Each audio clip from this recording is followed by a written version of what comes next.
Once the blood of countless warriors from 3 great factions merged into one, turning into a raging scarlet river that flooded the lands of the Celestial Empire.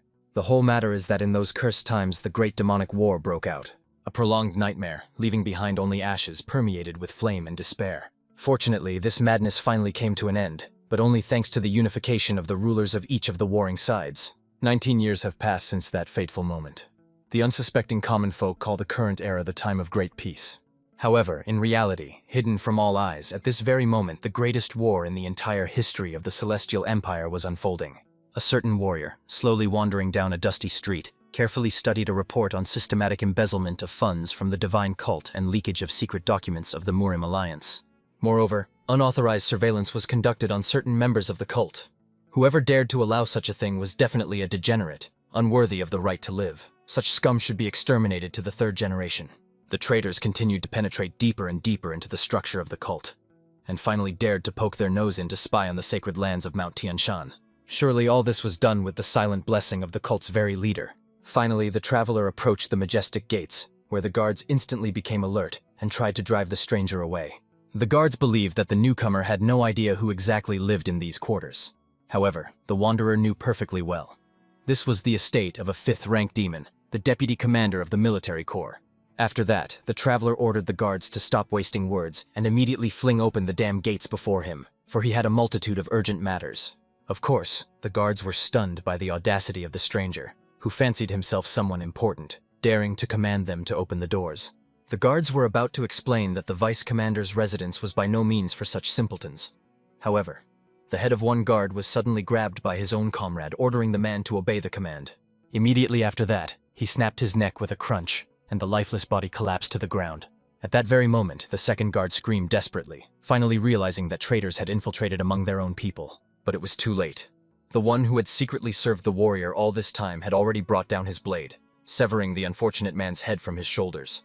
Right after completing the task, both fighters approached, bowing low in a respectful salute, and reported to their lord. They greeted the true leader of the squad. This warrior was the head of the reconnaissance unit of the divine cult of the heavenly demon. The man known as the Reaper of Death personally went hunting for the spy. Zhao Iso thanked his people for the excellent work. They had to sweat considerably to infiltrate the enemy ranks. After that, the commander addressed the 3rd Reconnaissance Corps squad, hiding within the mansion walls. By the authority granted to him by the cult's leader himself, he declared, from this moment on, they were obliged to eliminate the spy from the Murim Alliance. Immediately upon his order, the armed fighters moved to carry out the mission. They moved silently, like shadows in the night. But despite this, the patrolling warriors noticed the approach of enemies. However, it was already too late. The attackers fell upon them from above, instantly arming themselves with short blades. Clamping the mouths of the victims and breaking their necks, the killers immediately cut the vocal cords to avoid raising unnecessary noise. Unfortunately, they were noticed by another small group of soldiers, who immediately drew weapons to fight the mutants who dared to attack them.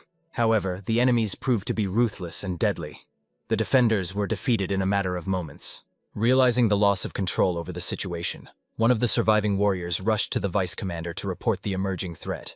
Ignoring the crowd of naked concubines lying in his bedchamber, the messenger reported, a few minutes ago, a group of unknowns broke into the estate.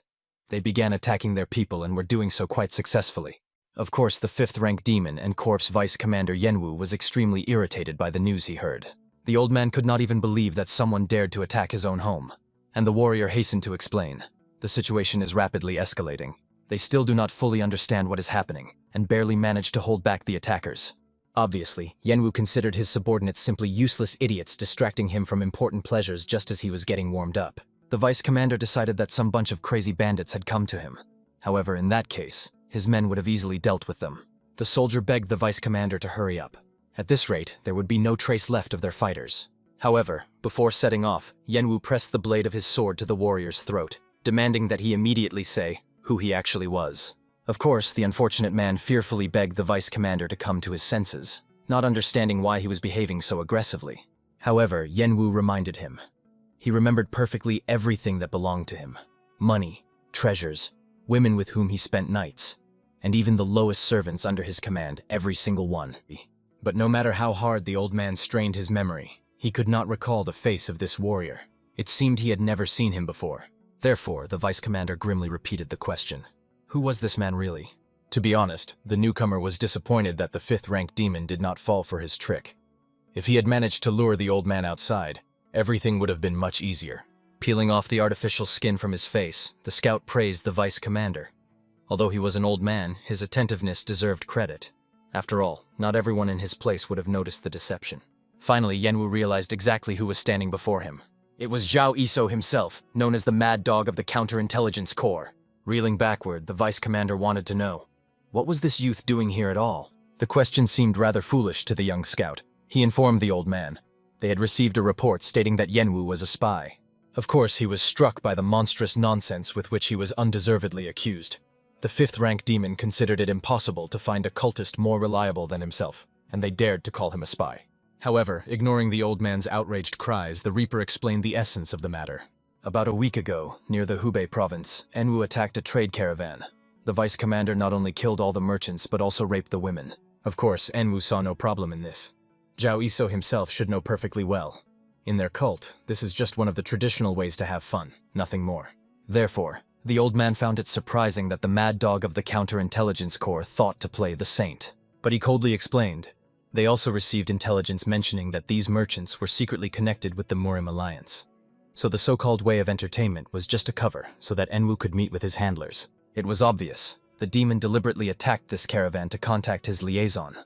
Although Zhao Iso was unpleasantly surprised that the spy turned out to be such a cruel scoundrel. Of course, the vice commander argued that all this was blatant lies and false accusations. He never gave any reason to doubt his loyalty, and wanted at least to see some evidence, the clues of his supposed guilt. The necessary evidence was already with the Reaper. A secret message with the official seal of the Murim alliance, hidden in Enwu's quarters, as well as all the treasures he received for working as a spy. Most likely the 5th-ranked demon did not know this, but the intelligence corps had very skilled and meticulous people. Honestly, Enwu was still in confusion and fear.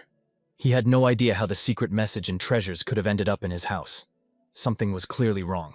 Even if the counterintelligence corps really acted according to the direct orders of the cult leader, they would not act so recklessly, bypassing any proper procedures and checks.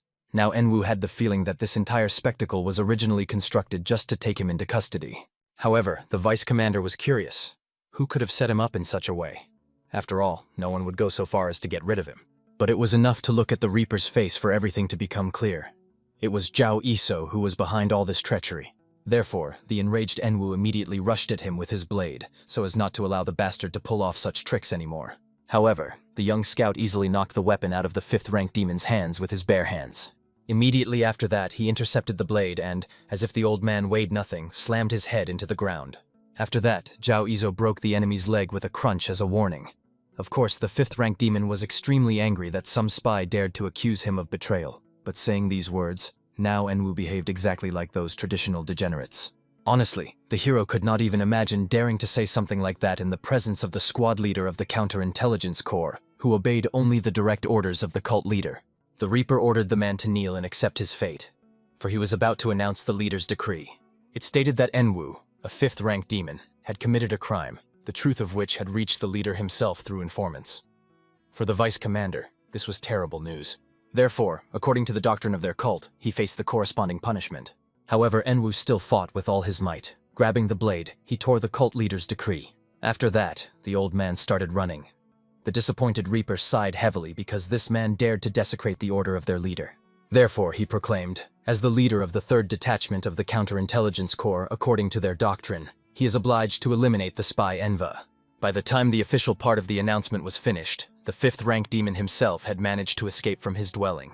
In his head, only one thought about escape pulsed, for his enemy was the Mad Dog himself. Not a single person whom Zhao Iso accused of betrayal ever returned alive. Of course, the vice commander had no idea why the Reaper decided to pull this trick specifically on him. But if he wanted to live, he should run as fast as possible. He could deal with the false accusations later. But unfortunately, the old man could do nothing. The young scout, using a weapon similar to a sword tip on a rope, pierced the body of his enemy. Immediately after that, using the threads to which the blade was tied, he bound the man by his arms and legs. The threads also turned out to be sharper than any blade. Enwu's body immediately shattered into the tiniest pieces. And Zhao Iso, as befits the Reaper of Death, successfully completed his immediate execution.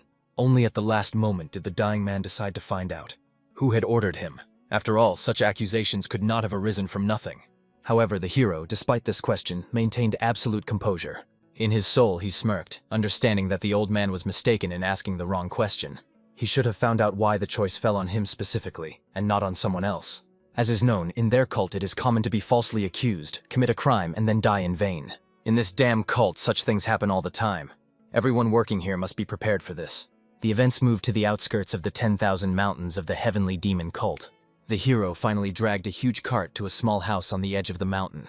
It was a real burden, one that almost dislocated his shoulder as he tried to haul it all alone. There was hardly a job more difficult than the one he was doing. But still, Zhao Iso gladly looked at all the riches of that pig Yenwu, which he had amassed in his lifetime.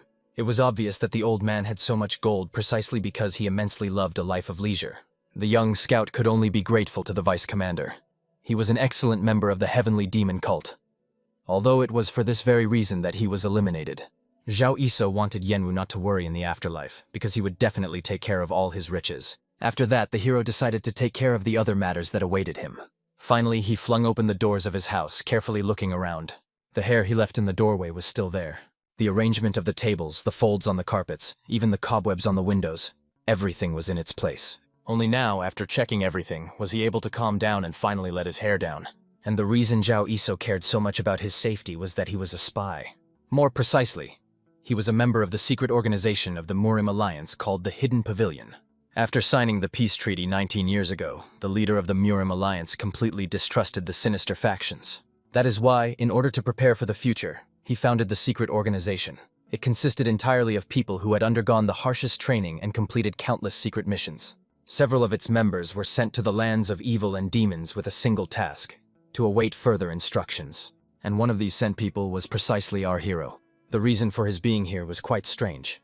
Every time he thought about it, he got angry. And the whole reason was that he had not been able to wait for any order for many years. Of course, earning money and having a bunch of subordinates was extremely pleasant for the young man. But to live for a whole 14 years without any support was simply unbearable. Fortunately, thanks to the acquired skills, he was able to provide himself with a comfortable life. Or maybe it just seemed to him that everything was fine. At that moment, the young man felt that a degenerate was above him, watching him. Therefore, immediately grabbing his threads, he attacked the scoundrel who had been spying on him all this time. But to his great surprise, the spy disappeared. However, the young man did not even notice his movement at the moment when he attacked so swiftly. The mercenary, whom he had been trying to detect in every way, by that time had crept up behind him. A fight broke out between these two, and from the wound that appeared on the hero's cheek, it was clear. The opponent was extremely strong. It was enough to lose vigilance for just a moment, and he could have even died in this fight. In the end, the duel continued, and the attacker clearly did not notice how, during the battle, Zhao Iso skillfully entwined his body with threads. Only later did the spy realize that he was already entangled in the threads of flying daggers. But at that moment, retreating, the hero forcefully pulled them tight, binding the enemy by hands and feet. Now the enemy was caught in his trap, and the young man was glad that he could interrogate him. But most astonishingly, the spy disappeared as if he had never been caught in these threads before. The fact that the man managed to escape from his threads was already a great achievement, not attainable by everyone. Therefore, looking at the silhouette sitting on his roof, the hero tried to understand. Who exactly was this man? Considering the skills the man possessed, he must be at least at the level of the pavilion leader. At that moment, before disappearing, the spy threw his blade at the neck of the young Master Reaper of Death. Fortunately, he managed to deflect this attack in time, so the dagger stuck into the nearest wall. There was a small note on it, which the young man decided to read. And by the shape of the blade stuck in the wall, one could conclude the message belonged to the Hidden Pavilion. Of course, he could not believe that finally, after 14 years, he was given a mission. But to his great surprise, when he tried to find that spy with his gaze, he had already swiftly disappeared over there. So, this person initially did not intend to kill him. Perhaps he wanted to test him before giving the assignment. So, what was written on the paper attached to the blade was his task. The letter addressed the 103rd number of the Hidden Pavilion with an order to make the 7th young master of the cult of the heavenly demon the heir of the leader. Frankly speaking, the assigned task plunged Zhao Iso into a real storm of rage. For many years, the agent pondered what mission he would be assigned after 14 years of agonizing waiting. And now it was incredibly difficult for him to believe that his only task would be to turn some worthless boy into the vice leader of the cult. After all, this scion of the demonic clan was a cruel young lord, a true degenerate, the likes of whom are hard to find. Moreover, despite his vicious nature, the young heir still remained a pathetic loser whom even the cult lord himself wished to get rid of. So obviously, the spy considered everything happening to be some kind of mockery of his own person. Perhaps his immediate superior had completely lost his mind by sending such an absurd assignment. By the morning of the next day, the events moved to Hubei province, a land famous for the majestic Dongting Lake and sprawling mountain ranges. Here was located one of the branches of the Murim Alliance. From the outside, this place looked like an ordinary government institution. However, such an appearance served only as camouflage, capable of confusing outsiders' eyes. The whole truth was hidden beneath the very estate. In fact, this place was the base of the Hidden Pavilion, the strongest reconnaissance unit of the Murim Alliance. The names of the operatives were so confidential that they simply were not used. Finally, the arriving assistant respectfully bowed and reported. She had received a report from the liaison sent to the region of the 10,000 Mountains. The messenger had already delivered the order to agent number 103. However, the vice leader of the Hidden Pavilion, a girl named Juge-sami, still had one question for her grandfather. The old man only became angry at the bold manner of his granddaughter's speech. He was already tired of repeating to her that, being here, they were obliged to separate the hidden from the public. Therefore, the former advisor of the Murim Alliance and current leader of the Hidden Pavilion harshly scolded the girl. The patriarch was extremely outraged that the heiress, after such a rude violation, still dared to call herself the vice leader of their pavilion. Of course, the young agent immediately bowed, apologizing to the Lord Leader. But Jugesami still found it hard to understand. Why, when they came here together, everything was fine, but now grandfather was so furiously angry at her. However, the patriarch always behaved quite unpredictably, considering the burden of the pavilion leader's role. Finally, pleased with his granddaughter's reaction, the old man allowed her to voice the question that troubled her. It was about the master's intentions regarding the mission assigned to agent number 103. The girl could not understand.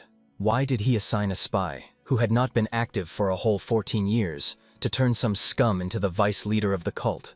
However, the patriarch only smirked, fully understanding. Despite the fact that Jugesami was an outstanding talent, the young prodigy still had much to learn. After that, becoming more serious, the sage decided to ask the vice leader of the pavilion, how long, in her opinion, would the peace in Murim last? Of course, Jugesami immediately pondered, trying to estimate the approximate term. However, the elder knew the answer exactly. No more than 3 years, and that only in the most ideal case. Certainly, they managed to achieve the current peace. All those heroes who managed to achieve this 19 years ago had already grown too old. Soon, the storm of a new war would sweep everywhere, and no one would hide from this disaster. Obviously, to protect the current peace and tranquility, one action was not enough. That is why they had to use all possible options. In other words, agent number 103 was one of those tools they could deploy. As is known, very soon the Lord of the Heavenly Demon Cult will choose a vice leader among his 7 offspring. The most likely candidates for this post were the cold and calculating First Lord, the charismatic and loyal Second Lord, and also the third young lady, known for her sharp intellect. Each of this trio was extremely dangerous. If any of them inherits the cult of the Heavenly Demon, then the second traditionally non-traditional demonic war will begin.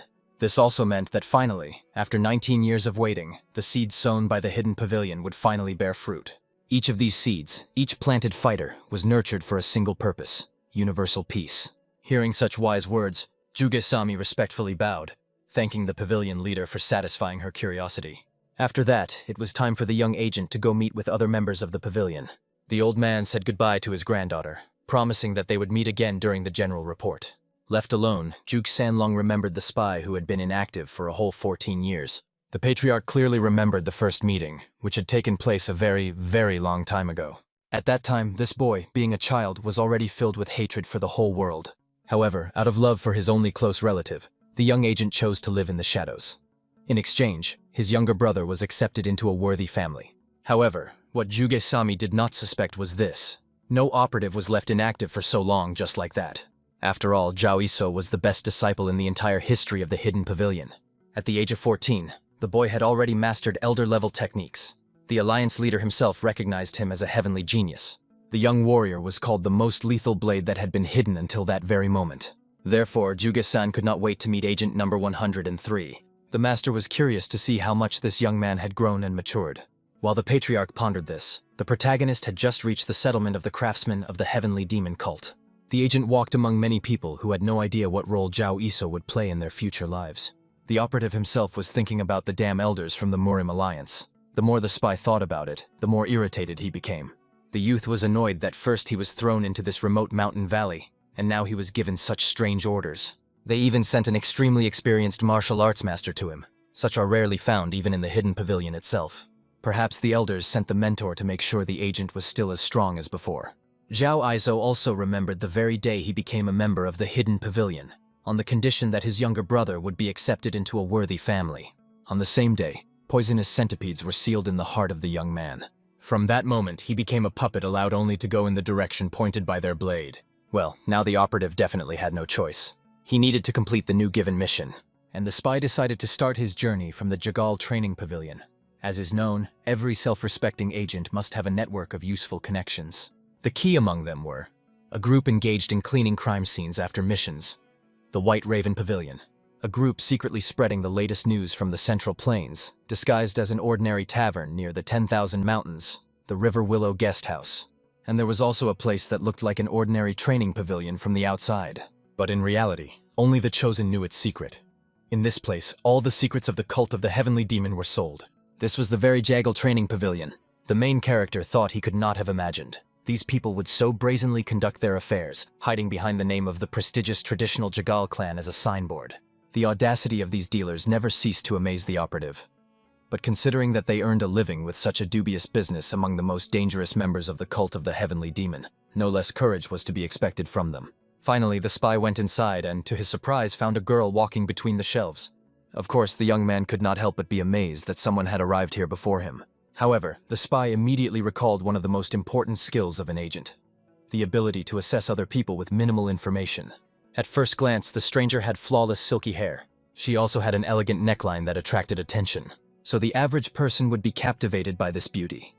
But if you let all these factors blind your sight, you might miss the most important thing: the true essence of the person standing before you. Obviously, the girl immediately noticed that the stranger was staring at her, and the main character, as if nothing had happened, apologized to her.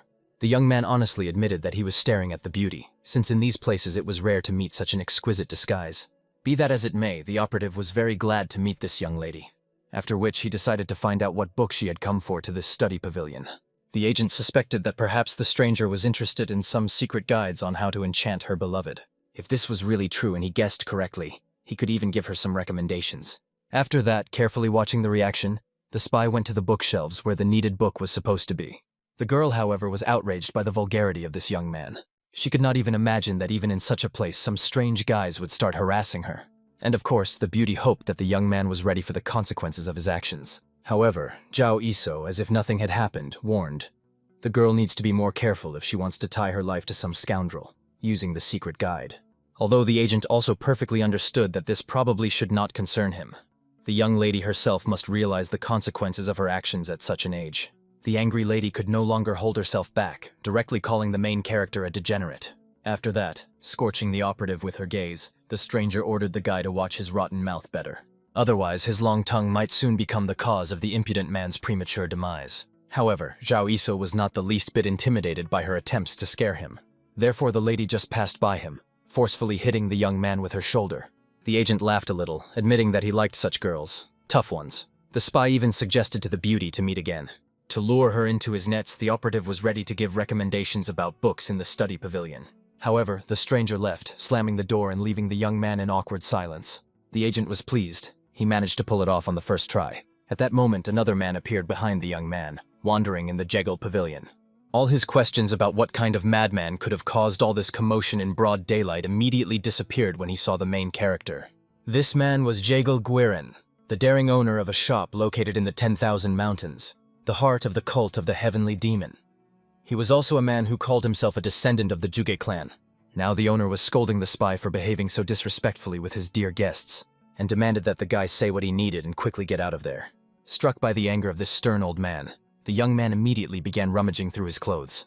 After that, the agent laid out a whole pouch of gold coins on the table and warned that he needed the biography of one person. It was the little demon of the 10,000 Mountains. Of course, the man immediately decided to find out which specific part of the biography interested the fighter.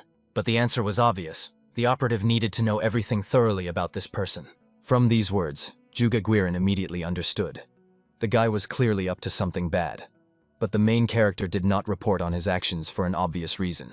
Therefore, the host leisurely walked to the bookshelf, after which he pulled one of the book spines towards himself. This activated a secret room. The bookshelves immediately slid apart, letting him inside. Thus, the agent found himself in a warehouse with a huge number of documents. The host warned the gentleman who came to him that, considering the person whose biography he needed, They would have to dig through the information for a long time, and possibly many discoveries awaited them. Looking at the number of books, the main character could not say it was a lie, but still, the spy got to work. Only a few hours later, all possible books were in the operative's hands. The agent immediately sat on a bench near one of the restaurants, taking a snack and familiarizing himself with the obtained books. The same girl he had met earlier watched the young man from afar, sitting on the roof of a building. After that, the beauty addressed her spy, wanting to know, was he able to obtain information about what this guy bought from Jagal Guirin? But unfortunately, Naraka, the phantom guardian of the third rank, could not know the answer to this question. Although he questioned Guirin about everything regarding this person's intentions, Guirin could not reveal this information to him. Perhaps the master did not answer Naraka because he had some connections with this stranger. Of course, Naraka immediately suggested looking for other ways to learn more about this person from Guirin. However, the girl understood that there was no point in this. After all, the protagonist had already answered all her questions with his behavior. As is known, there was only one group of people in this cult about whom Jagal Guirin would not speak, the Lord and his 7 offspring. Moreover, this guy managed to see through the disguise created by the best masters of their cult, and also skillfully diffused the situation with the assassin who was about to finish him off. And now the young man was meddling in other people's affairs. One thing was obvious, this person was clearly not ordinary. Therefore, although they could not learn anything from Guirin, the beauty demanded that Naraka find out everything he could about this person, his lineage and connections, after which the girl finally removed the disguise from her face. It was Snowflower, the Empress of the Sword, and also the third daughter of the sect leader named Sahyoryun. Finally, after some time, the protagonist finished reviewing the information. What was hidden in these books was quite enough at least for a general idea of the goal. After which the young man, as if nothing had happened, said, addressing Snowflower Sahyoryun, "Let her not worry about anything. They will meet again soon." After all, it was the beauty who was the first step in the young man's plan. As is known, the third young lady is the smartest and most talented person among the 10,000 mountains. And for a woman, she is surprisingly a strong candidate for the position of vice leader of the cult of the Heavenly Demon. Moreover, her assistant Naraka is a powerful figure. His combat and strategic skills were at the level of pavilion leaders. This made the Phantom Guard one of the most solid figures even among the cult of the Heavenly Demon. Of course, many surely had the question, why does the agent need to get close to Snowflower? And the answer was hidden precisely in this very degenerate, in the 7th adopted son of the Heavenly Demon. He was born from 3 of the greatest noble families of the cult of the Heavenly Demon. He was lucky to be born with the physique of Heavenly Yang, thanks to which he can accumulate internal power even by simple breathing. The young lord is the most golden of all golden spoons, at least that's what they say about him. But in reality, he was just a fool who, because of his ignorance, considered himself the strongest among the 10,000 mountains. Therefore, the young heir had a lazy character that even the most idle person would envy. Moreover, once, while staying in a mountain house, this idiot left the divine item, gifted to him by the Heavenly Demon himself, as collateral. Thanks to all these factors, he was a useless young gentleman who had lost all his support. The only person the offspring could rely on was and remained the third young lady Sahyoryun. In other words, if Zhao Isu needed to gain control over the 7th offspring, Sahyoryun played a key role in his plan. However, something told the young man that he had made far from the best impression on the girl. Soon, returning home, the main character began to ponder how best to deal with this pointless assignment. To begin with, the agent decided to determine the course of his actions. After all, despite the fact that Mao was good for nothing, he remained an outstanding figure. After all, the young master belonged to the 1st rank of the demon. Obviously, for someone like Zhao Iso, who had barely reached the 7th rank, approaching such a person was practically impossible. Therefore, the operative's first step was quite obvious. He was supposed to become the assistant of the 7th young master Mao. Fortunately, this position had been vacant for a long time. If the spy submits his resume, the chances of getting this job are quite good. The only problem was the greedy head of the intelligence unit, who would not let the agent go so easily. Therefore, the hero would have to resort to a bribe. For this reason, upon returning home, the young man dug for a very long time. And finally, the operative uncovered a stash that was hidden right in his yard. 7 years ago, Zhao Iso searched for a long time for a place where he could hide all the valuables earned during his years of service. Then he came across this abandoned well, and at that time could not even imagine what was inside it. However, now the room inside this well was his storage, and at the same time, a treasury taken from the cult of the Heavenly Demon. A single glance at this storage was enough to improve the young man's mood, especially considering that the agent took all these riches from the cult itself. It was especially pleasing that Zhao Iso would not have been able to earn even a tenth of all these treasures, even if 3 generations of his family worked in the alliance until their death. Now the spy came here to find a suitable bribe among his riches. His gaze stopped on an excellent sword decorated with the purest gold. The blade bore the name of the Golden Cleaving Sword. Obviously, if this sword caught the eye of a person obsessed with golden swords, he would simply go crazy. That is exactly why it was an excellent choice for a bribe. But since the operative had already come down here, the young man decided to try his luck again. After that, the agent approached the demonic wall, which seemed to be looking at him threateningly. The whole point was that the heavenly demon's vault contained many valuables. The first treasure was a white flying dagger called White Lightning. The second treasure was a demonic art that accelerated the flow of energy and turned it into an absolute storm. This technique was called the Storm Transformation Technique, which the young man had fully mastered. Now, using his dagger and the storm technique, the spy perfectly attacked the demonic gates. They immediately began to fill with energy, which he transmitted using his technique. It only remained to fill the two pupils with his power so that the doors would finally open. But unfortunately, there was another failure. The energy completely dissipated, not allowing him inside. The young man, of course, was disappointed. The operative believed that at least this time luck would smile on him. It seems this was already almost the 10,000th attempt. And every time the problem was that his own body began to fail him because of the 9 holes in his body, also known as the 9 holes constitution. Even if the agent gathered internal energy, it continued to leak out. That is why he made no progress. But thanks to the thunder ginseng that the young man found, he gained resistance to thunder energy, which allowed him to achieve some success. But even despite this, over all the years the spy never managed to raise his rank. But the operative had a feeling that at the very moment he filled this fresco with thunder energy, great changes would occur. But for now, obviously, he simply was not capable of it. However, this was definitely not the last time he came here. Perhaps success would happen tomorrow. Therefore, without getting upset, the agent left, planning what to cook for dinner. And already the next day the young man went to the intelligence core of the cult of the Heavenly Demon. In its main administration, the head sitting before his guest barely restrained the trembling in his hands from surprise. He introduced himself as the head of the counterintelligence corps. He was a 4th-rank demon named Guillaume Saik. However, even despite the man's high position, he could not believe that his guest had come to his humble abode. Therefore, the head decided to ask the third lady what he could be useful to her for. However, the girl was even a little disappointed that the man thought she could only visit him on some business. And perhaps the reason for his suspiciousness was that recently the leader had grown very close to her 2 older brothers. For this reason, the beauty could understand if he was a little irritated by her unexpected visit. Of course, Guillaume Saik immediately made the young lady understand that such a humble man as he could not be connected with the young masters. He was only following orders for which he was paid a salary and nothing more. And the lady very much hoped that the man's salary corresponded to the risk to which he exposed his life. In any case, whatever it was, Sahiryan arrived today not to deal with him. Therefore, the beauty decided to get to the point. She was curious to know. Was Guillaume Saik controlling the actions of the leader of the 3rd squad named Zhao Iso? It seemed to her that otherwise Zhao Iso would have no reason to meddle in her affairs unless it was an order from the leader. But honestly, Guillaume Saik hastened to admit that he had not even thought about giving such an assignment. Therefore, Sahiryan's statement surprised him quite a bit. The leader did not understand the reasons for the lady's suspicions. Sahiryan watched every action of Guillaume Saik, the head of the counterintelligence corps. The whole problem was that given his appearance and cunning behavior, he could seem quite frivolous. But in this cult there was not a single person who did not take this man seriously. At one time, Guillaume Saik was considered one of the candidates for the post of Ghost of the 2nd rank and Pavilion Leader, titles that only 5 could hold in the cult. He possessed such superior combat power that even among all the children of the Lord of the cult, he was among the top 50. And everyone was aware of this fact. Even though for some unknown reason he was demoted to the 4th rank and head of the intelligence corps, no one still dared to underestimate him. That is why, if he was really in collusion with the 2 brothers, Sahyun considered it best to get rid of him here and now. The beauty was ready to go for it, even if she had to shed blood here.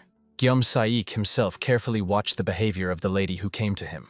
Looking at her wariness, as well as the wariness of her companion Naraki, one could conclude, the bastard Zhao Isa really caused trouble. As was well known, Zhao Isa was obsessed with money, intoxicated by his power, and was a scoundrel like no other. It seemed that this time the bastard really ran into serious trouble. However, the man himself had no idea what the lady was accusing his subordinate of. However, the chief understood. She came here to obtain information about the man also called the Reaper in the spy hunt. And no matter how hard Guillaume Saik tried, he could only describe the bastard as a true genius when it came to solving various issues.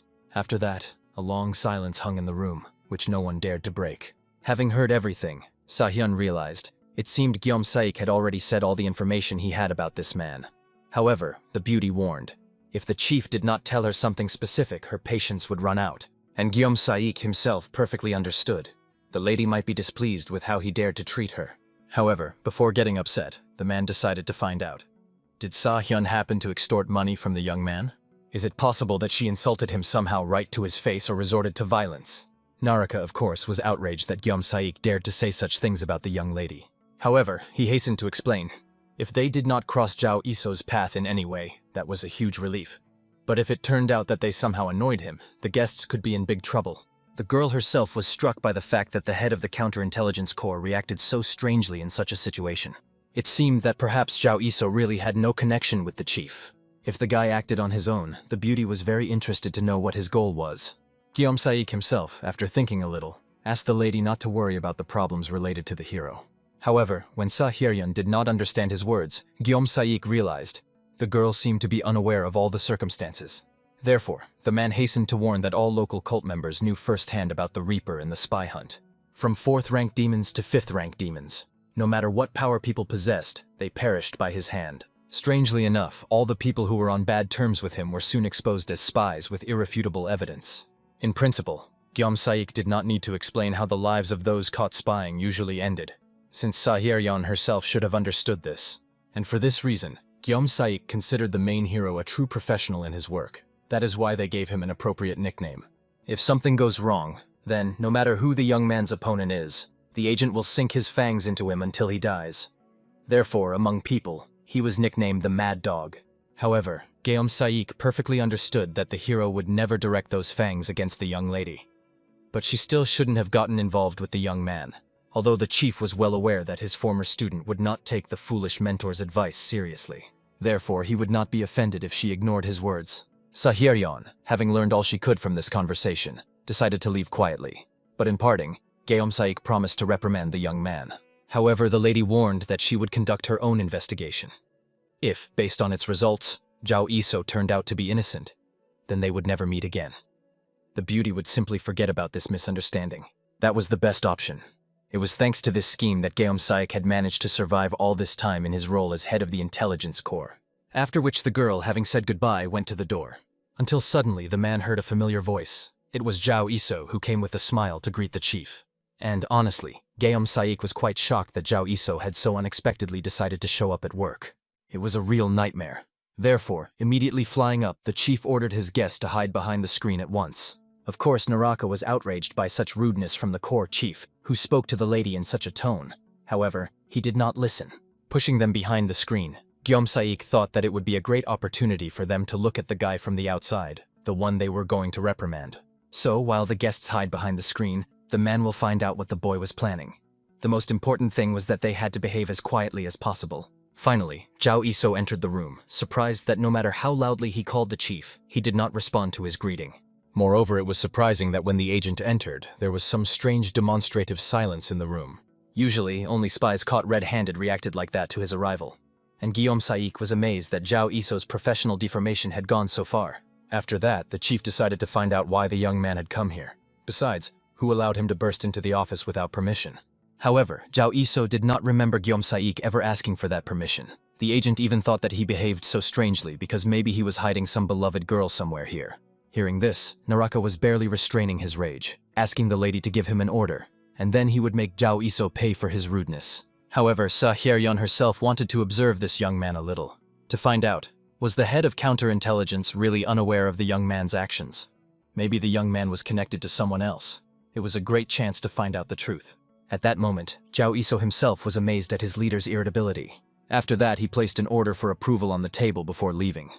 It was a request for a transfer warrant. Saik was very curious about who this scoundrel was targeting this time, since he even sacrificed his day off to come here.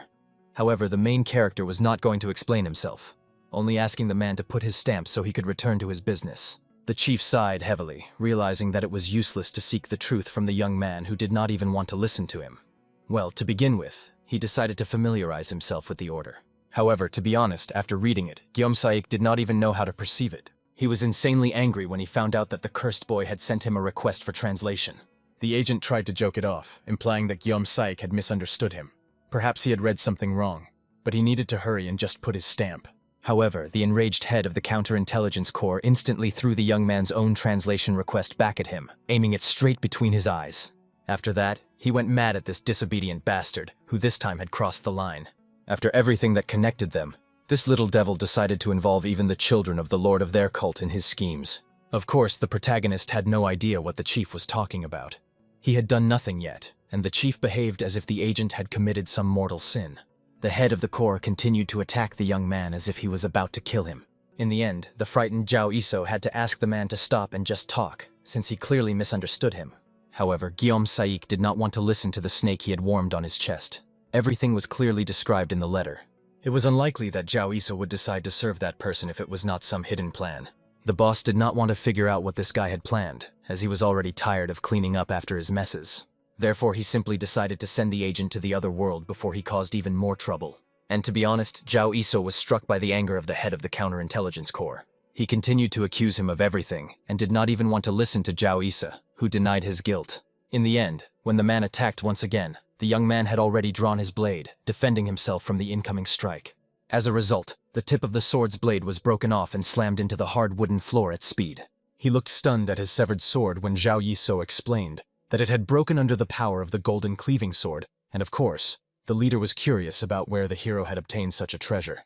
The agent hinted. Guillaume Saik became so desperate during his time working with him that the young man decided to give him a gift, in case he needs a backup plan if he fails to convince the leader with words. After that, the young man handed the head of the corps a new blade and asked to be released, as if the old weapon.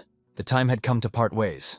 The hero had to continue on the path he had chosen for himself. Calmly listening to the request, Zhao Yiso voiced his intentions. For further advancement, he needed to become the servant of the 7th young master of the Mao clan. By this time, the warrior had already accumulated a considerable sum of money, and he was tired of existing at the level of the 7th rank, where he had to bow to all superiors. Moreover, if he managed to become an assistant to one of His Majesty's offspring, the leader of the alliance, then he could reach the position of a 3rd-rank ghost. Even despite his lineage, this was all the young man desired, and he felt that after many years of work, he deserved it. That is why the warrior asked Gem Saik for help. And no matter what kind of scoundrel the head of the counterintelligence corps considered the boy, now he saw. The youth was truly serious in his words. Besides, the boy felt that they had spent such a good time together with Gem Saik that the moment had come to let him go.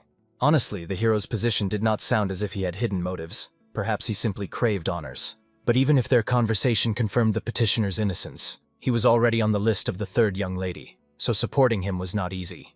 The man wanted to make every effort to dissuade the boy from this venture, but the young lady hurried to contact him, using a sound transmission to give her order. The head of the corps only had to make sure whether the hero would truly not regret his decision. However, Zhao Iso reminded who he was, a mad dog capable of much in intelligence, not some ordinary servant. The youth asked Gem Saik to trust him. After all, everything would become much easier if the man wrote a letter of recommendation for him. In the end, the head of the corps really grabbed the sheet brought by the hero and placed his seal on it. He also took the prepared letter of recommendation and gave it all to the young man. However, he warned that this was not the last thing the warrior would need. He was to go to Madame in the village of Moon River, who was responsible for the guard's exam. As he left, Gem Saik reminded that he decided to help the hero not because the latter had given him an excellent sword. After all, inspiring one's subordinates is one of the leader's duties.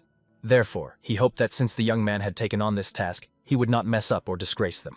However, Zhao Iso pointed out that before saying such inspiring things, he should at least wipe his mouth, which was all covered in saliva flowing from the beauty of the golden sword. In any case, Zhao Iso was extremely grateful for the help and decided to start preparing for the journey. Of course, he understood that over the long 10 years of work he had endured most difficulties alone, but he was still greatly indebted to Gem Saik, his direct supervisor. However, before letting the boy go, the chief did not forget to remind him. Wherever Zhao Iso ended up, he still remained a member of the counterintelligence corps. For this reason, he must not allow anyone's words to corner him.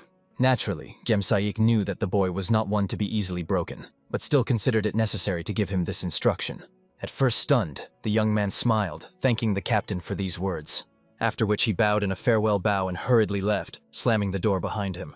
Immediately after this, the head of the corps informed those standing behind the screen that Zhao Iso was going to approach Madame, although they themselves should have heard it perfectly well. However, as they could notice, this guy was only interested in his own ambitions, so it was hardly worth suspecting him of anything and continuing to spy on him. The lady herself, finally emerging from behind the screen, was surprised at how Gem Saik cared about this subordinate. She could not deny it. This was very unlike the usual behavior of the head of the counterintelligence corps. But still, she was not satisfied with the selfish goals of this boy. For her, this posed a problem, so she wanted to show Zhao Iso in the near future how confident his hopes and words were. The hero, having left the office, perfectly understood what Saharan, who was eavesdropping on his words, was thinking right now. Of course, the third young lady, more than anyone else, knew that the position of guard was not suitable for everyone. More precisely, not even that. This position cannot be offered to just anyone. After all, a guardian is one who is destined to become the right and left hand of a first-rank demon, the strongest member of the clan. If the one he serves obtains the position of leader, the guard obeys only him alone and has authority over all the others. That is precisely why only outstanding individuals were suitable to serve as assistants to young masters. From Naraka, one of the former leaders of the Pavilion of Five Dragons, to Huanza, who caused chaos in the world of martial arts, there was not a single assistant who did not earn a famous name for himself. Considering the serious nature of the third young lady, the warrior could imagine how difficult it was for her to accept the fact that he, a representative of the 7th rank, had so boldly decided to apply for this position. Most likely she would try to punish him, using the exam as a cover, and all for the sake of maintaining discipline on Mount Tian. For this reason, preparing for the trials, the hero thought that the perfect time had come to gain support. He could not wait to meet Sa Heron, where they would be alone, just the two of them. Soon the events moved half a month forward, to the village of Moon River. On the shores of the Lake of Moonlight was the most extravagant establishment among 10,000 mountains, filled with pleasures such as singing, gambling, and carnal delights. It was the guest house of the Jade Immortal, and there, in her disguise, Lady Sa Heron arrived. The servant, running out to greet such a dear guest, immediately decided to ask the woman whether she would rest alone or if guests would come to her. However, when the visitor did not answer him, he simply calmly asked her to call him if she needed anything. But she, as if nothing had happened, pointed to a man who was sitting in the distance. Obviously, he was a hero, and she wanted to know how long ago he had arrived here. The boy servant hurried to introduce the warrior as one of their regular guests, an incredible gentleman who had stayed in the annex at the highest part of their establishment. He had been here for half a month already and was throwing money around as if it were mere paper. Sa Heron was shocked and angered by the audacity of this boy, who had done nothing but drink for half a month straight. Moreover, she was surprised that, apparently, the guest house had an annex. She did not know about it because it was a place intended for the chosen ones, for the most important guests of their cult. For this reason, the servant receiving visitors thought that this gentleman held some high position, and he even offered to put in a good word for the lady if the gentleman was interested in her. However, the girl was furious that the boy had misunderstood her, and she barely restrained herself from shouting. Suddenly, the main hero's gaze lingered on the graceful figure of the young lady, frozen on the other side of the pond. An instant recognition pierced his consciousness. Standing before him was the very same hot-tempered person from the study pavilion, Jegal. At first, the young man admitted that he had mistaken the stranger for a completely different person, but her truly unique aura left no room for doubt. Such energy could not be confused with anything else in this world. Suddenly, the air was shattered by loud cries about a particularly important guest. Everyone present instantly turned around, trying to guess the identity of the mysterious girl and determine the extent of her influence. The wide-brimmed hat almost completely concealed the stranger's facial features, but the gathered unanimously believed that only a person with considerable weight in the demonic cult could afford such a theatrical entrance. Zhao Iso, not wishing to prolong this noisy spectacle, immediately invited the mysterious visitor to join his table to share a cup of wine in honor of the unexpected meeting, and she, just wanting these deafening shouts to finally stop, swiftly crossed the water barrier as if weightless, moving to the main character's table. Zhao Iso only smiled serenely at her company, realizing that their meeting, which had already happened for the second time, was undoubtedly predestined by the heavens themselves. What especially amazed the young strategist was the fact that the place of their second meeting was a brothel, a place strictly forbidden to noble ladies. The young lady, in turn, was astonished by Zhao Iso's audacity, who continued to spout blatant nonsense even after her unequivocal warnings. It seemed obvious to her that such a boy should have been taught from childhood to weigh every word, for such indiscretion could cost one their life. However, interrupting the flow of her angry speeches, the main character calmly extended a cup of alcohol to the guest. In such establishments as brothels, people have long used intoxicating drinks in the cover of night to enjoy sincere communication. Therefore, the young man suggested to the lady to openly discuss the true reason for her visit, after which he calmly stated that he was well aware that behind this skillful disguise was none other than the third young lady of the clan, Sa Heron. At that very moment, on the second floor of the establishment, several observers were closely watching the development of events. In their hands were the most accurate portraits of both Zhao Iso himself and the disguised Sa Heron, and these images perfectly matched those they were now observing on the ferry. The leader of the spies immediately gave his subordinates a silent order. Exactly 7 minutes later, they had to erase these creatures from the face of the earth. Tension literally oozed from the tense bodies of all the fighters, frozen in anticipation of the decisive signal. Sa Heron herself was in utter shock that Zhao Iso had just revealed knowledge of her true identity. Moreover, the audacious young man even predicted her appearance for a conversation. However, noticing the noble lady's pensiveness, the protagonist hastened to dismiss his own words as an unfortunate joke, which the girl should neither take offense at nor take so close to heart. After all, he was well aware of the absurdity of his assumption. What sense would it make for a young lady to wander around a backwater village in disguise? If anyone found out that Snowflower visited such disreputable establishments, these escapades would instantly become the main topic of gossip on the city streets. Such a thing meant that the noble lady would never risk her impeccable reputation for such a senseless adventure. Therefore, the young strategist suggested avoiding empty talk and moving directly to the point. He wanted to know exactly what the young lady wanted from him. Even the girl herself was struck by the fact that this young man asked such bold questions to a person he had met only for the second time. However, for Zhao Iso, it seemed completely natural to ask questions to his own examiner, after which he politely greeted Madame Jin-san as was proper. And at that moment, Saharan finally fell into the maddest shock, not understanding how the young man managed to obtain even this information. Zhao Iso turned out to be absolutely right. No madam existed in nature at all. Even the very place where he was ordered to appear literally teemed with deadly traps. But the main character was somehow inexplicably aware of this treacherous plan. Seeing her astonishment, the young man hastened to explain that this was the essence of his service in the intelligence corps. Investigations, interrogations. Obviously, in such work, a person learns things unknown to others, even the most secret secrets. Over time, the longer an agent practices his craft, there remains not a single secret unknown to him. It seems suspicious that in the middle of an ordinary village of craftsmen, someone suddenly appeared claiming to be an examiner. Something about this situation caused troubling doubts, so the young strategist decided not to go to the indicated village, preferring to wait here. All so that the true examiner would eventually come to him himself, and the main character could easily find him. He hoped that this explanation answered all the questions that had been swirling in the young lady's head all this time. Honestly, after such detailed explanations, the girl did not even refuse the alcohol poured by his hands. She sincerely felt sorry for the young man. If he survived the upcoming trial, she would spare him and even consider his candidacy for the position of guard. After all, she could not even suspect that the young man approached his task in such a responsible manner. Having drained the cup of alcohol, the noble lady paid tribute to the hero's extraordinary way of thinking. However, the true problem and the root cause of her righteous anger was the fact that the daring young man did not appear at the appointed place, despite having received a very clear order from a person holding the highest position. Such a thing meant that he did not know how to obey an order unconditionally. It was astonishing that the main character immediately rose from his seat and bowed deeply in respectful obeisance. He was aware of the weight of his own guilt for failing to fulfill his duty, and for that he offered sincere apologies. But the young man fervently hoped that the lady would forgive his regrettable mistake. The young lady was quite surprised that the young man did not start arguing with her, but so swiftly admitted his own error. After that, she handed him her cup for alcohol, asking him to fill it with wine, and decided to inquire, why, in Zhao Iso's opinion, should he become the guardian for the young Master Mao? After all, in this most dangerous position, even the offspring of the noblest families perished within a single night. It was unlikely that a commoner without family or status could change anything.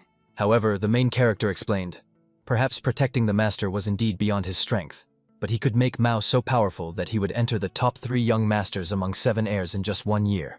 The young strategist sincerely hoped that such a bold motivation would satisfy his examiner as an answer.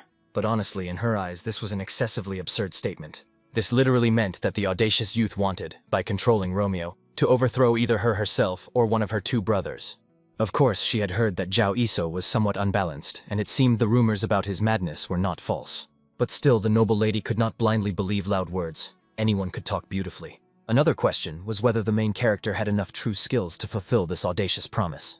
But she definitely liked that Zhao Iso did not back down from his own words. Therefore, she wished for the young man to prove to her that he was truly capable of dealing with a couple of annoying rats. It was about those people who had been tirelessly spying on them from the 2nd floor all this time, watching their every move. The main character also clearly felt this intrusive observation and understood that he had no other choice but to carry out his examiner's order. Therefore, he decided to deal with those guys who were spying on them from behind, and suggested that the lady take on those lurking behind her. Honestly, the young lady was amazed by Zhao Iso's courage, who had the audacity to suggest that she herself join the upcoming fight. But in the end, they drained the last cups of alcohol, dividing the duties among themselves. At that very moment, a gang of about 10 thugs rushed forward to deal with the daring girl and fulfill their main mission. When suddenly the young lady threw a cup of wine at the attacker and crushed his skull into tiny pieces. Of course, his comrades were in shock. How was it even possible to kill a person using only a fragile cup? When they took on this mission, no one warned them that the lady possessed such monstrous strength. In the next moment, she silently crept up to another attacker, armed with an ordinary chopstick. With this improvised weapon, she dealt the enemy several very precise blows, leaving him bleeding. After which she swiftly lunged at the second scoundrel, who could only pitifully beg for mercy for his worthless life. To great regret, at the last moment the scoundrel managed to throw a greenish sphere into the air, which, once airborne, dispersed into the finest powder. At first, the young lady thought it was surely a deadly poison, but it turned out to be a caustic acid corroding the skin. This meant that these little people did not intend to kill her at all. They thirsted to reveal her identity to everyone currently among the establishment's visitors, wanting to portray the noble lady as some depraved nymphomaniac secretly visiting the craftsman's village to satisfy her base passion. Obviously, behind such dirty tricks stood her own brothers, but she did not expect such vile antics from them. Honestly, even the main hero was struck by the audacity of these damned thugs. It seems these bandits did not realize how disrespectful it was to force a girl against her will to reveal her face.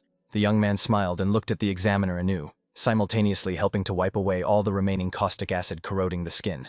By this time, he had already dealt with all the bandits he was supposed to defeat and grabbed the tablecloth covering the table. The young lady quickly realized that Zhao Yisou not only knew how to talk beautifully, he was truly surprisingly strong. In the end, she took the fabric from his hands and hastily wrapped it around her head to avoid revealing her disguise. Immediately after that, the young lady informed the main character that he had exactly 4 days to arrive at the palace of the 7th young master Mao. However, the young man had to keep the promise he made to her, because otherwise she would personally tear out his lying tongue. With these words, the noble lady vanished as if she had never stood before him. However, the young strategist did not even have time to tell her that he was well aware of the punishment that awaited him. He only wished the examiner lady good luck with a smile. Soon the events moved to the highest floor of the entertainment pavilion. There, one of the courtesans came to the master to report on the work done. They had already taken care of the corpses that were killed during the incident. Although the courtesan did everything as the master asked, she felt that it was not enough to make an impression. The main character was sad that during all this turmoil those guys broke expensive furniture.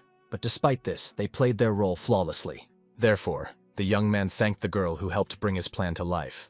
Moreover, after that, he flipped through the work record book of this girl. Judging by the records, she once again managed to significantly increase her efficiency. Such a level is impossible to achieve without exerting titanic efforts. This meant that the young lady was surely working extremely hard. However, Chu Honggran objected that the gentleman was too kind to her, and even if the task had been harder, she, as the owner of the guest house, would have handled it without any problems. There was no task beyond her capabilities. She was ready to do a lot to repay Zhao Yisou's kindness, although she became who she was only thanks to him. However, Zhao Yisou felt even awkward listening to her gratitude, so he asked the girl to stop bringing up the topic. After all, as he often repeated, they both benefited from what happened in the past. Although the protagonist could not say that he did not understand the girl's feelings, she had been a completely different person before. A young lady kidnapped by the heavenly demon cult before reaching adulthood. In the Murim world, she had long been considered missing. Zhao Yisou saved her during one of his most dangerous missions. For some reason, since then they had stuck together, and now, thanks to his tireless support and her innate intelligence, she became the owner of the Moon River village and now served as his right hand. If someone asked the young strategist to describe their relationship, he would call it a mutually beneficial relationship in which one gains at the expense of the other. Although the hero had the feeling that Chu Honggran still perceived the situation somewhat differently. Finally, when the awkward topic was closed, the young man asked Chu Honggran to tell all the stories that had happened at the Jade Immortal guest house. The thing is, spies have several ways to obtain information. Sometimes they buy it from local informants, sometimes with the covert support of one of the influential organizations. But an agent like him, dropped into the very heart of enemy territory, needed a more long-term and reliable source, a personal source of information. That is why the young strategist put all his efforts into acquiring the guest house of the Jade Immortal. By that time, Chu Honggran had already gathered all the necessary information as Zhao Yisou had ordered. The current state of the heavenly demon cult could be described as the calm before the coming storm. The main character expected something like this, as the further development of events depended on who would become the next vice leader of the cult. This mostly concerned the actions of the two strongest factions in the heavenly demon cult, the 7 sages, responsible for judicial affairs, and the 5 dragons group controlling the administration. These two main forces were the hottest topic for discussion, and obviously their support could influence which of the heirs would win this contest. Of course, the young man decided to ask Chu Honggran's opinion about which way each faction would lean. In her humble opinion, the first young lord was loyal and ruthless in everything he did. At the moment, he was considered the obvious leader. On the other hand, there was the second young lord. Every one of his actions was literally filled with a piece of his soul. He treated his subordinates like friends, which helped him gain more and more devoted followers. That is why the girl believed that the elders, who valued stability, would support the First Lord, and the Five Dragons group, who dreamed of change, would support the second. Zhao Iso summarized. According to Chu Honggren, the opinions of the two factions would split because of the temperaments of the young lords. And he decided to find out what, in her opinion, would happen to the third lady in that case, since the current leader trusted her the most. Chu Honggren knew perfectly well that even when hidden, true talent still radiates a dazzling light. It was obvious that Sa Heron possessed outstanding qualities that stood out even among the young lords. However, at this rate, she isolates herself even more. The first and second brothers might consider her temperament dangerous. First of all, they will try to get rid of her. In the best case, the noble lady had 6 months. The chance that Sa Heron would die within those 6 months was extremely high. Zhao Isa's forecast for her account was exactly the same. But they could not allow her to die so early. After all, this girl was needed by the main character as a shield, at least until Mao secures his position. It became obvious that the young strategist had many matters, and from the most unexpected sides, so he decided to leave. But finally decided to find out how young Mr. Mao is doing now and how bad everything is. It turns out Chu Honren continued to treat him as a special guest, asking for nothing in return, just as the main character requested. However, he came here daily with some bandits, had fun with them, and drank excessively. And because of him, their establishment was suffering colossal losses. As the young strategist understood, the guy went off like never before. However, Zhao Iso insisted that Chu Honggren continue indulging him for now, as they would soon squeeze the boy dry. Then the young master would fully return to the girl everything he had managed to destroy and everything Mao had taken. Several days passed since that conversation. The events moved to the gloomy bamboo forest on the southern border of the village of Moon River. There, deep in this thicket, stood a small inconspicuous hut. A man was heading there, muttering to himself how much he did not want to come here. But he was ordered to deliver a message to Mr. Mao, so he could not disobey the order. However, Mao was clearly displeased with this messenger and demanded that he immediately repeat his words. The frightened man stated that according to the report of the third young lady, she sent here an assistant whom she personally selected for the seventh heir. She also said that he was a talented person who had passed the most thorough selection, and she also asked her brother to greet him properly. The seventh heir did not believe the words of this messenger, thinking that he had confused something and was talking complete nonsense. However, the man insisted that these were the words of the young lady. What was even harder to believe was the sincerity of Sa Heron. All because she should have known perfectly well what happened to the previous so-called assistants she sent. It was unlikely that a newcomer would need more than a couple of days to leave this cursed place in tears and snot. But still, since the sister decided to send Mao another assistant, he could not just take and throw him out of here. The first thing the messenger learned was the name of the new assistant, Zhao Iso. Obviously, the seventh heir assumed that this assistant had some impressive title, and considering the young master's past, this guy must be at least the vice leader of the pavilion. However, Mao was furious when he found out that this guy was merely the leader of the third squad of the counterintelligence corps. Obviously, the position of squad leader implied a role quite far from the pavilion leader. That is, he was literally an insignificant person who was even lower in hierarchy than a regular captain. Before completely losing his temper, Mao decided to find out if this guy had some powerful patron behind him. Perhaps he was an illegitimate son of a famous family. However, as the messenger learned, Zhao Isa had no such background. He was an ordinary commoner from a backwater town. It was extremely hard to believe such a report. This caused Mao to burst into genuine wild laughter. It felt like the sister decided to send him an assistant who perfectly matched his status. At first, he wondered why they decided to send him another assistant. But it must be that Sa Heron learned about his financial difficulties and decided to send some poor fool he could use to earn some money. The seventh heir was absolutely sure that this was the case, because such a wise person as Sa Heron would never send this pauper to him without a good reason. Obviously, the young master was convinced that the messenger agreed with him too, and could not help but rejoice in his own genius. However, Mao was already planning to strip Zhao Isa down to his underwear and throw him out of here. And after that, he could not worry about money for drinks for some time. After that, he sent the messenger away, asking him to convey his gratitude to his sister. But before letting him go, he demanded that the man hand over all the money he had with him. Of course, the man tried to justify himself somehow, but the heir smiled and threatened that it was really better for him to give the money than to lose his life. In the end, after completing the work, the man left, deprived of any money. That was the reason why he did not want to come here. This scoundrel, the seventh son, turned out to be an even bigger idiot than the embassy expected. He clearly had problems with his head. Although the seventh heir resembled some capricious child, he was extremely embittered by life. Fortunately, this served as an excuse for the young man.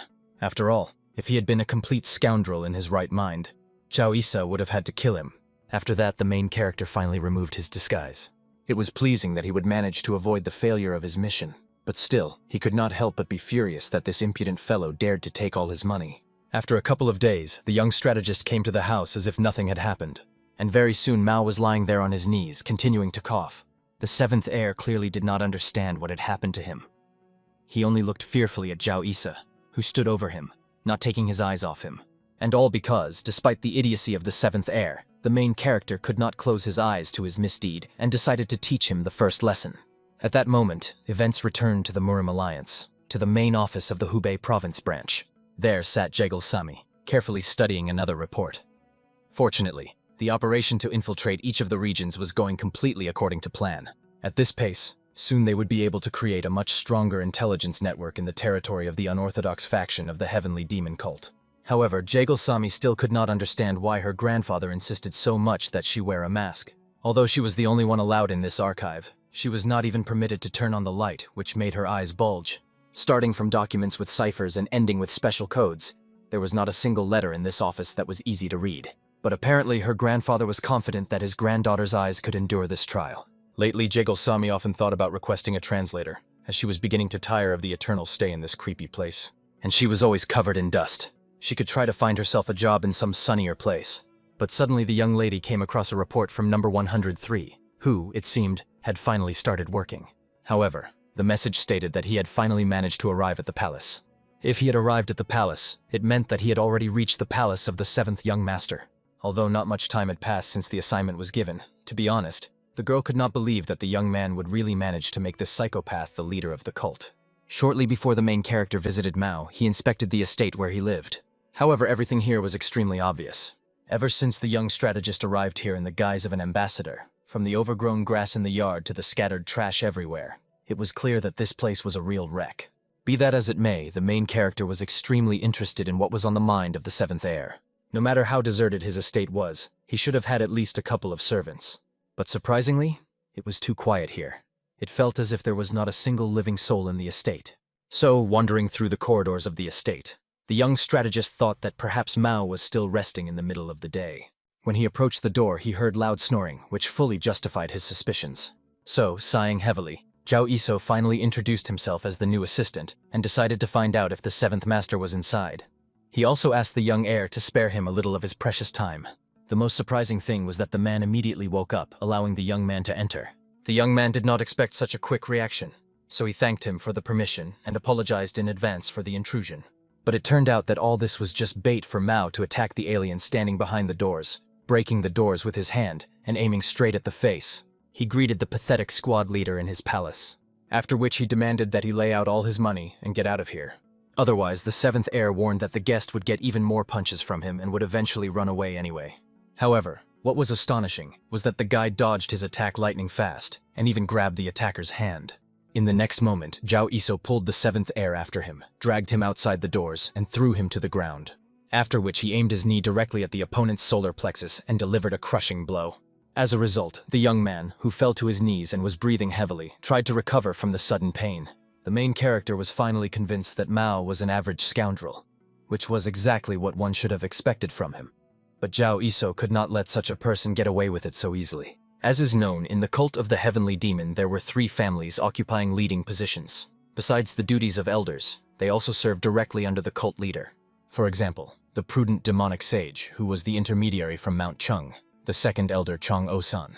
Also, the ruthless warlord, unmatched in bravery and loyalty, the third elder Meng Chulion from the Meng family. But the most respected among all those considered a level above the rest were the silent dragons Emuji, who held the position of the first elder for 4 consecutive generations. This is the first elder Nama Ilsen from the Ma family. It was Mao who was actually from this family, one of the most prestigious dynasties of the Heavenly Demon cult. As far as Chu Honren knew, the cult leader chose Mao purely by chance during his visit to the Ma family, after which the young man was adopted as the cult leader's foster son. Outsiders might have thought that the boy was incredibly lucky, and that his life path was strewn only with countless flowers. But in reality, this path turned out to be extremely thorny and filled with rotting poisonous weeds. After all, the 7th young master was actually an illegitimate child, looked down upon by everyone. He was even forced to sweep the family yard like the lowest servant. The hero recalled that around the same time, the Ma family was putting forward Ma Ishin, the eldest son of the first elder Ma Ilsun, for the position of the cult leader's foster son. That is why the Ma family was in complete confusion when he chose the illegitimate child who swept the yards. And he, despite all his shabbiness and worthlessness, attracted the attention of the cult leader himself. From the Ma family's point of view, it looked as if the servant and his master had suddenly switched places. But at that moment, for the public eye, the Ma family received the news with the greatest honor. They even held a lavish celebration on this occasion. However, Zhao Iso clearly understood that this was merely a performance for the public, so that their family would not fall in the eyes of others. Hardly anyone who knew the truth did not already realize the widely accepted fact that the Ma family had long since abandoned Mao. Some even believed that the cult leader decided to adopt the young man only to keep the Ma family under the strictest control. When Zhao Iso told Chu Hanren about this rumor, she was amazed that the main character understood all of this perfectly. And after all, countless informants shed their blood to obtain this information. So Chu Hanren wondered, was there even a single detail in the cult of the heavenly demon that had escaped her master's attention? In the end, the girl continued her story, explaining that the first elder Ma supports the first young master instead of Mao. So it could be said with confidence, their refusal of the seventh heir was almost officially confirmed. The spy was amazed at the ruthlessness of the first elder, who, despite Mao being a half-blood and therefore his own flesh and blood, still treated him with immense contempt. But deep down, the hero resented the fact that his superiors from the hidden pavilion, who really wanted to make this fool the vice leader, were either complete eccentrics or the main hero misunderstood something, or maybe it was all prosaic, and the leader simply turned into an old senile man. There was only hope that the hero was wrong, but now his main focus was his goal, Mao, who turned out to be another criminal with his tearful backstory. But Zhao Iso was known for exactly one method that was perfectly suited for training such thugs. Of course, now the seventh heir, writhing in pain, was trying to understand what the hell this freak dared to hit him. However, the hero immediately fell to his knees before him, apologizing for what had been done. Only then did he supposedly realize that before him stood the seventh young gentleman, and explained his reaction by saying he thought the gentleman was being attacked and reacted without even thinking. Of course, Zhao Iso did not want to show disrespect to Mao at their very first meeting. He felt very sorry, so much so that he was ready to burn with shame right on the spot. However, the main character's blow was so devastating that Mao could hardly understand his words anymore. After that, he called Zhao Iso crazy and simply passed out, losing consciousness right on the floor. And the hero just smirked. After all, he liked such an acquaintance with the heir much more. He sincerely hoped that they could become friends, and Mao would soon submit to him. A couple of hours later, the heir regained consciousness again, being in his chambers. Honestly, it was astonishing that his new psychopathic assistant not only put him to bed, but also fixed the door. It was unclear what was wrong with this freak. But suddenly the young man noticed a letter on the bed. There, the hero explained that the heir looked very tired, so he decided to take his leave. Zhao Iso promised to return in a couple of days to greet him again with all the formalities, and suggested Mao get a good rest until the next meeting. But of course, the guy was furious that some pathetic assistant fancied himself someone important, and was giving him orders. It seems this disgusting squad leader has completely lost his mind. Moreover, despite losing consciousness, Mao noticed some oddities about that crazy bastard. It seems that at the moment he was losing consciousness, he was smiling at his pitiful state. And even if the heir made a mistake, he already had enough reasons to give Zhao Iso an unforgettable welcome next time. As is known, all the events of this story unfolded in Tianshan, the homeland and gathering place of all members of the heavenly demon cult. And since this place was a breeding ground for the demonic path, and tens of thousands of cult members who swore allegiance to their leader took root here, they thereby formed their own small country. Thus, the control of the new religion did not affect everyone. Some factions could calmly form their own organizations here and accumulate power. One of the groups among these influential organizations was the Black Dragon faction led by a former 6th-rank ghost. They dominated Wonha. It could be said that this organization had an extremely solid foundation, and it was this very organization that Mao himself came to. The leader of the Black Dragon faction immediately noticed that the young lord was clearly not in the mood, so he tried to lighten the atmosphere with a smile. He decided to find out what had brought the 7th lord to their humble abode. Perhaps he wanted to join their gambling games, which they enjoyed with friends. But the angry Mao pointed to his face, which clearly showed that he was not in the mood to entertain himself with any gambling games right now. After that, he explained to the leader of the Black Dragon faction that he had come here on business. He was fed up with one little man. He wanted the guys to deal with the problem. This person was named Zhao Iso, and tomorrow he would take office as his assistant. However, obviously, the leader of the Black Dragon faction thought that since he was Mao's assistant, he was at least a first-rank ghost. They would hardly be able to deal with such a monster. Therefore, obviously, all members of the faction thought that they had somehow displeased Mao if he was so cruel to them. The leader hurried to explain that now, since they had taken on some ephemeral other task, they would not be able to help him with anything yet. Of course, if the matter was very urgent, they could pass this task to someone else. However, Mao, enraged by this news, broke the table they were sitting at in half with one blow. Obviously, the shock of those present was enormous, considering that the young man broke a 100-kilogram table with metal reinforcement with a single strike. Having demonstrated his strength, Mao threatened, "This is what will happen to these guys if they cannot help him." And immediately the faction leader declared that they had plenty of free time to help the Seventh Lord with any problem. But in any case, he reminded them that they were ordinary trash, hardly able to resist the assistant of the young lord. Mao was surprised that the leader was so cowardly, although he did not learn the details that this person was a ghost of the 7th rank. Of course, it was hard to believe that such a weak person should become the assistant of the 7th Lord. But for the people of the Black Dragon faction themselves, this was wonderful news. They wanted to know where this freak came from, since obviously some 7th rank ghost was unworthy of spoiling the young lord's mood. The leader himself promised to teach the boy a lesson he would remember for a long time. And, of course, Mao was eagerly awaiting the results of their work. He also asked to bring some stronger alcohol when they came to report on the completed task. When Mao left, everyone immediately saw him off with forced smiles as their greatest benefactor. But in their hearts, they were glad that this scoundrel had finally gone. After all, if he weren't the young master, they would have long since squashed him for his disgusting character. But in any case, the main thing was that he left. Now they only needed to gather people to squash that 7th rank ghost, Zhao Iso. The leader was also curious about the assistant standing next to him. It seemed he was new, so he didn't know that only leaders could attend meetings with the young master. The newcomer immediately apologized to the faction head and ran away so as not to disturb them anymore. But the Black Dragon leader still couldn't recall when he had recruited such a foolish boy into the ranks. Of course, he couldn't remember, because that boy was the main hero himself. Zhao Iso was struck by the ignorance of the 7th Lord Mao, who always behaved like a big naughty child. However, for some unknown reason, the main hero was even pleased that Mao could not simply bow his head and obediently obey him. But it seemed this was even for the best. Otherwise, training the boy would have been far too boring. Finally, the next day, the members of the Black Dragon faction came to Mao's estate as agreed. The leader gathered all his strongest men. He promised that they would not mess up the order for anything and, as was said, would teach this guy a good lesson. At the same time, the strongest and most hardened of his fighters were already behind the gates. Although the leader of the Black Dragon did not want to boast, in the Tiger Dragon faction, which he once belonged to, a 7th rank ghost would only be fit for the role of a horseshoe polisher. Obviously, this assistant was no match for his fighters, so the faction leader could guarantee that very soon he would be apologizing to the master. If, of course, that guy was very lucky and did not wet his pants out of fear during all this. But at that moment, hearing the screams behind the gates, they realized the main hero had finally revealed himself. Many hardened fighters had already lined up on the way to him, not allowing him to go further. And, of course, Mao could not help but be pleased with the unfolding scene of the squad leader's punishment.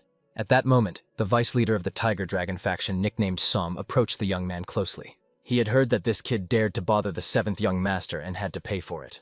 The main hero was quite surprised that an unfamiliar fighter with such widely set eyes, which looked both at him and at the sun at the same time, boldly reprimanded him.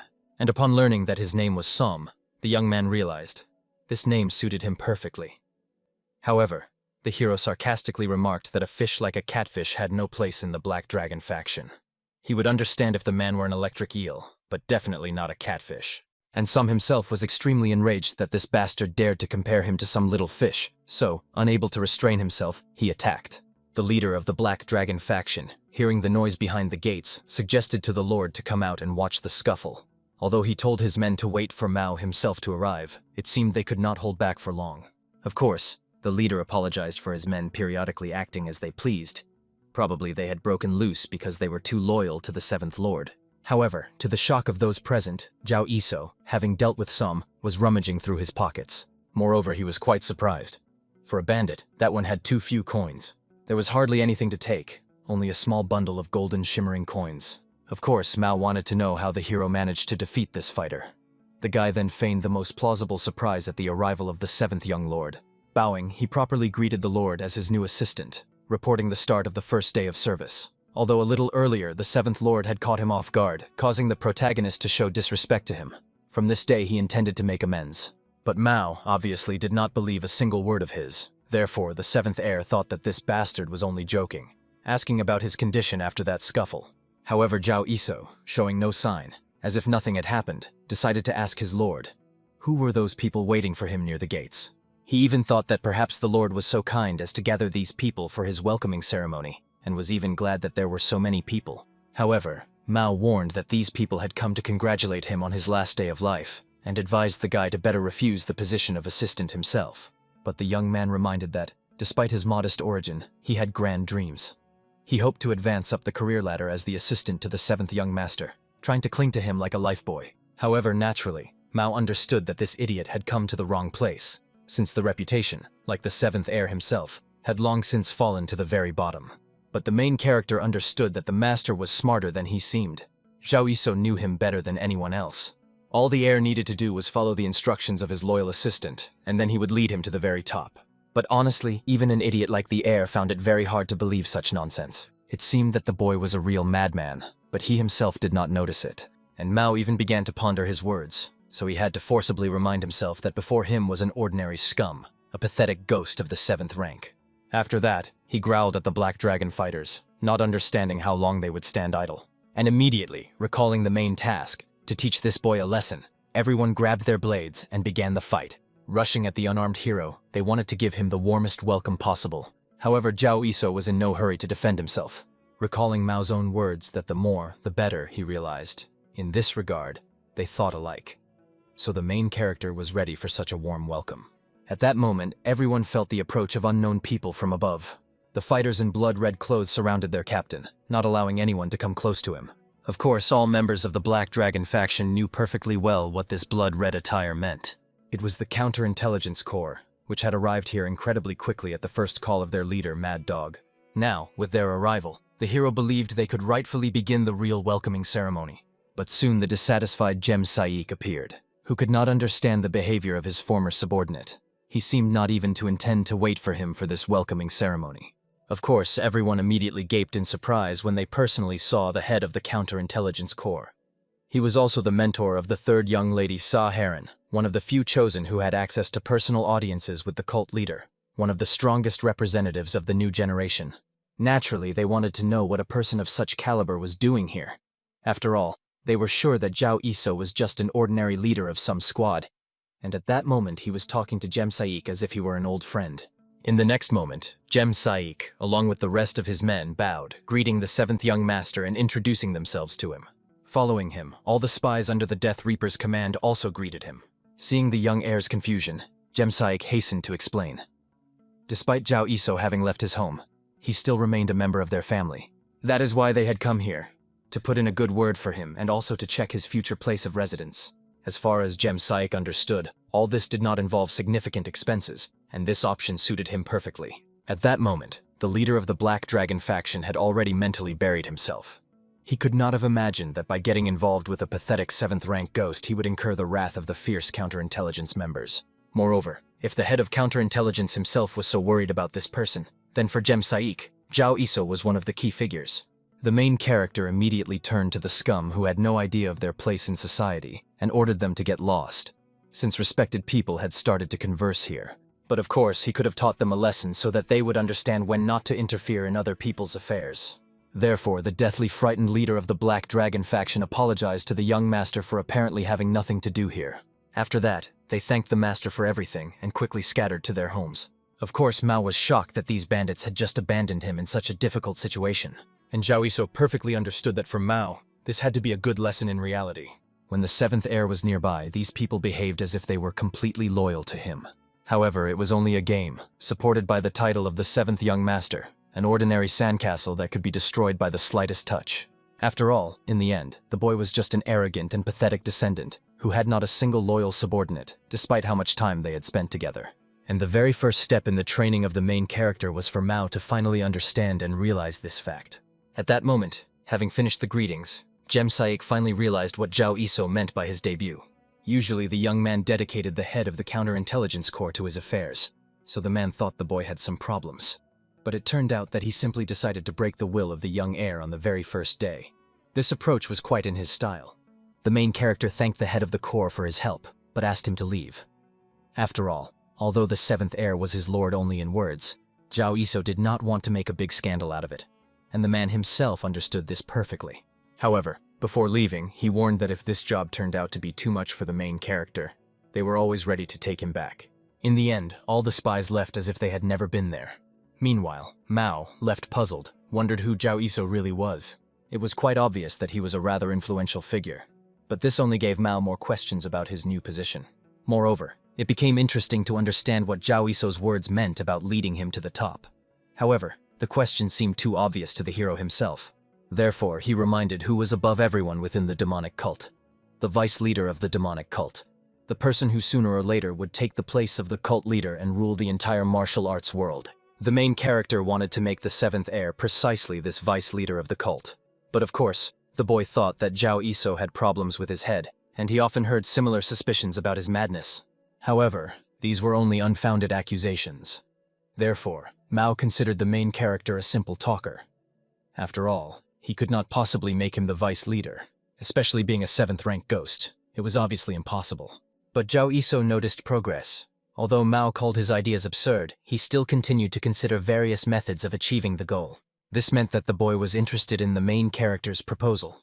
Well, of course, the 7th heir fiercely denied it. He was simply curious to hear how much nonsense this bastard had come up with. However, Zhao Yisou explained that to initiate the plan, he would have to tidy up a bit. After all, as Mao had already realized, at the moment he was surrounded only by useless flies. It would be much easier for them if his other relationships were also in order. But, unfortunately, in his not very long life, the 7th heir had spoiled relationships not only with the sects, but also with his blood relatives. Of course, the guy was furious that the damn bastard like Zhao Yisou dared to bring up that topic. Therefore, he rushed at the young man with fists to make him shut up and close his filthy mouth. But the young man easily defended with one hand against the incoming attack. Moreover, he even reproached Mao for falling for the simplest provocation. He also put all his strength into the strike, but even in this case, it had no effect. Because of this, the main character could draw one simple conclusion. The young man's honor and his martial arts were simply in a terrible state. Honestly, the heir was surprised that some weakling managed to block his strike with such ease. Moreover, when he tried to press harder, using more internal energy, he was simply thrown backward.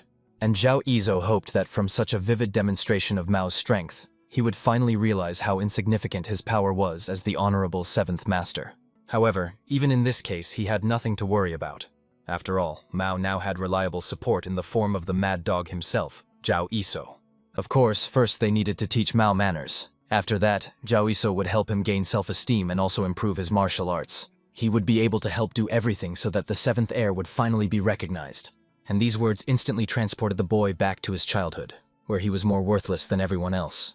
Back then, the elders never forgot to repeatedly say that a scum like Mao should know his place. And every time he forgot himself and behaved inappropriately, they beat him and showed him how insignificant his position was. From these painful memories, unable to hold back, Mao screamed with all his might, literally howled like a wild beast. It seemed he was about to attack the hero, but instead he ran past somewhere, and even threatened that the main hero should never dare to say such nonsense to him again.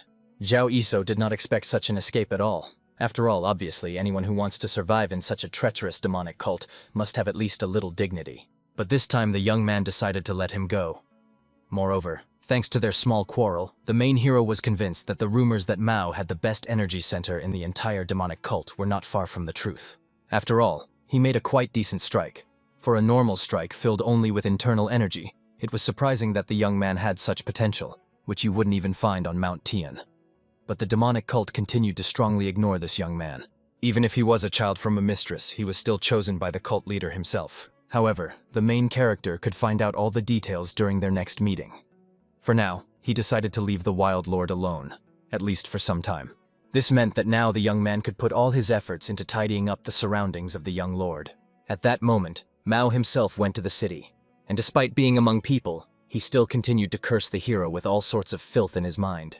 Moreover, he was insanely furious because such a degenerate made him burn with shame. Not only was he beaten by an unknown 7th-rank ghost, but he also listened to all that nonsense about honor, martial arts, and how this person would lead him to the top. What upset him the most was that he actually listened to the words of that degenerate, even if only briefly. Although Mao, more than anyone else, should have understood how ridiculous and absurd his words were. But suddenly the 7th Lord was recognized by passers-by walking by. It was a group of 3 guys who gave him a mocking smile.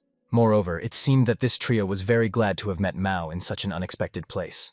After all, they were just about to ask this pride of their clan for a small favor.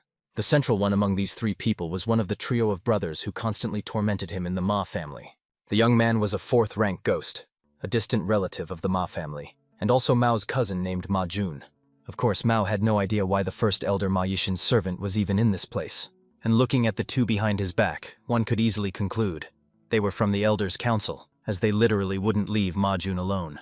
Mao immediately demanded that his cousin explain why he showed up to tell him some nonsense about a favor.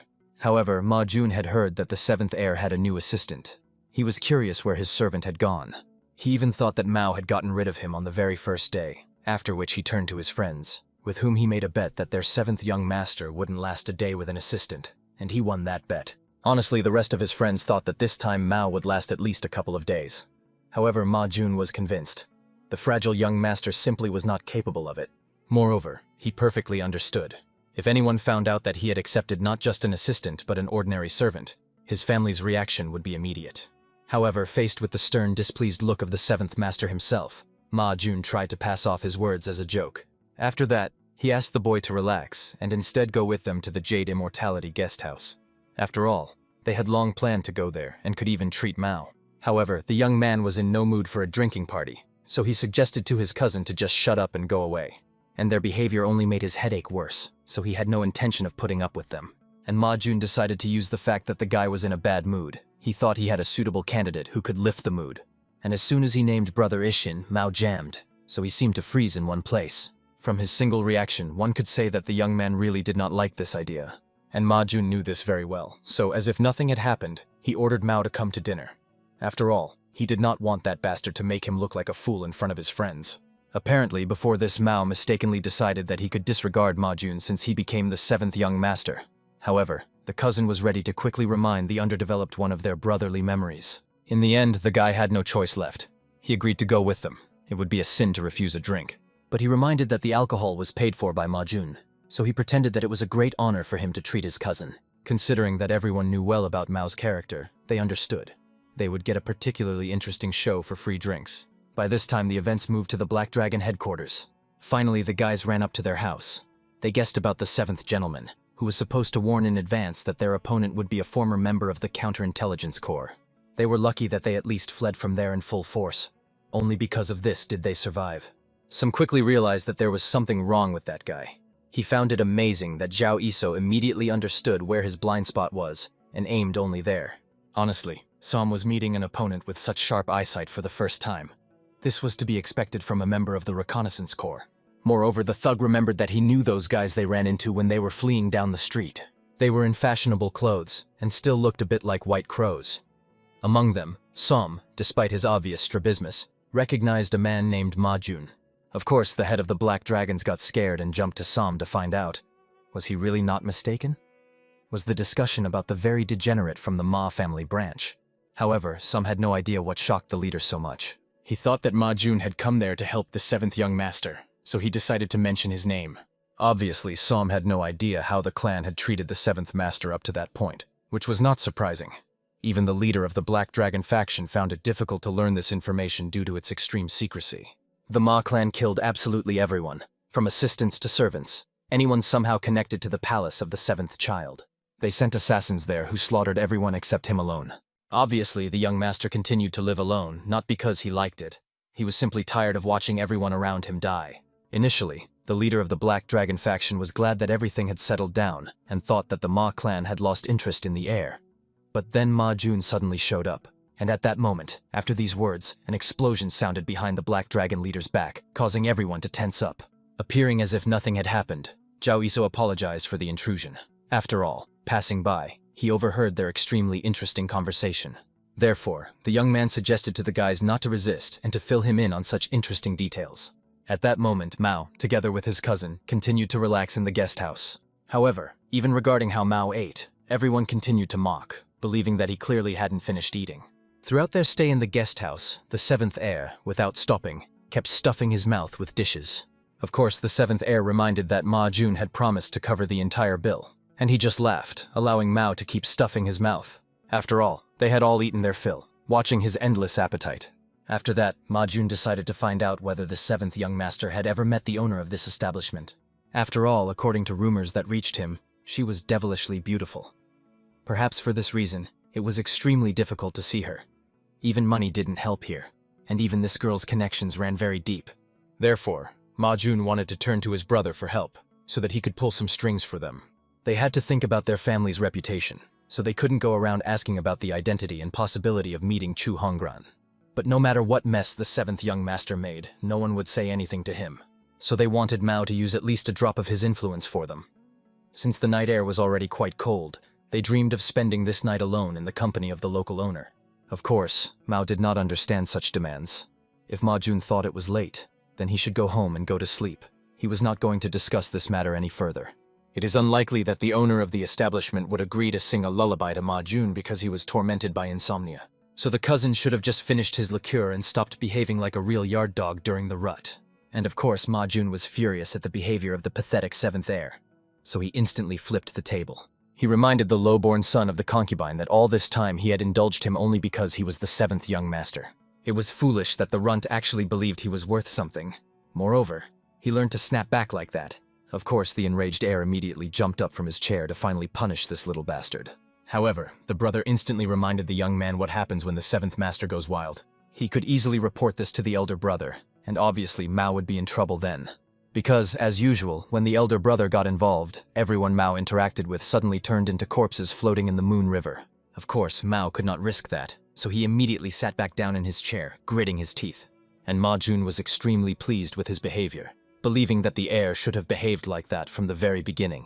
He hoped that he would forever remember the hierarchy in the family, and give up the pathetic attempts to resist. But the cousin warned, if the guy dares to pull something like that even once, he will definitely call the older brother. And the consequences were perfectly known to him. However, the main character who arrived at the guest house could not wait to see what would happen if the elder brother of the gentleman really came here. Immediately after that, Zhao Yisou attacked the bastard using his blade as well as his phantom threads. After that, he pulled the young man to himself. The latter fell to the ground, gasping because of how tightly the threads bound his throat.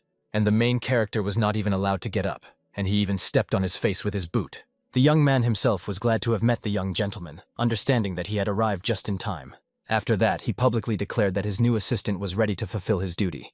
At that moment, the frightened Ma Jun tried to tear the threads from his throat, demanding that Zhao Yisou let him go. After all, he could not breathe.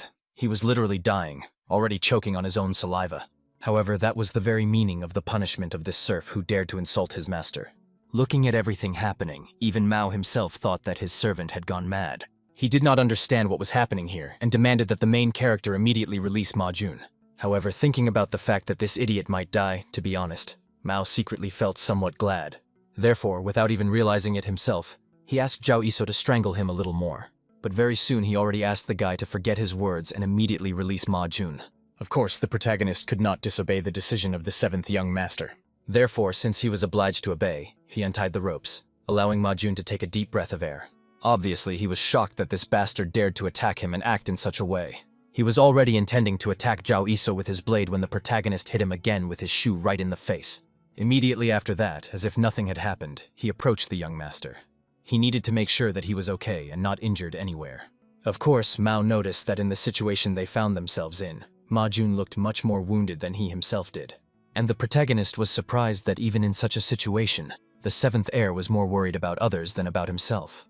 He, to be honest, was struck by the generosity of the seventh young master, which truly shone brighter than the full moon. So as an assistant, he was delighted with him. Zhao Yisou had no idea how the seventh young master could be so kind to a person who tried to harm him. Of course, Ma Jun went mad after these words. After all, he could not understand why Zhao Yisou even thought that he wanted to harm this bastard, the seventh young master. However, the main character could not describe what was happening in any other way. After all, the hero with his own eyes saw how Ma Jun hit the young master on the head exactly 5 times. The young man's eyesight was definitely reliable, so the hero had no idea what his cousin wanted to do if he wasn't trying to harm Mao. Of course, he excused himself by saying it was their family custom, and Zhao Yisou was furious that Ma Jun shamelessly admitted that such things had happened before. The despicable worm must pay with his life for such blasphemy. Ma Jun himself was furious at Zhao Yisou's antics and demanded an explanation from the seventh young master. Who this guy was and why some pathetic assistant dared to interfere in the Ma family's affairs? He had the impression that Zhao Yisou did not realize who he was, but the main character was well informed about Ma Jun, a member of one of the branches of the Ma family. but he considered him nothing more than a pathetic 9th-rank ghost who never managed to get an official position, and also a good-for-nothing freeloader living solely off the reputation of the Ma family. After that, he gripped Ma Jun's hand more firmly, where he held his blade, directing it at the 7th young master. And he obviously threatened that because the cousin had pointed a sword at one of the young heirs, he should lose his hand. Immediately after this warning, he knocked the weapon out of the guy's hands and attacked him with a fist to the solar plexus. That one, choking on his own saliva, immediately flew into the wall behind him. The main character, having pinned him down, pressed the blade to Ma Jun's neck, thus warning him of the consequences. He also warned that if his cousin values his life, he should choose his words more carefully when speaking to his master. And to be honest, Ma Jun was utterly horrified that some pathetic 7th-rank ghost possessed such power. Of course, he learned that this man was chosen by the Third Lady. It seems she was secretly involved in his training as well. In any case, whoever this man was, he was clearly a madly dangerous opponent. Ma Jun, almost in tears, begged the 7th Lord not to stand like a statue and to get rid of this madman. He also warned that the Ma family would not sit idly by after being treated this way, and that Mao would hardly be able to handle it afterward. He swore that he would not let this incident go unnoticed, would report directly to the head of the family, as well as the Ma elder, so they would definitely receive the harshest punishment. Saying all this, he shamelessly pointed his finger directly at the 7th heir. So the protagonist, without any hesitation, grabbed the young man's finger. Before twisting it, he reminded him that he had warned about the consequences. It was Ma Jun's fault for deciding to ignore his words. After that, he slowly, enjoying the opponent's pain, broke his finger. He also pressed a sword to his throat for trying to intimidate the 7th young lord, the adopted son of the supreme leader, an aristocrat, a first-rank ghost, merely by the name of the Ma family. Of course, the protagonist hoped that Ma Jun would remain just as brave and dare to repeat the same words before the leader of the cult himself. And when it came to the family leader, he surely meant Ma Ilsen, the 2nd-rank ghost. And Zhao Iso could not believe that Ma Jun dared to threaten the 7th Lord with such an insignificant figure. This clearly showed the rebellious intentions of the Ma family towards the cult leader and the new religion. So he hoped that Ma Jun would not mind if the protagonist reported everything to the higher-ups. Of course, the frightened cousin immediately began to apologize, explaining to Zhao Yiso that he simply misspoke and did not mean that at all. But the young man could not believe such pathetic and ridiculous excuses. Moreover, considering that Ma Jun himself admitted he blurted out without thinking, the best solution was also to prevent a bigger mistake and cut off his damn talkative tongue right now. And Ma Jun could only beg the 7th Lord for mercy. Of course, he made a mistake and drank too much, but he swore he would never cross the line again. So he begged Mao to help him at least this time. However, the 7th heir himself, more than anyone else, knew that this guy was lying. Naturally, with a blade at his throat, he would beg for mercy in tears. But as soon as the danger passed, he would return to his old ways, because he simply could not resist it. This cruelty was in his blood. But even so, Mao could do nothing, so he ordered his assistant to throw this guy out. Because no matter how much the prince was angered by Ma Jun's words, everything he said was true. Moreover, they really would not be able to handle the consequences. So, after ordering the protagonist to release this guy, the 7th heir immediately headed for the exit of the guest house. Moreover, before leaving, he warned Zhao Yiso that if they continued to threaten Ma Jun, or even did something to him, then most likely, as a consequence, about half of the Moon River village would be buried. And, having obeyed the gentleman, the main character carried out his order. However, grabbing Ma Jun by the scruff, he threw him out, so that he flew right before Mao's eyes. After which the boy with all his might broke the window with his body and fell outside directly onto the ground. His friends, who had come together, could only look down fearfully, and thank God, confirmed that he was still alive. But Zhao Iso, looking at Mao's stunned reaction, had no idea why the 7th young master was so surprised. After all, he himself ordered the hero to throw the boy, and the main character did exactly as instructed. However, looking at Zhao Iso's smile, as if nothing had happened, the heir only became fully convinced of his complete madness. Of course, Mao meant that the assistant should have let him go himself, not thrown Jake out the window. At that moment, the unfortunate boy's body lay sprawled on the ground after falling from the 2nd or 3rd floor. Meanwhile, Zhao Iso was apologizing to the young master for misinterpreting his words and promised to listen more carefully to orders next time. After that, the main character looked back at 2 more onlookers, who had long since been supposed to leave the stage, and ordered them to also take their comrade lying outside. Of course, these 2 could not believe that the assistant was addressing them. However, Zhao Iso kindly offered to help them exit the guest house. They immediately got scared to death and, heading towards the exit, fearfully wished the 7th master to have a good time with his new assistant. Finally, when they were alone, Mao panicked. He thought that this madman clearly did not understand what monstrous consequences they would face after such a stunt. However, the hero calmly reminded that he, as an assistant, was only fulfilling his duty as a trusted person. Then Mao reminded this fool that the guy whom the main hero had just thrown out the window was the right hand of Brother Mason.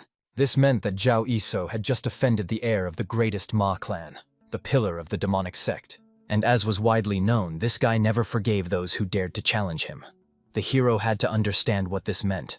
A real slaughter was coming. The best assassin guild under the patronage of Brother Mason, a whole gathering of the craziest cutthroats, was already after the main hero. And all this to tear him into small bloody pieces. Obviously, these creatures did not respect that fool Majingo, nor anyone else, and they would stop at nothing. They would kill the hero in the most terrible way imaginable. So if Zhao Yisou wanted to survive at least one more day, he should immediately flee from the village Manhwa. It would be better to return to his spies and hide, or even leave the Tian Shan Mountains and perish where these psychopaths would not find him. Still, Mao did not want to see another person die before his eyes. He was really fed up with it throughout his miserable life. However, unexpectedly, not letting the heir leave, Zhao Yisou proposed to the Seventh Lord to make a bet. It seemed, as the protagonist understood, that he still needed to prove to the young lord that he was worthy to be his right hand.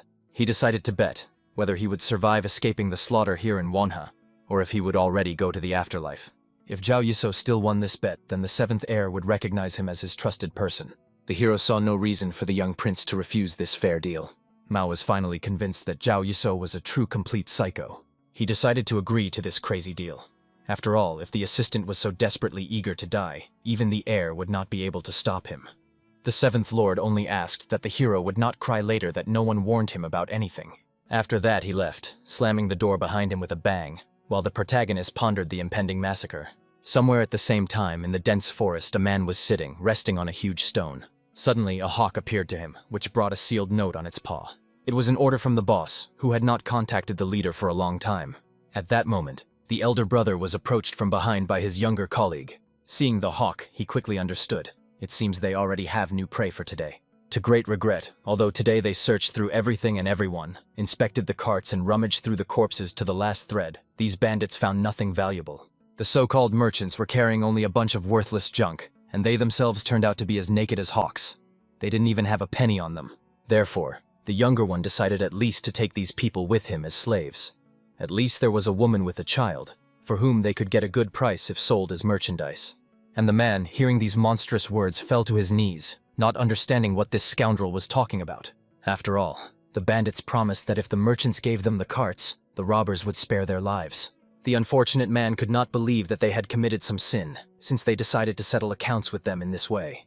However, the young bandit just shoved the man away, reminding him that they themselves were to blame. They trespassed on their territory and even tried to pass without paying the toll. This alone was enough reason to say goodbye to life. However, the beaten man reminded them that their caravan had been passing this way for decades. They had no idea that this territory had suddenly become the bandits' property. He was curious, at least when did this happen, that they missed such important news. However, the bandit calmly explained that this territory became their property from the very moment they took a liking to it. Therefore, from today. Of course, the caravan owner immediately noticed that their words were the most ridiculous. But what infuriated the bandits was that the old man kept arguing, considering that no one would pay even a penny ransom for him in the slave market. Therefore, not knowing what to do with him, the younger one decided simply to finish off this scoundrel so that he wouldn't talk too much anymore. The elder, rising after brief reflection, ordered the brothers to stop the idle chatter and prepare to retreat. After all, an order had come from the Ma clan. The bandits immediately realized that most likely the matter was again connected with the seventh prince. Surely his new assistant had caused some trouble. They were ordered to deal with the boy by sunset the next day. But the robbers still did not understand what to do with the little people they had captured. After all, dragging them along would be too exhausting. Of course, they could have left them here, and people for a moment even rejoiced at their unexpected rescue. However, the leader of the group, passing by his fighters, immediately ordered them all to cover their ears. Immediately after that, he shouted loudly, using the monstrous technique of lion's roar. Even the strongest of men began to be literally turned inside out by this deafening sound. In the unfortunate, capillaries burst not only in the head but throughout the body from sound waves that pierced their flesh through and through. And the leader only mocked those miserable little people, who needed just one of his size to all die. Which was unsurprising for such insignificant worms. This giant was called the sixth in the hierarchy of demon warriors, Magvi, the demon of sound. Glancing briefly one last time at the corpses, including the woman with the child, the sound demon ordered his comrades to move out. The time has come to visit their beloved seventh prince and play a little with his new assistant. At the same time, Mao dreamed of his distant childhood when he was just a little boy. Back then, he had friends who, just like him, performed the duties of servants. And so the boy joyfully showed up to his comrades to tell the amazing news. The elder brother allowed them to also go to the palace of the seventh prince. Of course, the guys could not believe that Lord Mason himself approved it. At the same time, Mao was proud of himself. Now he could allow his friends not to sweep those cursed yards, but to live happily together in the palace of the seventh prince. He hoped his friends were looking forward to it, but seeing their dissatisfied and gloomy faces, Mao was disappointed. After all, he tried so hard to get this permission, and his friends became quite downhearted. However, the reason turned out to be that the young men simply could not go with Mao. Of course, the boy tried to explain to his friends that they should not fear the sideways glances of the clan. After all, he had already settled everything. However, unexpectedly, the atmosphere became even gloomier when the friends reminded the comrade that he himself should have known the true reason why they could not go with him. The whole matter was that they had been dead for many years, and the talking severed heads kept repeating over and over that the seventh prince Mao was to blame for all this. In the end, the heir cried in this terrifying nightmare and came to himself, waking up in his bed. Everything was as usual, so he quickly realized that he had dreamed again of that cursed dream about the past. Mao had no idea how long this would continue until he suddenly heard the voice of the hero who came to visit the young master. Zhao Iso quickly understood that if the seventh prince woke up screaming, most likely he had a nightmare. However, it was surprising that when the prince himself looked around, to his amazement, he did not see the hero beside him. Obviously, the heir had not fully woken up, so he saw a hallucination. Therefore, Mao hurried to get dressed and went out into the inner courtyard. To his surprise, looking around, he did not notice Zhao Iso anywhere, although usually he should have already been in the prince's domain. The heir remembered the hero's words, how he threw him his fearless bet. Obviously, Mao was now sure that the assistant got scared and still preferred to run away. This was not surprising, considering that although Zhao Iso was a member of the secret squad, he would not have been able to oppose the coming massacre. Mao should not have counted on anything from the very beginning. Moreover, it was even foolish to listen to his high-flown words that Zhao Iso would help him achieve success. After all, Mao was nothing more than a scum, and the hero did the right thing by running away. Now he could live long and happily somewhere in a paradise corner, and God willing, he will not get into trouble so as not to die prematurely. Therefore, since Zhao Iso was no longer there to keep him constantly tense, Mao decided to take a nap and then visit the tavern to have a good rest. Also, the seventh master decided to take the guys from the Black Dragon to have a great time. But suddenly, the gates to his house burst open with a crash. Of course, the prince first thought it was Zhao Iso, so the question arose what the young man was doing here when he needed to run away. The heir was about to scold the assistant, who did not understand human words, until he saw exactly who had come to him. Magvi, according to the master, quickly concluded that Zhao Iso was not here. However, this was no problem. After all, he had already sent his guys all over the village, so finding the boy would be a trivial matter. Meanwhile, he could properly greet the seventh prince with his friends. After that, the sound demon introduced himself, a man who came on behalf of Boyne to deliver a message to the heir. At the same time, the events shift to the hidden pavilion, Hubei branch. The head sitting there had been sorting through countless reports all night and was just about to leave when suddenly they handed him some kind of paper, and logically decided to ask the lady assistant how important the matter was that she came to him at such a late hour. Jagal Sami hurried to explain that she had received a report from number 103 about his entry into the palace of the seventh prince. The girl was reviewing documents related to this, but some names mentioned in the papers caused her serious concern, and the very book she brought was about Boyne. The name belonged to Jegal-san was well known to him. As far as he knew, the butchery was one of the most formidable killers of the demonic sect. Their leaders and brothers themselves exterminated people with unprecedented merciless cruelty, and their combat skills were comparable to masters of the Archidokian level. Obviously, to ordinary members of the sect, they inspired much greater fear than the sect leader himself. It was precisely for this reason that many bloody stories circulated about them. And the most remarkable thing was that once they killed all the servants who were accompanying the seventh prince to the palace. Having examined the report, Jagal-san clearly recalled that monstrous event. It was such a brazen crime that Hyoryanden quickly tracked them down. But none of the butchery were punished. They were simply released from custody. And the whole matter was that they were backed by the heir of the Ma clan. His intrigues precisely helped the killers avoid deserved punishment. And the purpose of all this cruelty was to make the upstart placed in the sect clan understand not to get conceited relying on his status. And judging by the fact that no new servant has come to the seventh prince's palace so far, the warning worked splendidly. Jegal-san immediately realized, in other words, number 103, who became the assistant to the seventh prince, could soon become a target for the butchery. And even without the brothers, This organization was already destroying masters of the highest level. Therefore, Jigalsami was worried. What if it comes to a confrontation? Agent number 103 will not last a moment and will be doomed to certain death. At that moment, the members of the butchery searched the entire city. They gradually gathered towards its center, like a pack of hungry dogs.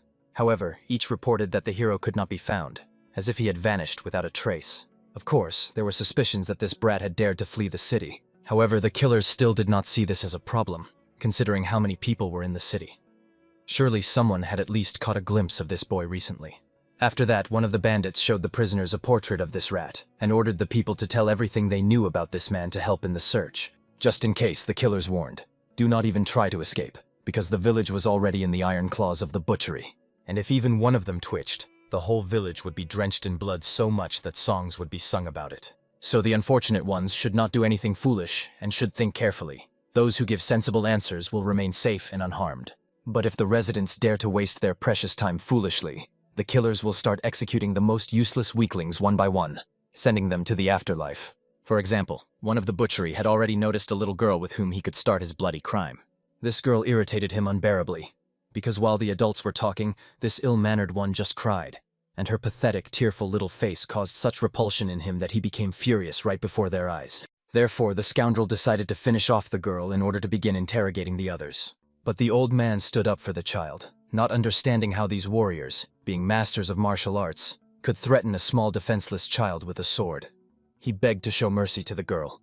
However, they only became even more enraged and grabbed him by his clothes, thinking that the old man was the first to ask for the afterlife, since he did not watch his tongue.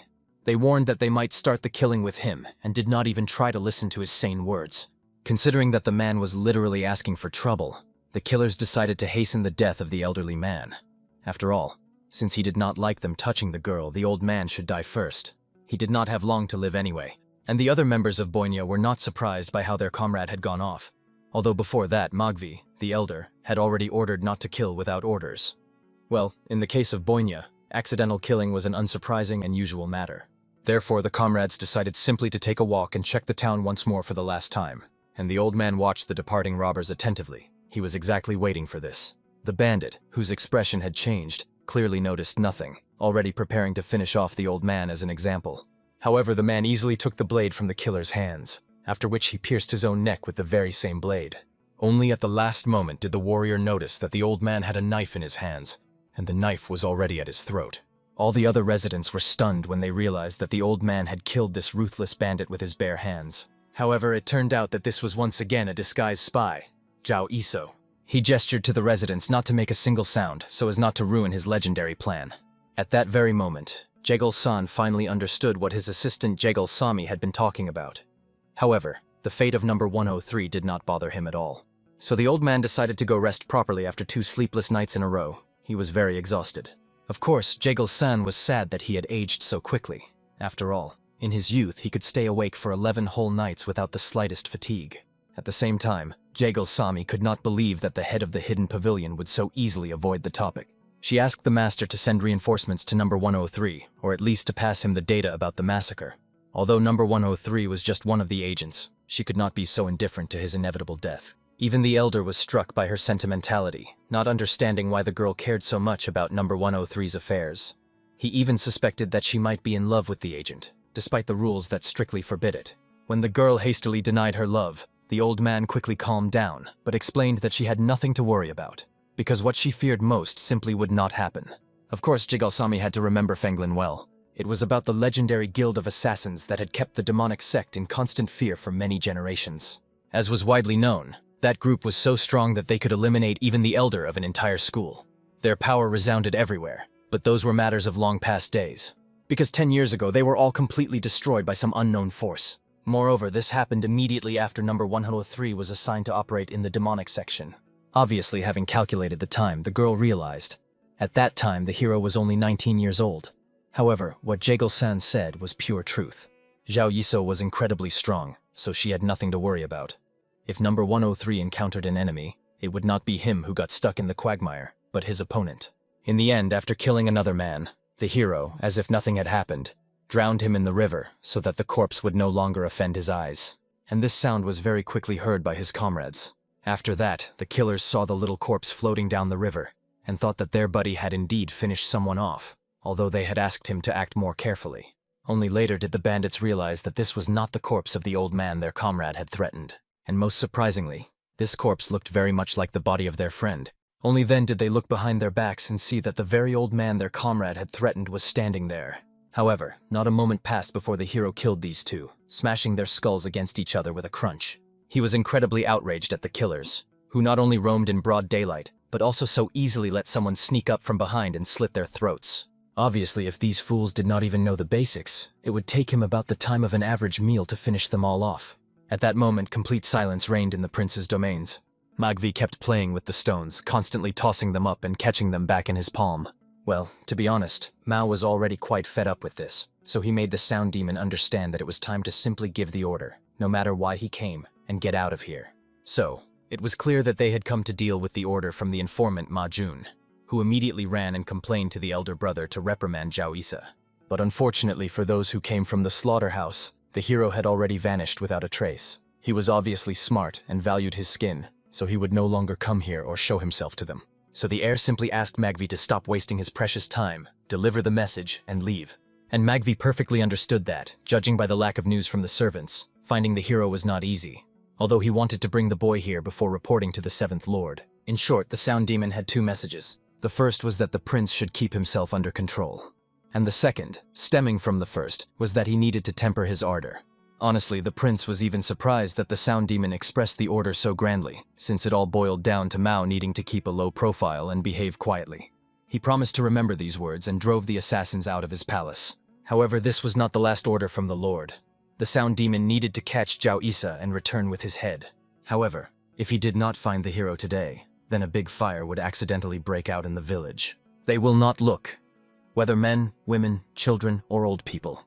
This great fire will take the life force of absolutely all the inhabitants one by one. Of course, the prince immediately realized that these people were genuine madmen, ready to cross any boundaries. But he tried to reason with the bandits, since the village was on the lawful territory of the sect leader. No matter how much the massacre tried to arrange something like this, they would not get away unscathed. However, the sound demon reminded that Mao seemed to have completely forgotten about that purge of the miserable insects in the palace of the seventh prince, which went absolutely smoothly thanks to the order of the man who was actually behind the massacre. And of course, the prince panicked greatly, understanding that the hero definitely would not come, would not appear. The young man had no obligations to him to take reckless risks. Therefore, the seventh lord ordered that these people stop venting their anger for no reason. They needed to calm down. However, the sound demon calmly explained the hero would have to appear in any case, so that a fire would not accidentally break out. After that, the killers left to visit the market and fill their bellies with something tastier.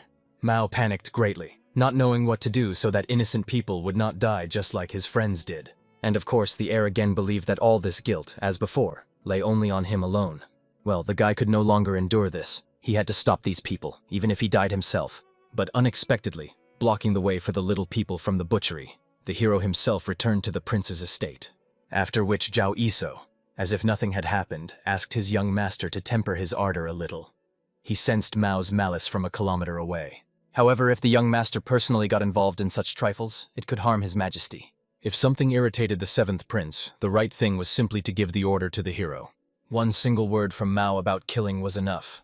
Then Zhao Isa would wipe all these people off the face of the earth in the blink of an eye.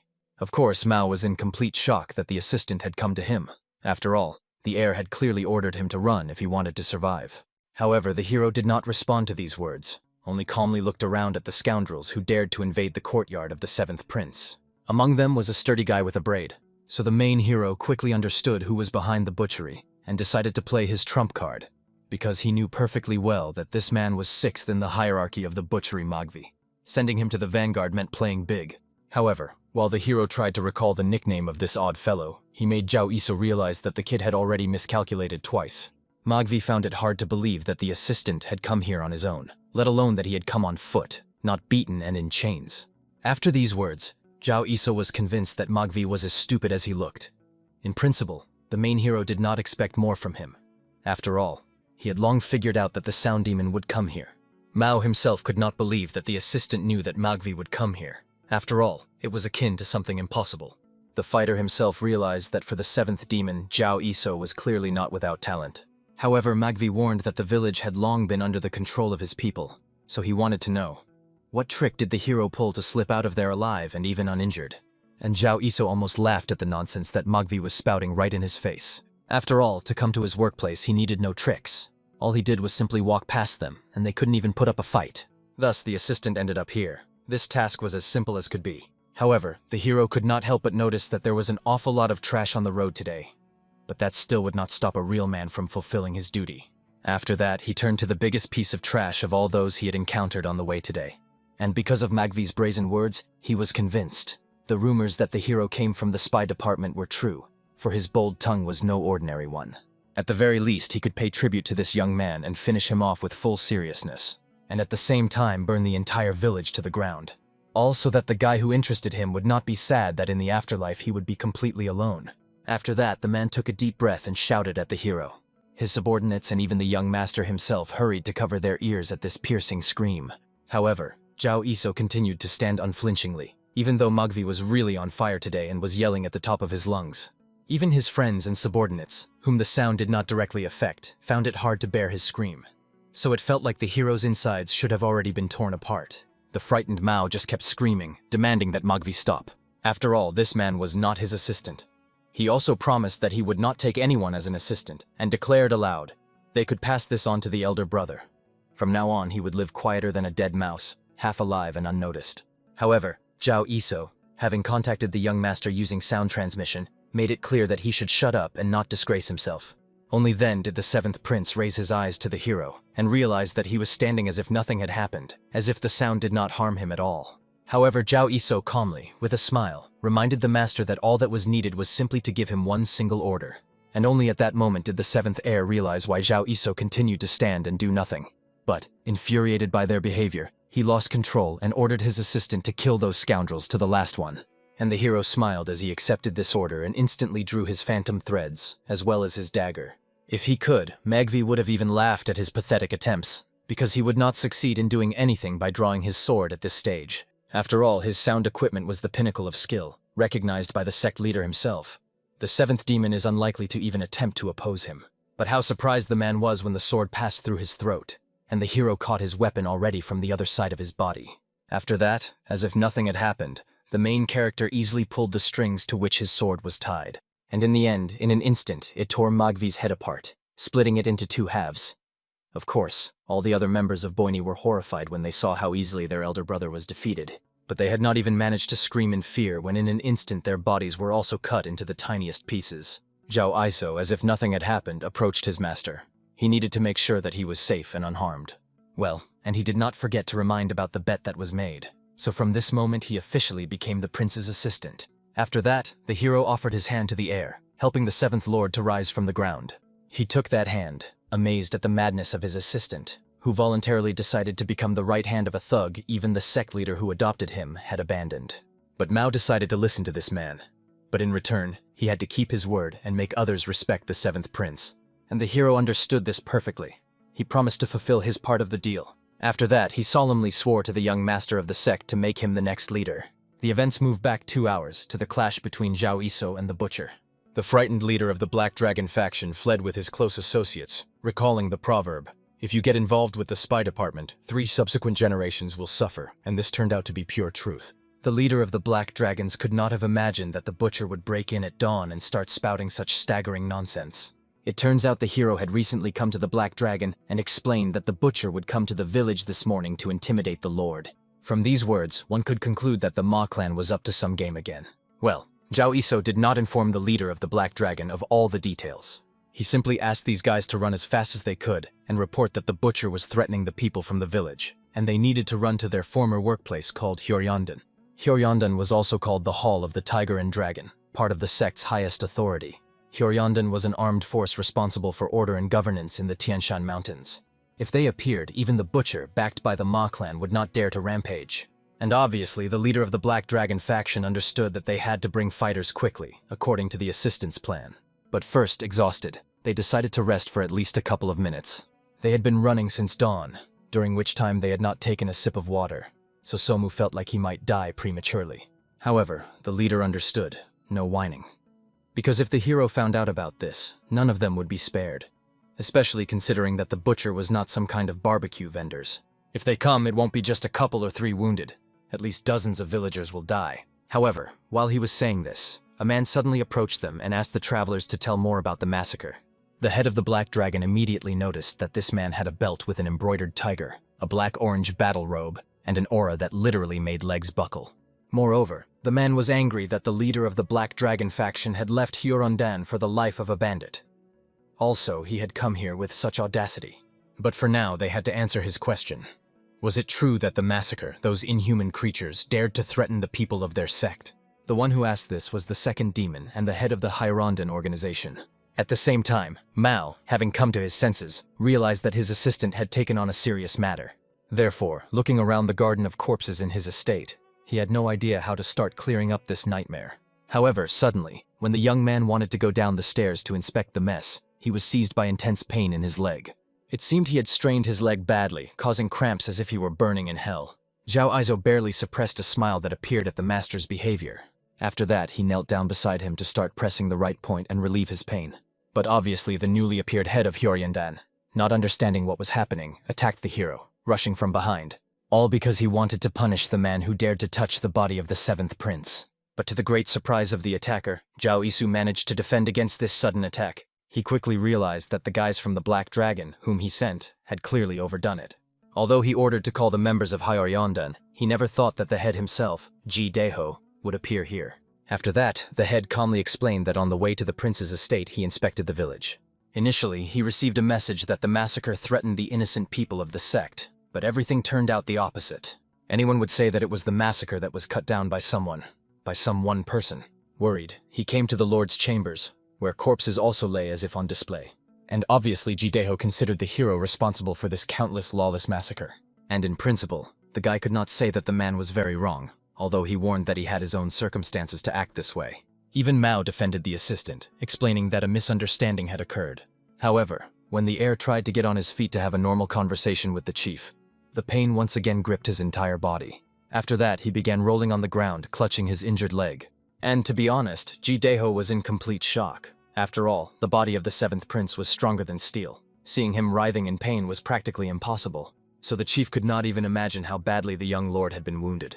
Therefore, Jideho asked the young lord to endure a little longer. He swore by his name that he would immediately deal with that scoundrel Zhao Yi and send the 7th prince to the doctor. And the hero, looking at the seriousness of this fighter, realized that he seemed to have gotten into very serious and unpleasant trouble. In the end, the hero had to defend himself, because killing this fighter was categorically forbidden. So he tried in every way to avoid his attacks and dodge the blows. Jideho immediately realized that although the opponent seemed to him a mere trifle that could be dealt with in a single blow, he turned out to be not so simple. After all, some weakling simply could not have taken his fist right in the forehead and still remained intact afterward. Therefore, having confirmed that the opponent was not a simpleton, Jideho became even more interested in testing what this enemy was capable of. The more he attacked the young man, the more he understood that his abilities were clearly not accidental. This man met each of his strikes in the most precise way, without the slightest unnecessary expenditure of energy. If the guy relied on brute force, the leader would not be surprised. But this young man was not even 30 years old, and he already mastered flawless high-level technique. After that, Jideho decided to test him one last time and attacked the hero straight in the forehead with his foot. However, Zhao Iso dodged the attack, which impressed the opponent even more. But Jideho dealt a deadly blow with the true intent to kill, and the protagonist escaped this attack with astonishing ease by using his thunderous energy. So Jideho even had to apologize for his imperfect judgment in underestimating a hero-level warrior. Therefore, now the leader decided to pay him due respect and unleashed his true power in this fight. Observing the incredible power of the enemy, the hero was even surprised. The leader of Hurondan was inhumanly strong. And despite all this, he fought only for the 30th place in the sect hierarchy. Moreover, Zhao Yisu had no choice but to use his thunder technique, which he had wanted to save for later. But it won't work. This opponent demanded total commitment even in a single strike. If the assistant makes even the slightest mistake, he will obviously die. However, to the hero's immense shock, he noticed that his thunderous energy began to fail because of the weakness of his body and the recent battle with those freaks from the slaughterhouse. And because of the crack in its core, the forces were running out. Therefore, in the next moment, the enemy was already rushing straight at him, using the Tiger's Fury Fist technique, an attack that even a master could die from with a single blow. And Zhao Iso understood that due to panic, he missed the moment when he could have dodged. so he tried to frantically figure out what to do in such a critical situation. But the shocking fact was that the Seventh Lord stood in the way between his assistant and the attacking Jideho. Of course, at the last moment, the leader managed to slow down, and, thank God, even the prince remained unharmed. A couple of agonizing seconds passed before the prince exhaled with great relief, realizing that everyone was safe and sound. But Mao clearly understood. If the spasm had lasted a little longer, most likely Zhao Iso would already be crossing the river of the dead to the other world. After that, the heir also scolded Zideho for not at least listening to the man until the end, instead of rushing to finish someone off indiscriminately. The warrior himself was in complete shock that the seventh prince covered this man, considering that the young lord had shielded him with his own body, ready to take the blow himself. However, the prince, as if nothing had happened, calmly introduced to his assistant Jideho, the head of the well-known justice squad Hyoryondan. After that, he introduced to Zideho his new personal assistant Zhao Isa, as well as the first person he had let into the seventh prince's palace in a very long time. Soon Jideho learned the true picture of what had happened and examined Mogvi's body. Judging by the severed head, he was killed by a very unusual technique, so it quickly became clear that in his young years, this guy had also mastered a hidden weapon. But Zhao Iso calmly explained to Jideho that he was not very strong in internal energy from birth. Therefore, he had to learn many small tricks. After all, obviously, surviving in the demonic sect with his fragile body otherwise would have been damn hard. The hero Jideho's skill could not be called tricks at all. After all, even his fist and foot technique was on par with the boy, who called it merely pathetic tricks. So the more the head of Hyoryondan thought about this young man, the more mysterious he appeared to him. Now Jideho began to understand why the seventh prince allowed this guy to get close to him. Everything was falling into place. The hero hoped that he would not be accused of using hidden weapons in the fight between sect members. However, Jideho knew very well that in the Tian Shan Mountains this was common, especially for the safety of the master, so there were no problems at all. However, given the extreme seriousness of this matter, it was impossible to neglect the investigation and the report on today's events. And this meant that the rumors would reach the Council of Elders. Then problems could arise with the Ma clan. This news frightened the heir, but the assistant hastened to report that it suited them perfectly. After all, the hero had left living witnesses in the village, so Jideho could take them with him, interrogate, and compile a flawless report. They also had to find the main culprit behind this attempt to suppress the sect leader's adopted son by force and hold him accountable. And, of course, obtain official apologies and compensation. And although Jideho perfectly understood what the assistant was aiming for, he warned that it was not as simple as it seemed. But the boy did not agree with Jideho brushing off the problem. After all, the hero himself simply did not notice the reasons and difficulties mentioned by the leader. The evidence was clear. The circumstances and witnesses were also present, so the situation was extremely clear. And if Jideho still said it was difficult, then Zhao Isu would have to declare the incompetence of Hyoryondan in investigations. And that meant he would have to file an official lawsuit, because he would have no other way to prevent this situation from being covered up. Seeing the tension between the two, the seventh prince intervened, who did not understand why the hero was so stuck on this point. After all, the heir had no idea what they would do next if the conflict escalated to incredible proportions. Therefore, he himself would like them to just cover up this conflict this time and live peacefully. However, the assistant did not consider this right. If they had already dared to attack, then the matter had to be brought to an end. Otherwise, those worms who did not know their place would again come crawling to the seventh lord, and the young lord could believe. Next time, the methods would be much dirtier and harsher than today. Obviously, the young lord did not want this at all. Therefore, the matter was closed. Zhao Iso immediately hurried to bow before Jideho. Now that his lord had clearly expressed his intentions, he was counting on the leader's help. The hero very much hoped that in the name of his own reputation and the reputation of Hyoryondan, he would achieve compliance with the sacred laws of the sect. And to be honest, Jideho was amazed that this young man was not only a master of martial arts, but also possessed impeccable business skills and eloquence. And the way he treated the seventh prince, this notorious scoundrel, as if he were a child, was astonishing. From all this, the leader could draw the conclusion that was obvious. An unusual person appeared in the palace of the seventh prince. This meant that the Tian Shan Mountains would soon become very heated. In the end, the Bao Jideho promised that he would do everything possible at his level. Of course, he could not promise that the matter would not be covered up at the top, but from his side, he would do everything to publicize what had happened. The leader also apologized to the seventh young lord for the trouble, and promised to send people for cleaning, so the heir should wait a little. And of course, Mao was insanely embarrassed by such respect from the leader, while the latter promised the prince to contact him as soon as the crime investigation was completed. After that, Jideho bowed and immediately disappeared, so his trail instantly went cold. And even after this short conversation, the seventh prince was unusually exhausted, which was not surprising, considering what an eventful day it had been for these two today. It was striking that the hero sympathized with the prince, considering that it was Zhao Iso who was the instigator of the main commotion, either slaughtering the butchery or demanding official apologies from the Hyoryendan clan, right in front of the leader. Mao was curious about how Zhao Iso was going to handle future problems. Surely he must have had some kind of plan, right? However, the young man was simply focused on keeping what they had under control and achieving what they lacked. Of course, there were only two of them for now, but the situation would change very soon. And at that moment, immediately after these words, frightened members of the Black Dragon faction showed up. Their leader hurried to report to the prince and Zhao Iso that they had completed a special assignment and rushed back to report. They were, of course, very glad to see that both lords were in perfect order. And the hero barely held back a satisfied smile, realizing that it seemed there were far more than just two of them now. However, for today he suggested closing this matter and sent the seventh prince to rest. After all, the day had indeed been exhausting. Whether Zhao Iso was running, fighting, or just talking, all this time spies were watching him closely, while the conflicts were happening in the seventh palace. Soon this spy returned to the third princess's domain, reporting everything that had happened to her. Of course, she was surprised that Zhao Iso had managed to destroy Magvi, the sixth in the hierarchy of the butchery, and his entire gang. Naraka hurried to explain that according to the reports of the observer assigned to the seventh palace, these reports were accurate. Moreover, Magvi, known as a master of high-level sound technology, was defeated without much effort and prolonged fighting, and the first reaction of Sakarena was some surprise. But remembering the young man and their conversation, she knew he should have handled this trial with ease, if his loud words were not empty talk. But the fact remained a fact. Zhao Iso still accomplished a difficult feat. This meant that she could somehow encourage him and express personal praise for such an impressive result.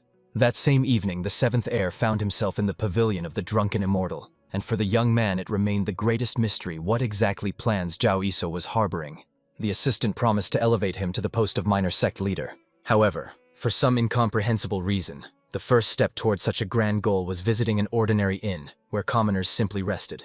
Mao could not understand how this noisy feast with revelry was connected to the title of minor cult leader. But in the next moment, Lady Chu Hanren herself came out to meet the seventh prince and his assistant. Bowing respectfully, the beauty explained that according to the assistant's command, they had mobilized absolutely all resources of the pavilion of the drunken immortal and arranged a luxurious feast for the villagers. The hostess assured that they tried with all their heart and sincerely hoped that the Lord would approve the work done. The hero immediately thanked the pavilion owner for her efforts. The girl handled the work even better than he expected. Only now did Mao realize that before him stood the very legendary beauty he had heard about not long ago. That very unattainable girl, a meeting with whom could not be bought for any amount of money. Of course, the heir was tormented by curiosity. By what incredible means did Zhao Iso manage to meet the girl whom even the highest officials of the sect could not see even with whole bags of gold? At that time, the main character apologized to Chu Honggran, whom he had recently been burdening with many tasks. Surely her delicate head was already spinning from all the affairs.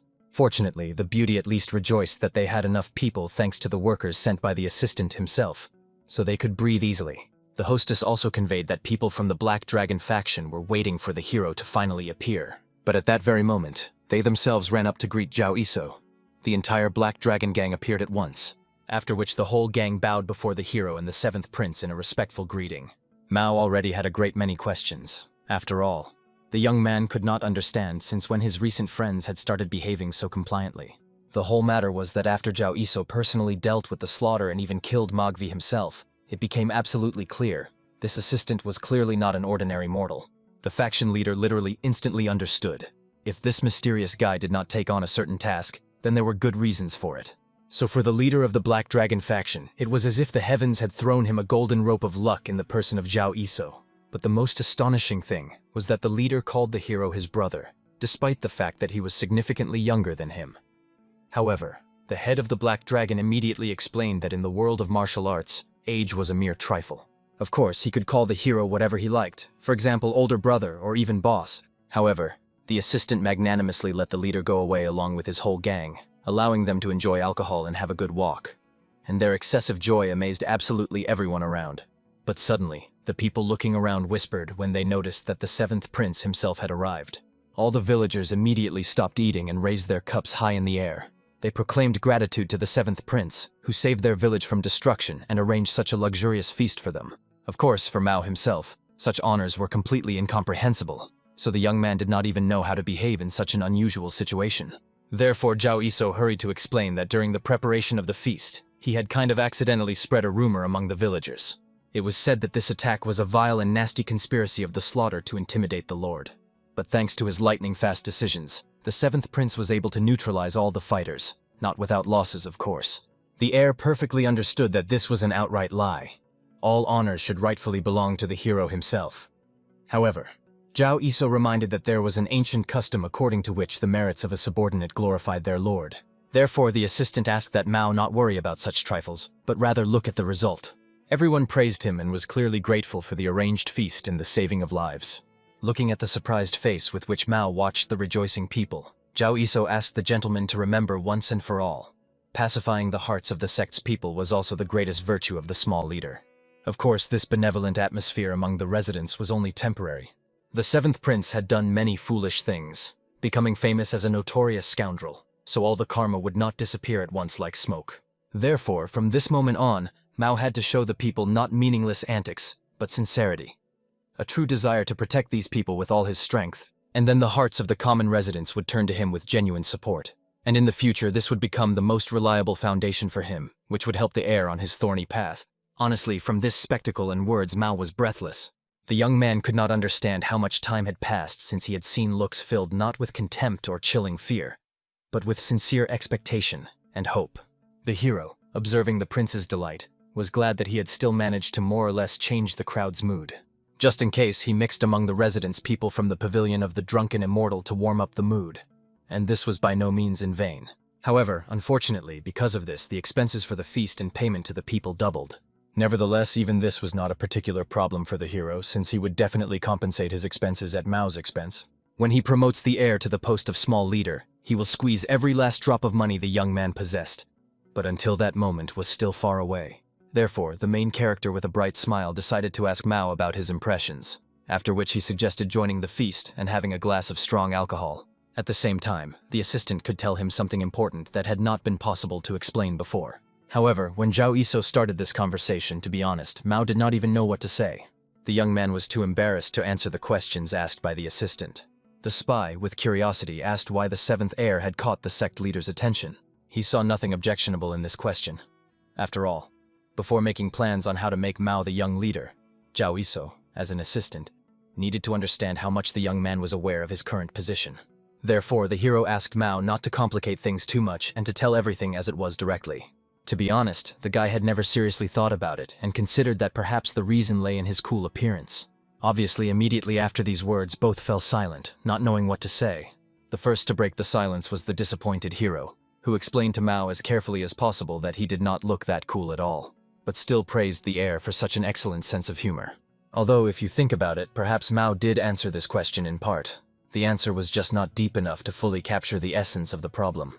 As is known, the sect leader, without the support of clans behind him, but possessing amazing martial arts power, not only destroyed many formidable opponents in the martial arts world, but also, thanks to his renowned wisdom, maintained political order in their cult. It is unlikely that such a person, knowing that at any moment someone could raise a sword against him, threatening his position as the leader and opposing the most influential clans, would choose adopted sons and daughters relying solely on their innate talents. In the humble opinion of the hero, the system of adopted children in the sect was created to direct the greedy eyes of the great clans in a direction convenient for the leader, namely to the position of the minor leader, who inherits the divine technique of the heavenly demon.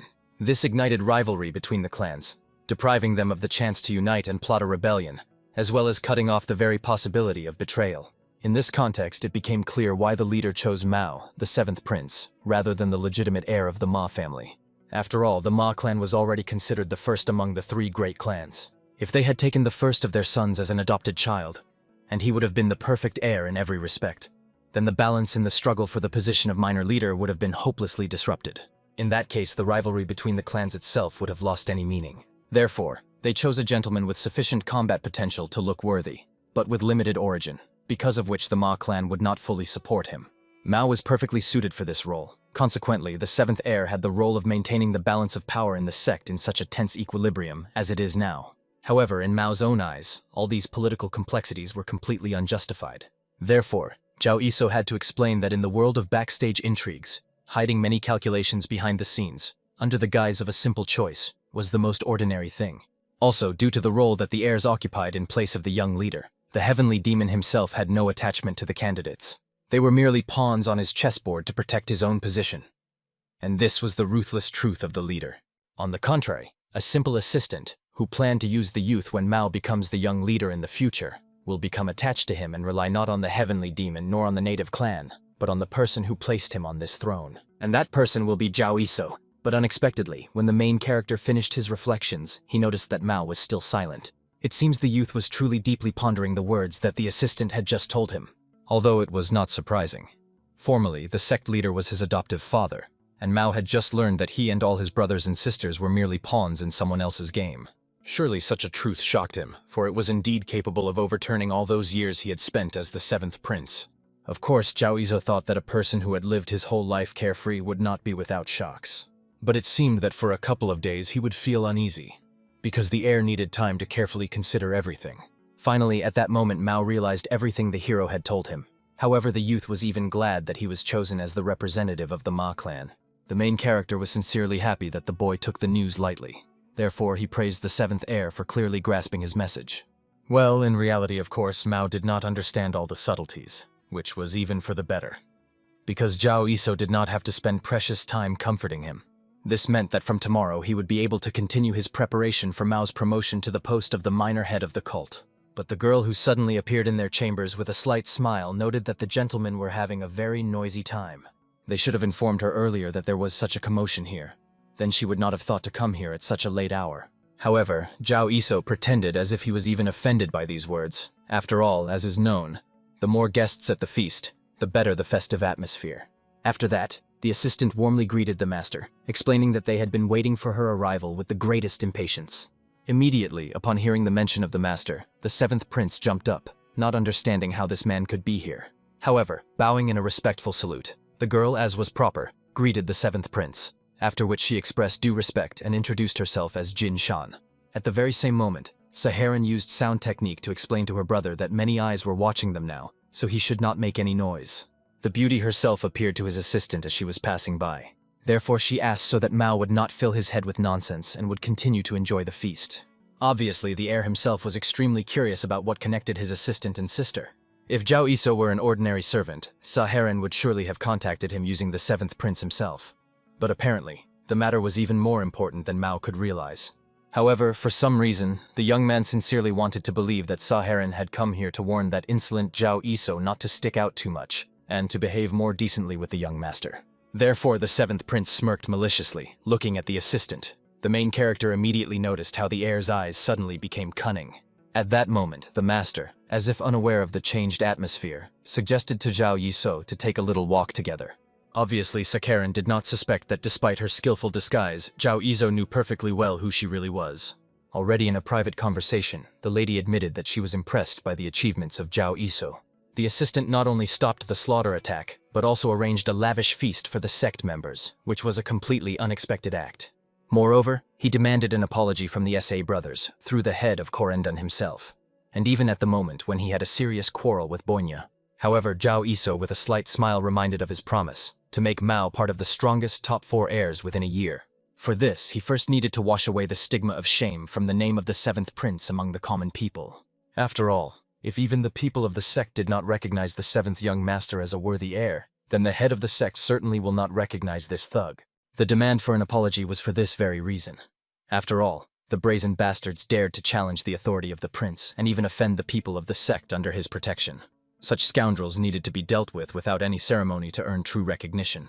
The lady was struck by the eloquence of the young man, who was merely another assistant from the spy sect. For this, she could duly appreciate him. Moreover, she could not ignore the fact that everything Zhao Iso undertook was done extremely well. And for such a merit, he deserved a worthy reward.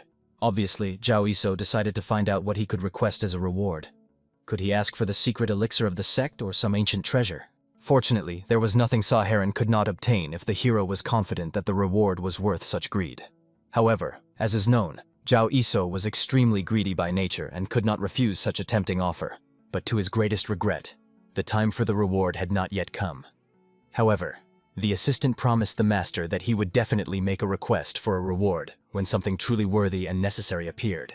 Of course, the princess immediately understood that the hero wanted to record this reward as a debt, which was very clever on his part. For this reason, appreciating this cunning, the girl decided to give one important piece of advice for the future. Soon there would be a regular morning reception of the sect leader with his adopted children, starting with the first prince and in order. Therefore, in half a month, the turn would come to the seventh heir. The hero knew this perfectly well. Formally, this reception is when the sect leader meets alone with his adopted children over a morning meal. But in reality, it is one of the most important events of the sect, where the cult leader evaluates the achievements of his children and gives them guidance. However, this event was an internal secret, not spoken about publicly. Being the former seventh demon, the main hero had to pretend that he was aware. Therefore, he expressed surprise at such an event with the sincerity he could muster. Sa-Heron, however, was not surprised by the assistant's ignorance, knowing that the seventh prince surely would not have reported this to the new servant. Most likely, the reason was that Mao was ashamed to talk about it. At that moment, the hero noticed how the face of the third princess changed sharply, so he became worried. Perhaps his delinquent ward even managed to cause some kind of scandal during the sect leader's receptions. The guy wanted to believe he was overthinking it, because for such a scandal, Mao would surely have been beheaded long ago. However, what was surprising was that Sa-Heron ordered the hero under no circumstances, for any reason, to attend this reception. He could say he went into closed training, or that his leg was cramped, find any excuse just to officially refuse to participate in the reception. Otherwise, Sa-Heron was sure that the seventh prince would lose his status as prince one way or another this time, and Zhao Yiso could only stand in complete bewilderment, trying to understand what this brat had done. The next day, the events returned to the palace of the seventh prince. There, the heir was struggling to recover from a hangover that he was almost dying from. So it quickly became clear, finishing that jug of alcohol entirely was the greatest mistake. Mao himself wanted to cleanse his stomach to feel better. But unfortunately, nothing was coming out of him. Therefore, he even wanted to ask the hero to come over and pat him on the back. After all, maybe then he would feel better. And fortunately, the hero, sneaking up from behind, hurried to help his lord. However, this slap was so heavy that the prince not only did not clear his stomach, but almost spat out his intestines through his mouth. After which, landing on the ground knocked off his feet, the heir screamed like a wounded beast. He clearly wanted to know why the hero was hitting him on the back early in the morning like a madman. However, Zhao Yiso was so furious that even when he apologized to the young lord, it was clear he wanted to beat him even harder. But still, the assistant excused himself, saying that it seemed to him that Mao's throat was blocked, and he wanted to help clear it, but overdid it with force. After which he began to apologize to the young man to death, looking extremely intimidating at that moment. Finally, after the fear he had experienced, Mao's nausea disappeared as if by magic. Therefore, kneeling before the prince, the hero demanded that he tell him the truth. Zhao Yiso had accumulated a great many questions throughout the night. Why did Mao act that way? What was the reason? The assistant wanted to know where the heir got the courage to ignore all the morning treatments arranged by the sect leader. Obviously, under the serious gaze of the hero, even this poor fellow was frightened, not knowing what to say in his defense. Soon, finding himself at the table, Mao, overwhelmed by the hero's gaze, spilled the whole truth. Of course, the hero almost started to rave, but he couldn't believe it. The thing was, every time Mao reached the hall of the heavenly demon on the day of the reception, he simply could not open the door. It was not easy for the heir to speak about this disgrace right away. Of course, if he had known the reason why the door wouldn't open, he wouldn't have come to the point of ignoring the leader for many years. He himself wanted to understand why this cursed door had never opened before him. It felt as if someone had set up some kind of trick. No matter how much he pushed, pulled, or kicked, it was all useless. The door did not move an inch under the pressure of his body. Here, Zhao Yiso pondered what kind of door this could be that wouldn't open by pushing. Although Mao was not a genius by birth, the natural strength of his body did not fail him. So the problem was clearly not a lack of strength. If the hero solved this mystery, he would finally be able to understand everything. But the problem was that less than 2 weeks remained until the reception, and to figure it out, every precious minute had to be saved. So, having immediately decided on the first action, the hero jumped up from the table. After that, he explained to Mao that he needed to leave for urgent matters and asked the young man not to wander anywhere. Instead, the heir should look after the palace. Zhao Yiso went off to spend a little money from his own pocket once again. As the name suggests, the Hall of the Heavenly Demon is the abode of the Lord, as well as the center of the Tian Shan Mountains, located on Mount Mahe, one of the greatest and most sinister peaks in the world of martial arts. This hall is surrounded at the back by a huge lake resembling a sea, and at the front, by 5 paths spreading out like fingers, where Corindon settled, one of the main forces of the sect, strictly limiting access to all outsiders. Only Corindon, located on the middle path, allows those who have received an invitation from the heavenly demon to ascend the mountain. But even if one manages to get onto the mountain, reaching the hall of the heavenly demon is impossible, because at the foot of this hall lies a suspension bridge about 300 steps long, guarded by the magical moon squad of the Shin, as well as 3,000 steps, which are guarded by the strongest warriors of the mountain. They were also called the Heavenly Demon Squad. Therefore, outsiders not only cannot penetrate there, but will not even learn the exact location of this hall. It was literally an impregnable sanctuary.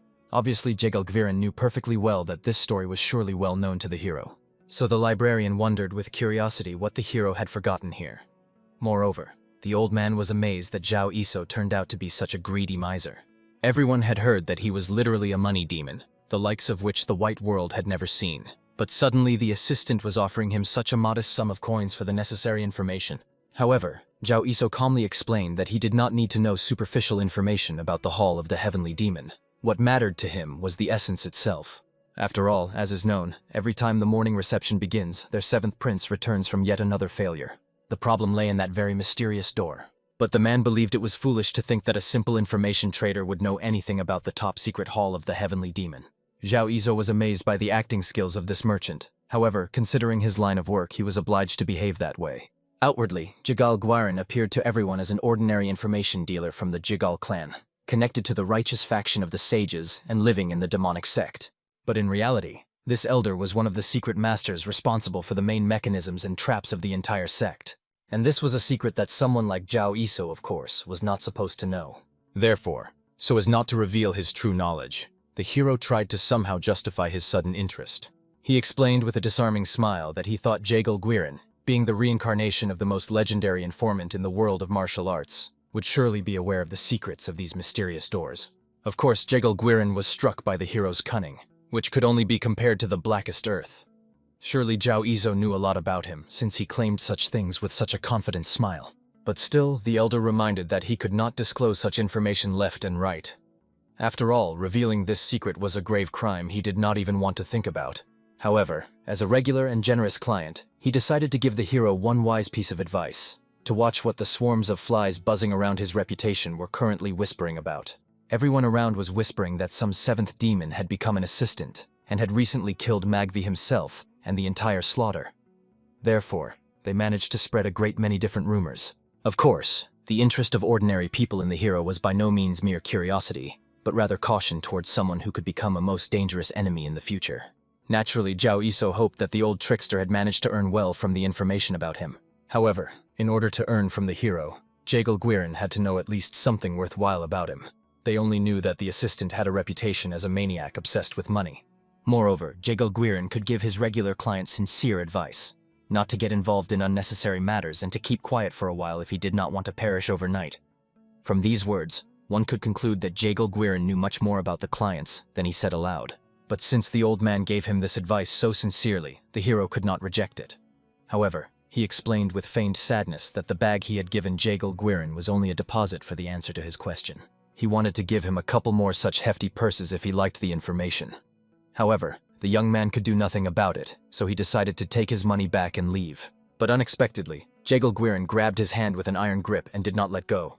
After which, carefully coughing, the old man hinted that he could still tell him something. According to Jegal Gvirin's knowledge, the door of the Hall of the Heavenly Demon tests whether a person is worthy of a personal audience with the head of the cult himself. So if a person was truly worthy, all he had to do was just knock on the door, and then the gates would open by themselves before him, which Gvirin vividly demonstrated by spreading his arms. However, for the hero, this wonderful information seemed more like some kind of utter nonsense. While the main character was trying in every possible way to get at least some sensible information, the affairs of the seventh prince were also proceeding as usual. However, unexpectedly, when the heir went out into the courtyard, he saw a great many workers. A real construction was underway at his residence. Of course, the prince was extremely curious about what the Black Dragon faction had forgotten in his palace so early in the morning. However, Zhao Iso asked the lord not to worry about anything. After all, the workers were simply following orders previously given by the assistant himself. At that moment, Mao became curious about what his mysterious assistant had planned this time, as well as who the person was that he had brought along.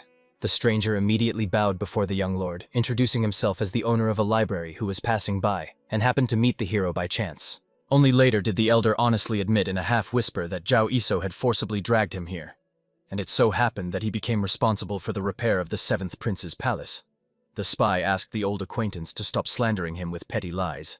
For words from his mouth, Zhao Iso had already paid a whole lot of money, so it would be fair if the old trickster fulfilled what he promised. Otherwise, he would have to return the money to him, and on top of that with huge interest. Watching their lively quarrel, Mao could not understand at all why he suddenly needed the palace repaired. However, Zhao Iso asked that his lord not worry about anything. He did not need to bother with these problems. After all, the assistant would settle all the issues himself. After that, he sent the young man to gather all his belongings, for a long journey awaited him. Before they set off to the Hall of the Heavenly Demon, Zhao Yiso prepared one more important matter for the heir that they needed to settle. At that moment, Ji Dehu was reading another long report in his secluded office. This time, the document concerned the personality of Zhao Yiso. However, it even shocked the leader himself.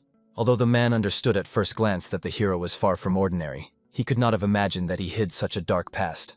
The events took place 14 years ago, shortly after the signing of the peace treaty between the righteous, neutral, and demonic factions, during the period of greatest chaos and power transition. At that time, the sect, in search of fresh talents, invaded the lands of the righteous and neutral, abducting abandoned children or buying them on the black market. They were called external candidates of a special class. And before official acceptance, all of them underwent a special selection that determined their fate in the sect. This cruel process was controlled by the seventh elder and the two-faced demon, who evaluated their abilities. If the talent was recognized as supreme, the candidate received a chance to become the adopted son of a great clan or an apprentice of the sect master. But if the worst verdict was given, he was classified as a low-class wild dog. They became test subjects for the development of demonic techniques or cannon fodder thrown onto external battlefields. And among the children who passed that selection was the young Zhao Yiso, just brought from the lands of the righteous faction. However, no matter how much the right head of the demon looked at the boy, he could say only one thing. The lad was very strange. But his evil brother immediately felt that the boy had holes in his core. He was simply trash that should be classified as the worst. However, the right demon believed that the boy's talent for martial arts surpassed even certain higher ones. Therefore, both began to ponder how it would be best for them to deal with this mysterious boy. In the end, the final verdict for Zhao Iso was the worst, so he wandered at the very bottom as the so-called wild dog. But by the happiest coincidence, he caught the master's eye and became part of counterintelligence. In 10 years, he achieved incredible success, rising to the rank of squad commander. For a wild dog, this was indeed a considerable achievement. But still, Ji Dehu sincerely felt sorry for him, for he still remembered the deepest essence of martial arts that the young man had demonstrated to him in battle. This essence, without the slightest doubt, surpassed the highest level, reaching excellence. Even the best masters in the world would not be enough to describe his talent. But to the greatest regret, he was unlucky to be born with those cursed Chu Hyun holes in his body. It was a problem that no one could solve. Even if the sixth elder, the great healer Poisonous Feed, took on the task, he would hardly find a solution. The only one who could at least hint at the solution is probably the sect leader himself. But still, Ji Dehu realized that fate was surprisingly incredibly generous. The gentleman, gifted only with physical strength, and the assistant, endowed with boundless intellect, so the elder could only guess how far these two could go. Of course, first Mao needed to succeed at the morning reception with the chief. However, Ji Dehu was confident that the hero could help with such a task. Still, Ji Dehu himself qualified this young man as worthy. At that moment, before setting out on the long journey, they stopped at a small secluded glade so that Mao could practice a little. Concentrating all his strength, he rushed to run at the thick tree with his bare fists. However, at the last moment he stopped, not touching the tree. Honestly, Mao himself was shocked, not understanding why the trick did not work. And Zhao Iso sighed heavily again, realizing that his ward was completely hopeless. Initially, when Jigal Guiran told the hero that the door of the Heavenly Demon Hall tests worthiness, Zhao Iso dismissed these words as nonsense. However, the old trickster was not one to deceive with information, so the hero could at least believe in the partial truth of this data. So, the door of the Heavenly Demon Hall could not be opened by brute force. After all, if it were a matter of physical strength, the fifth princess and the sixth prince would not have been able to open it, and Mao would not have failed. Then there was only one answer left. Another symbol of the warrior's strength, or more precisely, inner energy. The door of the Heavenly Demon Hall must have been checking the person's internal energy. If the hero voiced this aloud, everyone would consider him a real madman. After all, no one had encountered such a mechanism before. However, Zhao Yiso had already faced similar strange magical barriers thousands of times. So for him, this was by no means new. If you consider that the door of the Hall of the Heavenly Demon is something like an ancient repository, then there was nothing surprising about it. But what really troubled the hero was why Mao, born with the body of the Heavenly Sun, could not open the door of the Hall of the Heavenly Demon. Not long ago, he just swung his fist, and his internal energy flowed through the meridians by itself. He broke chips and even thick trees with a single blow, but he could not manage to open a simple door. At the moment this question crept into the hero's mind, he intuitively put forward a hypothesis. And to test it, he gave Mao a special task. He needed to move his internal energy as usual to break the tree, but without touching the tree with his fist. Of course, the boy was initially surprised that Zhao Yisou gave him such a simple and obvious task. However, the result of the so-called simple task was a complete failure and disgrace. When after many attempts the tree did not yield, Mao got so furious that he destroyed it with his fists, breaking the tree at its very base. The spy fully realized what the main problem of his protege was. Mao only roughly drove his internal energy but did not know how to gather and compress it at all. In fact, compressing internal energy is the foundation of foundations for any warrior, which cannot be unknown. And the reason why Mao understood nothing about this at all is that he had a damn incredible body, which made it unnecessary to study such basics. Usually warriors, in order to control internal energy at will, first train to finally control it, and in the process naturally master how to compress it, and gradually grow in skill. But Mao accumulated internal energy simply by breathing, and by mere will. The energy flowed as he wished, like an obedient stream. In other words, his excessively outstanding physical attributes became an insurmountable wall hindering his own development and growth in skill. In that case, Zhao Yisou had no other choice but to help the boy with his own efforts. He had to teach him all the basics of martial arts, even if he had to force Mao to learn through fighting and suffering. Standing before a massive tree, the hero once again patiently explained to Mao that internal energy is not just about wildly rushing it through the body. In this way, the young man will never surpass the truly concentrated power of great masters. He must act with a single thought in his head, not to waste a drop of precious energy. He must focus his mind to the limit, finally concentrate the energy and direct it wherever he wants, without the slightest loss. Only then can he break through the enemy standing before him. In the end, gathering energy at the fingertips, the hero managed to release an energy burst that pierced through the trunk of a wide tree like the sharpest blade. Thus, he showed Mao in the smallest details how to act in order to master the release of inner energy. Only a few masters, who advanced further in their skill, were able to control the released energy and use it to create the quintessence of power. Now the hero, keeping his fingers ready, controlled the energy that swirled like a gentle whirlwind around his body. After that, he launched an attack of embodied impulse, and because of this, he split the tree as if struck by the strongest storm, the lightning of divine wrath. The tree split perfectly into two flawlessly even parts, causing Mao to freeze in amazement with his mouth wide open. The spy hoped that the master finally understood what true inner energy control was. The incredible skill of the assistant, who cut such a huge tree with one majestic sweep of his hand. Moreover, he cut it so cleanly, without a single unnecessary branch. The main hero hoped that now, having impressed the master so spectacularly, he would realize how worthless and pathetic his own inner energy control was. Mao really began to agree with the hero, and was even forced to admit that in terms of skill level compared to Zhao Yisou, he was a completely useless fool. When the offended Mao was about to leave to recover from this humiliation, suddenly the hero collapsed unconscious right at his feet, as if felled by an invisible force. And when the heir, scared to death, woke up from the shock, he saw that a thin stream of scarlet blood was seeping from the young hero's mouth. The unconscious lying young man was recalling his very distant past. Then he was saying goodbye to his younger brother, who was crying bitterly because he did not want to let Zhao Yisou go anywhere. He wanted to go with the young man wherever he went. However, the hero understood that it was impossible. He explained to his brother that he would have to leave alone. The road he was heading to was too dangerous, so his younger brother was not allowed to go there under any circumstances. But Zhao Yisou promised that soon other adults would come and take him to a much better place. There he would definitely be fed 3 times a day to his fill and taught martial arts, which the brothers loved so much. He would live wonderfully and safely. But most importantly, the brother had to obey the adults. Then everything would be fine with him, and soon they would definitely meet again. About 14 long years passed since the hero said goodbye to his younger brother. And during all this endless time, the young man did not keep his promise and did not return to him. However, unexpectedly, the hero came to his senses when a heavy drop of water fell right on his face. After that, opening his eyes wide, he saw a master standing over him with a huge barrel filled to the brim with water.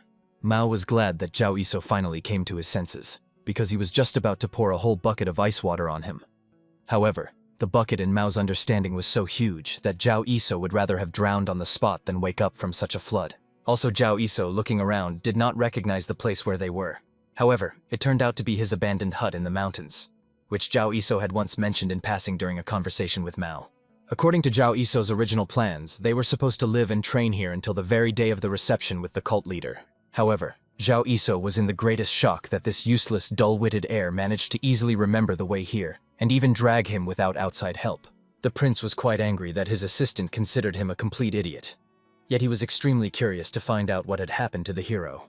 After all, he was the strongest man who could knock down a master like Magvi with a single blow, yet he fainted after barely using his inner energy. Moreover, in the fight that turned into a slaughter, the hero didn't even use energy, and threatening those fools, the magician did not slip up even once. So the prince had a disturbing feeling that Zhao Iso might have been practicing some strange demonic skill that was destroying his body from within. The hero did not try to justify himself, for he understood, for a lowly being like him, to become stronger, all that remained was to swallow everything in a row: poisons, medicines, forbidden elixirs. What happened to him was a side effect of this practice. In other words, although Zhao Iso looked like a cool assistant, he was actually a rather damaged product that could fall apart at any moment. So the seventh prince needed to become stronger as soon as possible and not rely on an assistant. He himself did not know when he would collapse or even die somewhere along the way from another seizure. Obviously, the gentleman did not like that his assistant was saying such sinister and gloomy things. However, Zhao Iso interrupted him as they needed to get straight to the point. Perhaps Mao himself was unaware, but in terms of the amount of energy in the body, the drunken gentleman had long reached the peak of mastery. However, in controlling that very energy, he was worse than a third-rate warrior from a roadside tavern. These words deeply hurt the prince. He decided to find out how he could fix such a deplorable situation. Should he repeat something like the embodiment impulse technique that the hero demonstrated?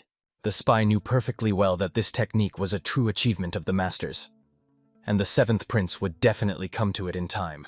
However, it is impossible to reach such a level in the remaining 14 days, and there was no need for that anyway. If the embodied impulse were a condition for entering the hall of the heavenly demon, then the other children, most of whom still opened the door, would not have been able to do so. Therefore, their goal was not this technology, but what the hero showed earlier, the level of energy release. And for this, as Zhao Yiso has already said, it is not enough to simply roughly drive internal energy through the body. One must be able to fully control it and compress it to the limit. Therefore, from this moment, Mao will work through proper breathing and control energy without the slightest loss, making it circulate through the body in a perfect rhythm.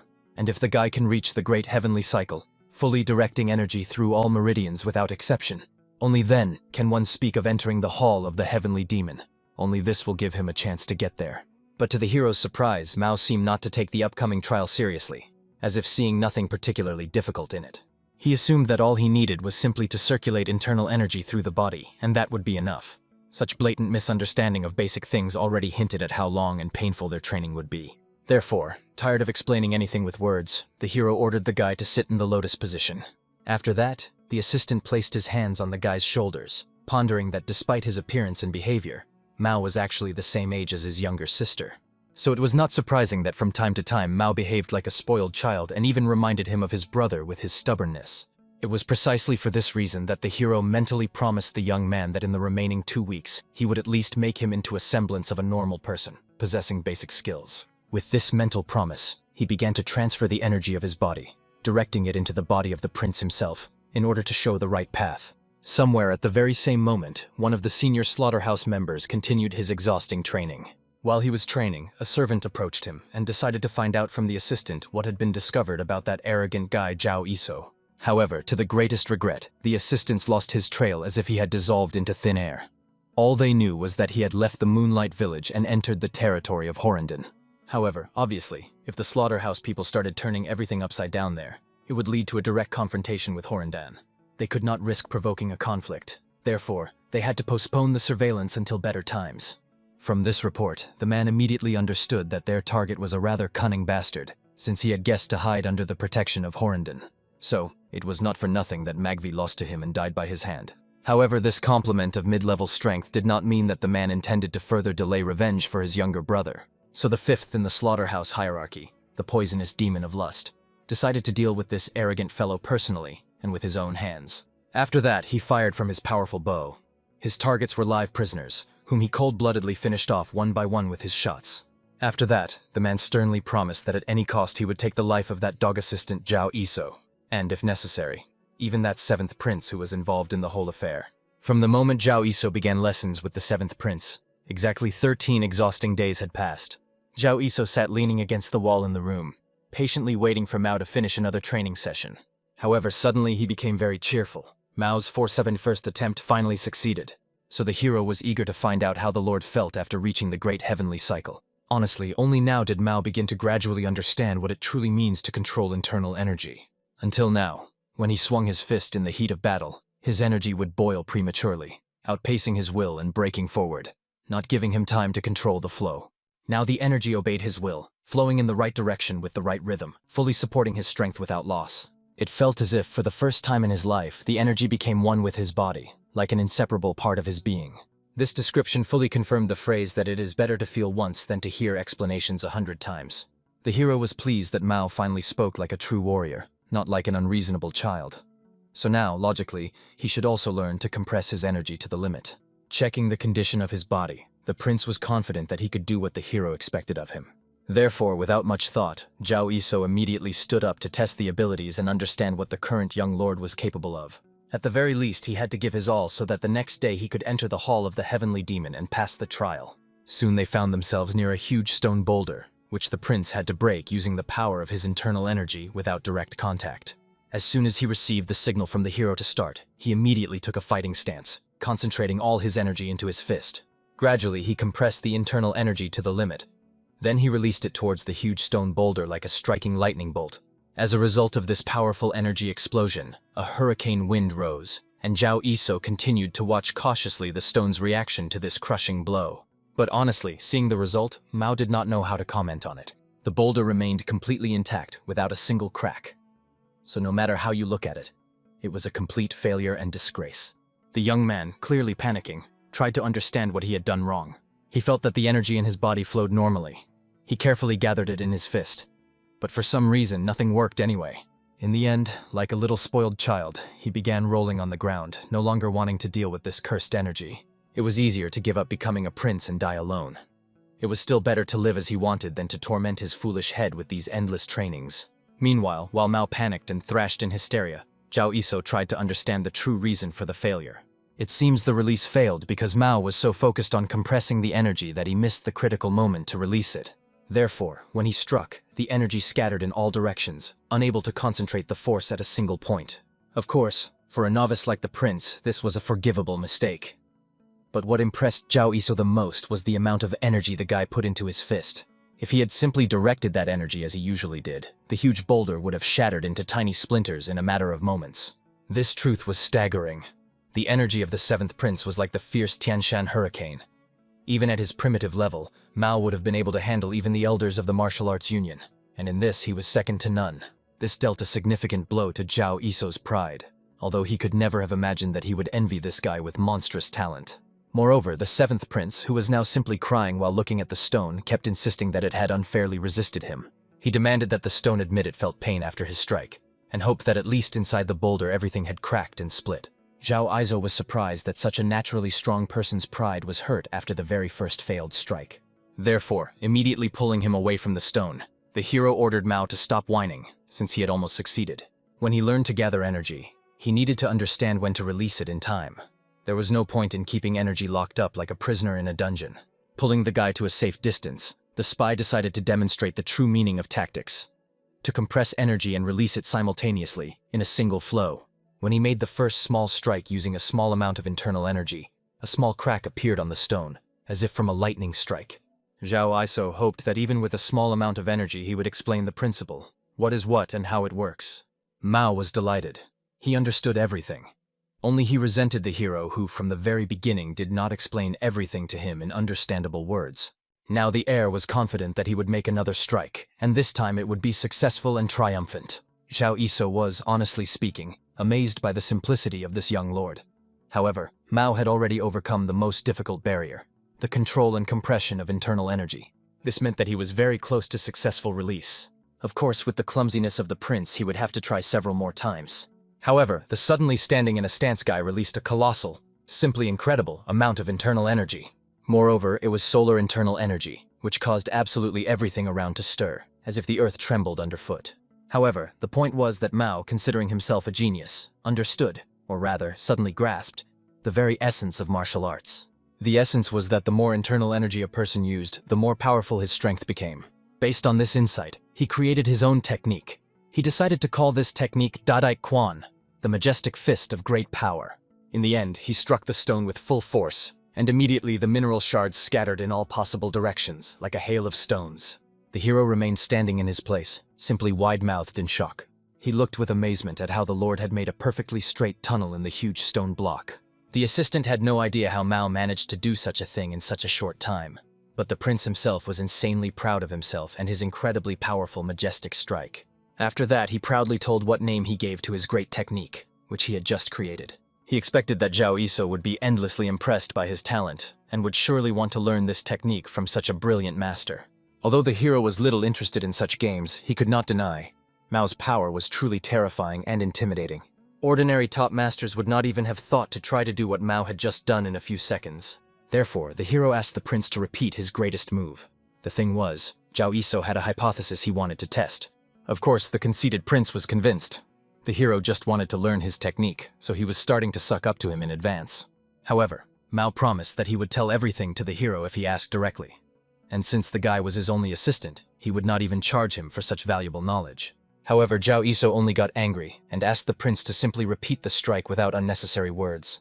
The prince was only glad to demonstrate again his monstrous power and the greatness of his technique. After that, he stood in his signature stance to demonstrate the secret technique of the genius Mao in all its glory. However, the surprising thing was that when he tried to swing and strike, he simply fell to the ground, face first into dust and dirt. The hero barely held back laughter, not understanding what had happened to the genius Prince Mao and what problem had suddenly arisen for him. However, Mao quickly realized that something was wrong. After all, there was no internal energy left in his body. Not a drop. This was not surprising to those who understood martial arts. After all, this fool Mao did not think about the side effects. Because of one such punch, he exhausted all his internal energy, which he had accumulated for many years, in a single moment. Of course, the frightened prince had no idea when the hero figured out the essence of his talented energy release technique. However, obviously Zhao Yisou did not even need to be a genius to understand the essence of this trick. But what was striking was that no one except Mao could repeat such a stunt and survive it. This was the true genius of the seventh prince. After all, ordinary warriors would never burn all their energy in one breath, because they intuitively know. If energy is used beyond the limit, the meridians will not hold and will burst in an instant. This can even lead to a painful death. And yet, despite all the risk, Mao got off with just a slight fright. After all, his energy had simply run out a little, nothing more. Moreover, this internal energy that he had just released would recover in a mere half-hour of simple breathing. Because this guy, as already mentioned, possessed the highest meridians granted by the heavens themselves. And even despite the current pitiful state of the gentleman, the hero was amazed by the capabilities of his body. He was pleased that he knew Mao's true level. Otherwise, any other master would have taken him for a renowned top-rank martial arts master. Of course, provided they did not meet the seventh prince in his current miserable state, lying in the dust powerless. Naturally, the prince himself was quite hurt that the hero joked about him when he was completely devoid of all strength in his body. He was even worried that he might have been infected with demon possession or some kind of curse. However, if that were true, he would not be able to speak now and would already be writhing in hellish pain in his limbs. But suddenly, reflecting on himself, the hero realized that his thunderbolt technique transforms internal energy into lightning. This meant that theoretically he could channel even more energy than Mao just did, and much faster. If Zhao Yisou, like the seventh prince, could use such an amount of energy, then his power would go beyond simple energy release and reach unprecedented heights.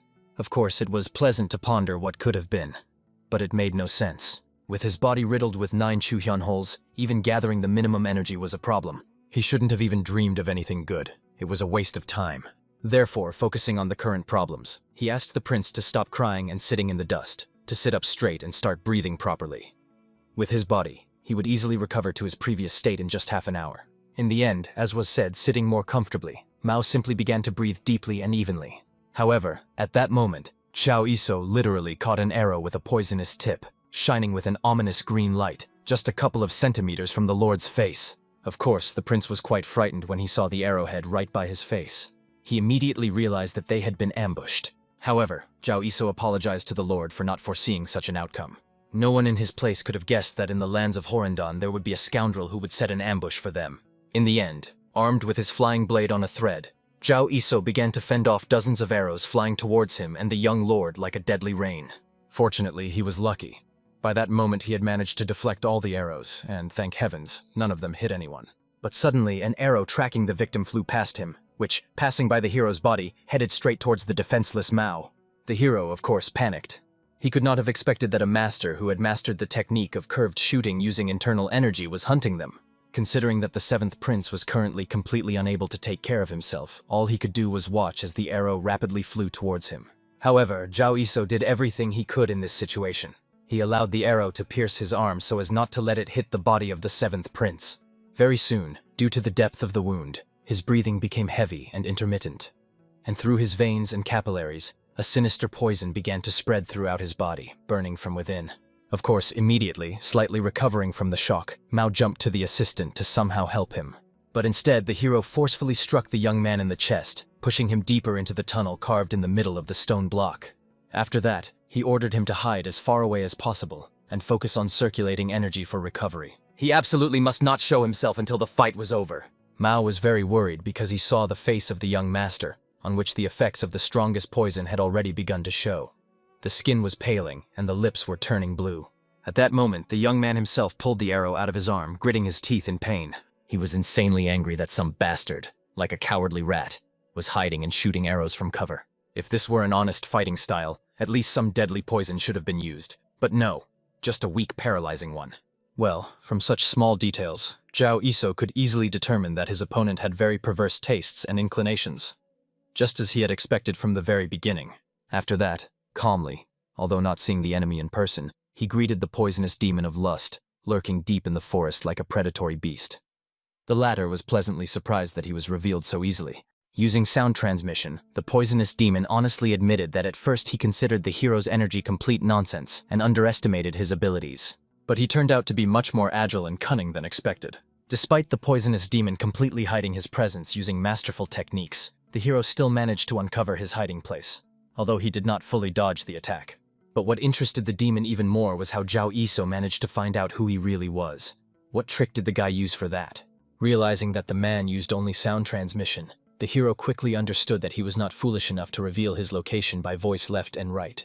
Therefore, the hero calmly explained that he did not need any special abilities to understand what kind of stealth and shooting master would deliberately aim past vital points of the body. Moreover, rumors about the vile tastes of the poisonous demon of lust were well known even to the hero. He carried out the slaughter orders every time, but at the same time kidnapped locals as he pleased. He liked to soak these unfortunate residents with paralyzing poison and make them his toys for perverse pleasures. And the arrow he shot was surely intended for his vile entertainments. But even a slaughter, no matter how reckless it seemed, is not stupid enough to cause chaos in the lands of Corendon. Well, the poisonous demon of lust still dared to do it, which means his motivation was surely rooted in revenge. The revenge was most likely for Magvi, the criminal whom the hero executed for threats against the Lord, and also the sworn brother poisonous demon, with whom he had a close bond, like blood relatives. Of course, hearing how the young man spoke about his younger brother, the poisonous demon of lust was enraged to the limit. Naturally, he was surprised that the boy knew about his connection with Magvi, but he even mentioned how he was killed. So in the eyes of the demon, Zhao Yiso was literally a man who was practically asking him to kill him, and the man was not going to refuse this request. Therefore, he immediately tossed a handful of arrows into the sky. Right after that, grabbing them one by one, he immediately began releasing them one after another at incredible speed. As a result, not a single one of his arrows touched the ground, and all of them hit the target. The spy, despite the injury, skillfully wielded his flying blade, fending off all these attacks like a whirlwind of steel. At the same time, the hero, defending himself, analyzed the trajectory of the arrow's flight, the sound force coming from the depths of the forest, and considering all these factors, he quickly calculated the enemy's location.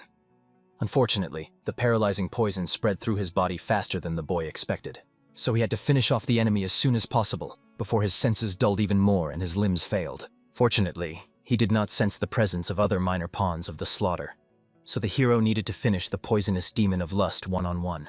But from the new strike at that moment, the guy barely managed to dodge, as the arrow flew right past his hand, almost piercing it through. He could not have expected that the arrow would come at him directly from behind, considering that he had precisely calculated where the shooter should have been.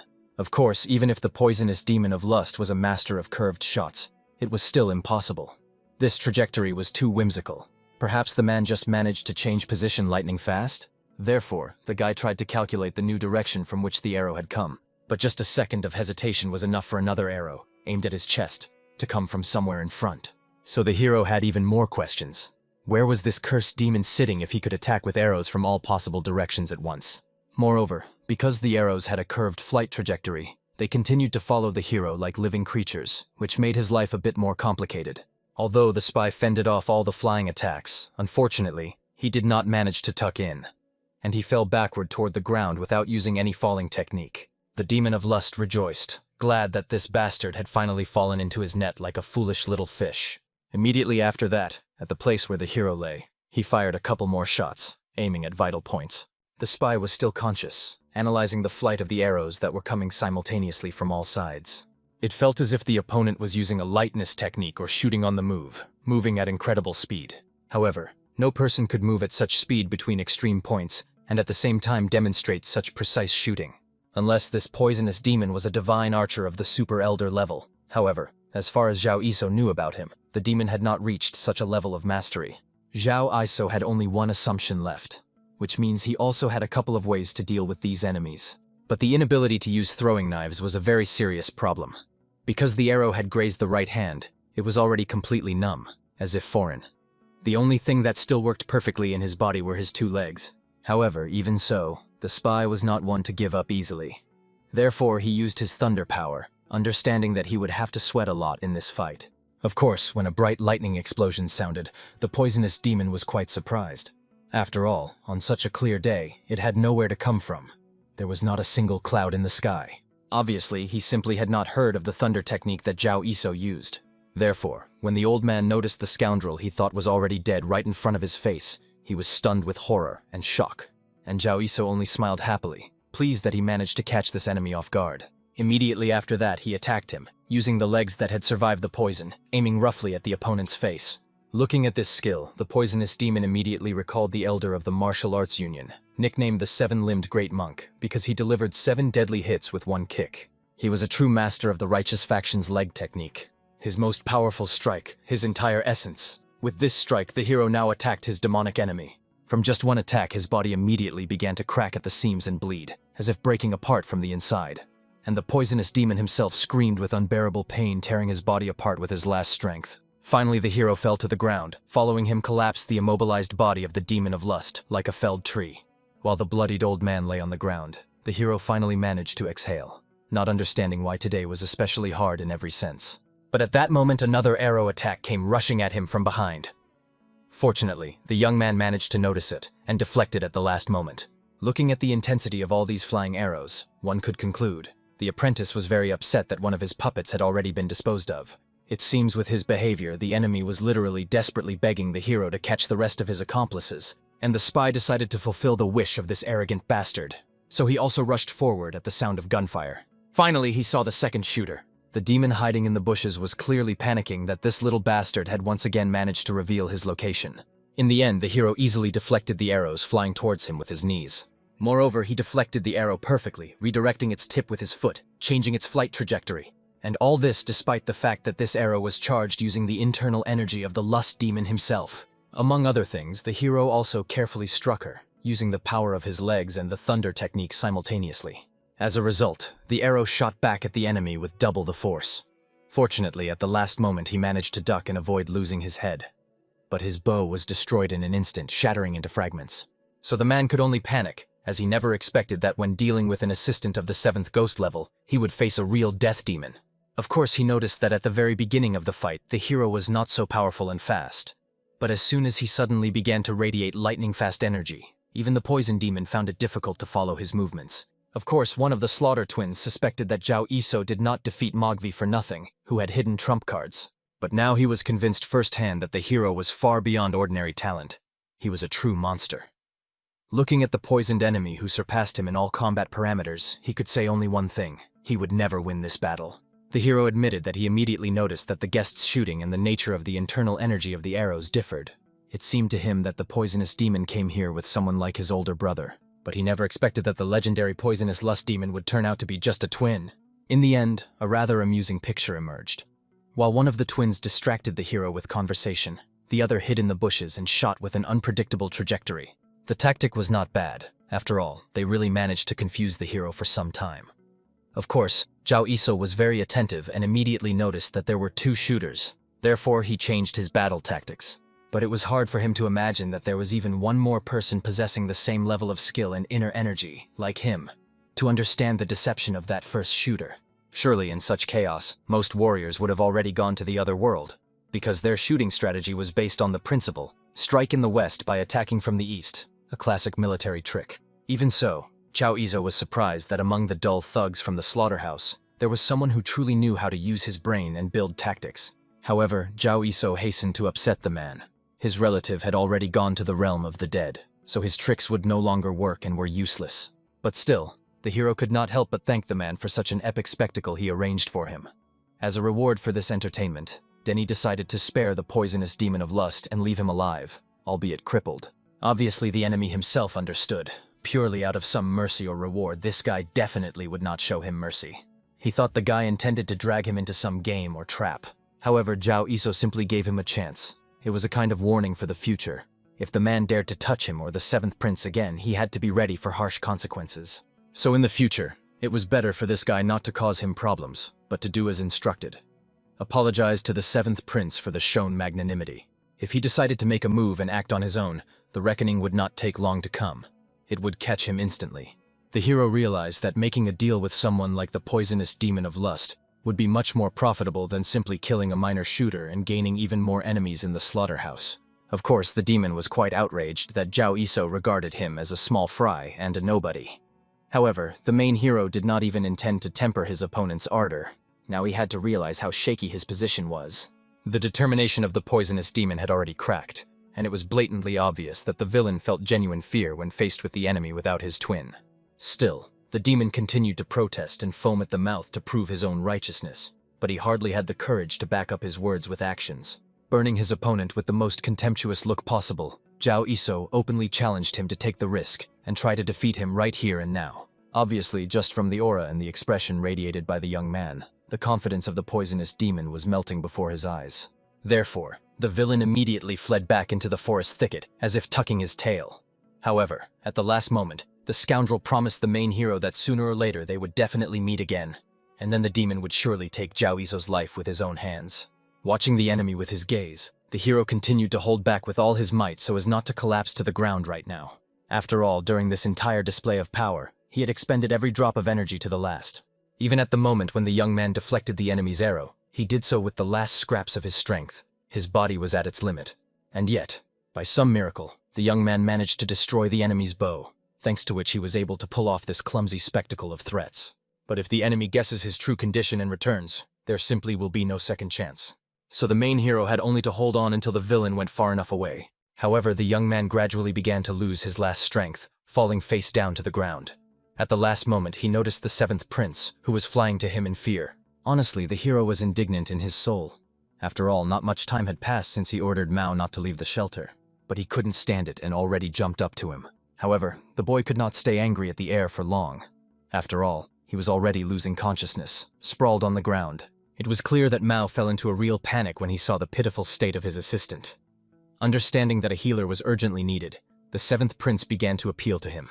Chao Izo could barely hear his words anymore, but upon realizing that it was about a healer, he was outraged. After all, there was less than an hour left before the morning meeting with the chief. The main hero was fighting so desperately only so that Mao could stand out before his father. Therefore, he ordered the boy to stop talking nonsense and immediately go to the hall of the heavenly demon. If the young man was even a moment late, the hero would not leave him alone for the rest of his days. Immediately after these words, the boy closed his eyes and plunged into utter darkness. And when he opened them next time, he found himself in some quiet, calm room, on a soft bed. Most surprisingly, Ji-dae was nearby all this time, faithfully guarding him. The man greeted the assistant with a slight smile, whom they had not seen for quite a long time. After that, with the most concerned expression possible, he asked how the boy was feeling. Chao Izo immediately sat up on the bed after these words, and the worried Ji-dae gently asked him to rest a little longer. After all, despite the successful treatment, the young man still needed to recover his spent strength. However, the hero felt completely fine. Moreover, he understood. Since Lord Horendan was in front of him, it was most likely that Mao was also somewhere nearby. And the main hero was eager to find out if the seventh prince had managed to appear before his father. Of course, the leader was quite surprised by the loyalty of the boy who had barely escaped death and was already worried about the lord.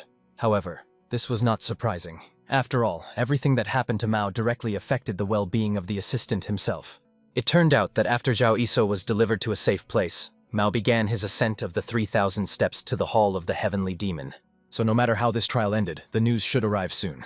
Right now, they were at a temporary post at the very foot of these countless steps. Initially, the main hero was supposed to be sent to the official Horenden infirmary. However, the decision was influenced by Mao himself. When the seventh prince appeared to the warriors, he insisted that Lord Zhao Iso must go with them, otherwise he himself would not go anywhere. And because of this direct rebellion, the knights had to drag the hero straight up the mountain. The boy barely held back laughter, imagining this scene in his head. It was frightening to imagine what incredible nonsense Mao was spouting to make the proud warriors drag him to this infirmary. However, in reality, Jideho felt pleasant surprise seeing how the seventh prince was striving with all his might for someone. After all, after the young man lost friends and hearing at the hands of Boini in the past, he never worried about anyone again. And yet, despite this warm mood, Zideho had a special proposal for the hero. He wanted the boy to join the ranks of the Hall of Horendan. It turned out that while Zhao Iso was unconscious, the leader studied his dossier. There were details about the boy's body indicated there, but the man wanted to see it with his own eyes. In the dantian of the main character, there were indeed 9 ruptures. Something hard to believe existed. However, obviously, the guy was extremely displeased that the leader, taking advantage of his helplessness, was so brazenly testing him.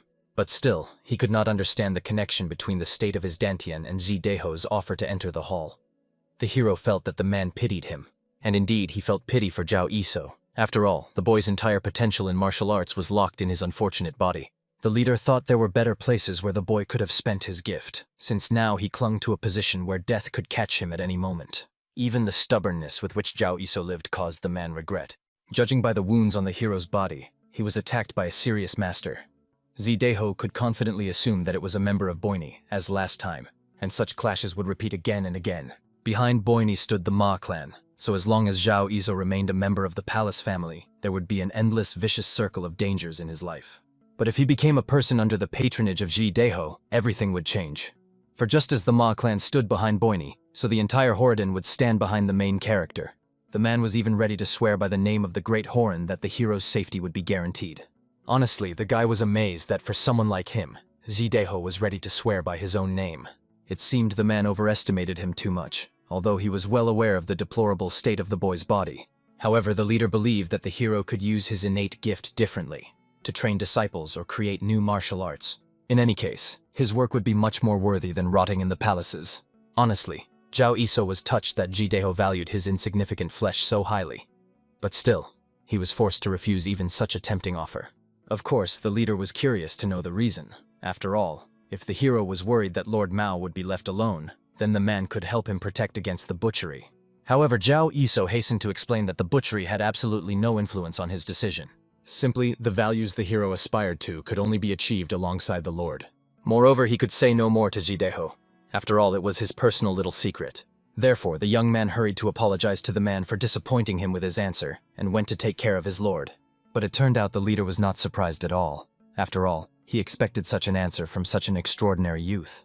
At that time, the hero approached the tall mountain where the Hall of the Heavenly Demon was located. However, without climbing up, the young man pondered for a long time how his ward was doing there and whether everything was all right with him. Looking at the mountain, atop which the very hall stood proudly, Zhao Iso could not contain his amazement. He had already learned all possible information about the Hall of the Heavenly Demon, but the sight in person was much more impressive. Between the place where he stood and the hall where Mao was heading, there were at least 3,000 steps, and the power of a single person was felt even here, at such a great distance. The main character was very sorry that because of the trouble he got into, he could not go with Mao. Even just entering the hall and meeting the current heavenly demon would have been a huge stroke of luck for the spy. However, turning 180 degrees, the young man hurried away. After all, it was believed that dwelling on missed opportunities was the fate of some third-rate warrior. Moreover, he wanted to believe that the seventh prince would still manage the morning council. Then the main character would have plenty of opportunities to get into this hall. However, unexpectedly, right in the middle of the forest, the young man noticed a suspiciously strange well. He had no idea how it ended up here. However, surprisingly, the power of thunder technique responded to this well. Therefore, without thinking for another moment, the hero immediately jumped in, rushing to the very bottom. Of course, already at the bottom, Zhao Iso regretted that he had been so easily led when he felt the familiar energy of the thunder charge. But now, touching the walls, he understood. It was not in vain. They emitted that very charge. On the walls were carved the very secret words of the ancestor, which were also in the original well he had found earlier. These were the words of the one who created the thunder charge technique. This meant that, possibly, This well was another place where the creator of the technique once hid or concealed something important. Meanwhile, Mao finally met with his guide, who voiced the basic rule to him. The chance to open the gates was given to him for the last time. There would be no next time. Therefore, the Demon Throne Guardian asked that the heir approach the task with all seriousness. After which she allowed the gentleman to proceed forward and begin opening the door when he was ready. Already at a distance, the young man felt that behind this door was his adoptive father, who was patiently waiting for him. Moreover, he was extremely serious, as if expecting what his last son would demonstrate this time. At that moment, Mao took a fighting stance, simultaneously recalling all the words that Zhao Yiso once told him. Then he explained to the youth that he had collapsed from weakness due to side effects from putting all his energy into a single strike. However, since Mao had come this far, he could not again throw mud in the assistant's face. This time, the seventh prince decided to control the energy and invest it moderately, without excess.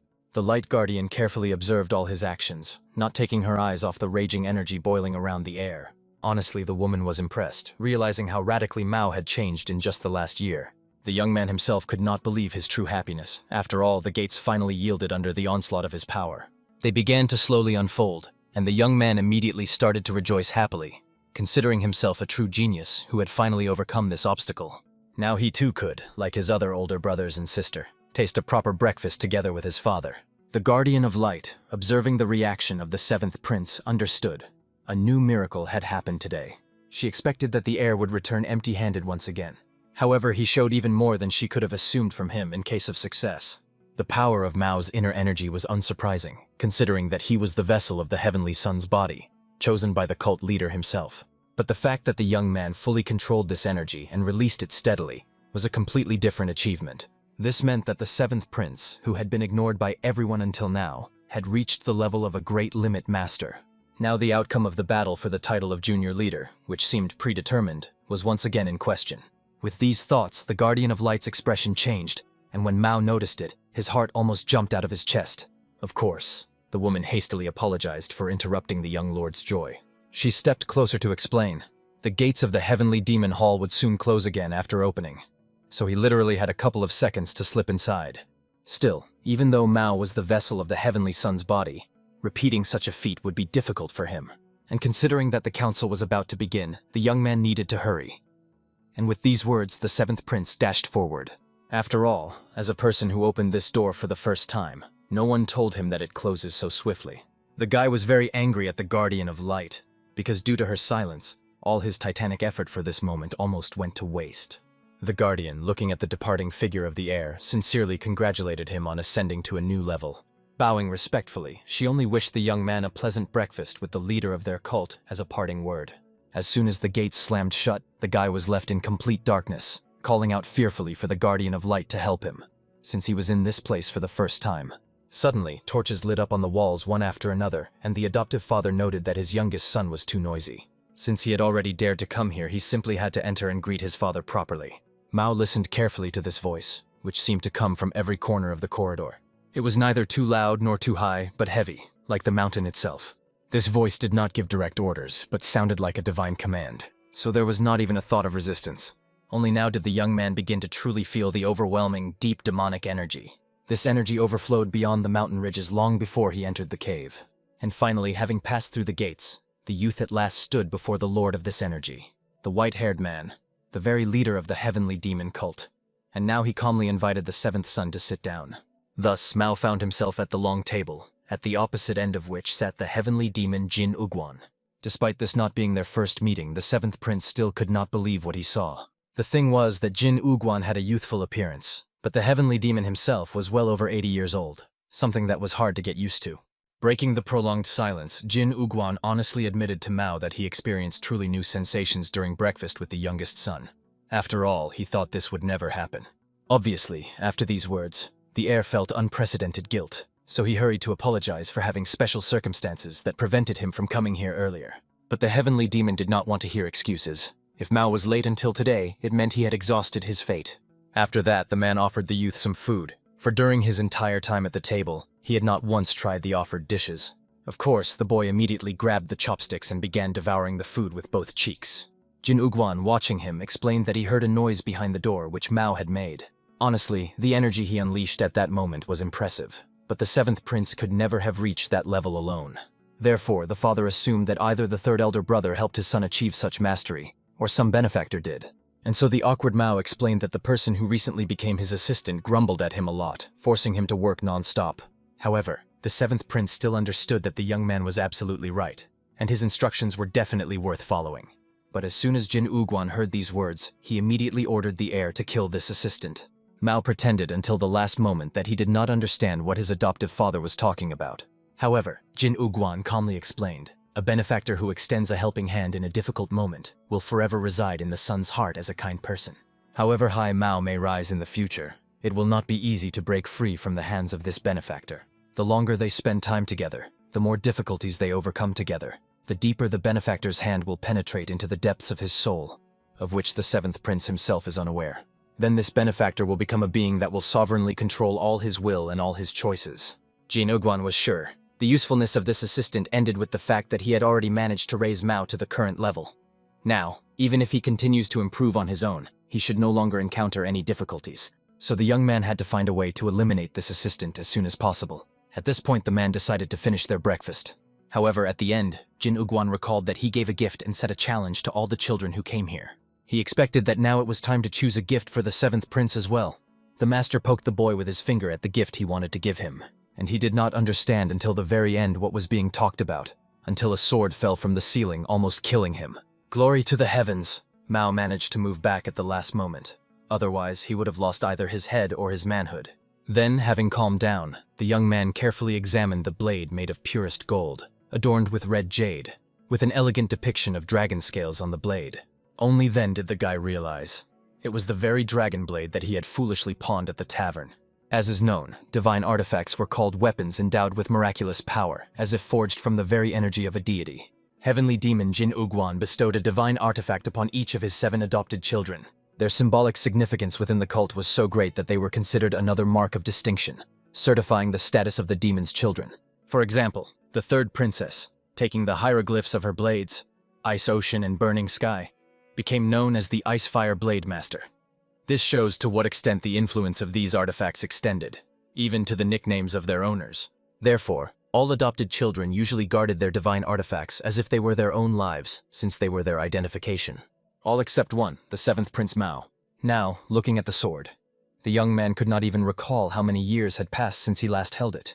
Back then, being drunk, he lost a little at dice and he ran out of money. Since the moment the guy pawned the blade in that mountain tavern, he had not seen it again. Rumors spread that the seventh prince had drunk away the divine artifact received from the leader. These rumors reached the father's ears, so the sword was confiscated forever. And now this very dragon blade was stuck right between his legs. Of course, Mao was happy, believing that his father had surely forgiven his past sins. After all, he had come this far and now gladly decided to return this artifact to him. So the heir immediately jumped up and thanked his father, who turned out to be so lenient that he forgave his worthless son. He promised that he would never forget this kindness and care, and would guard the dragon blade like the apple of his eye. However, as soon as the boy paid attention to the Lord's energy, Mao quickly realized something was clearly wrong. The thing was, the man simply doubted whether the seventh heir had matured enough to truly accept this gift. Sometimes the seventh prince resembled a sauceboat that couldn't even hold a cup of wine. And on other days, like today, he turned out to be a lake capable of absorbing the night sky.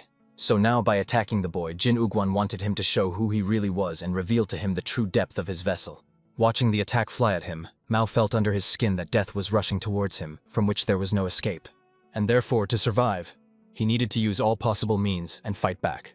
The youth immediately grabbed the blade, which brightly shone with crimson energy, fueled by the Lord's body. And Jin Uguan was impressed. After all, although the seventh prince held the dragon blade at his current level for the first time, he unhesitatingly directed his inner energy into it.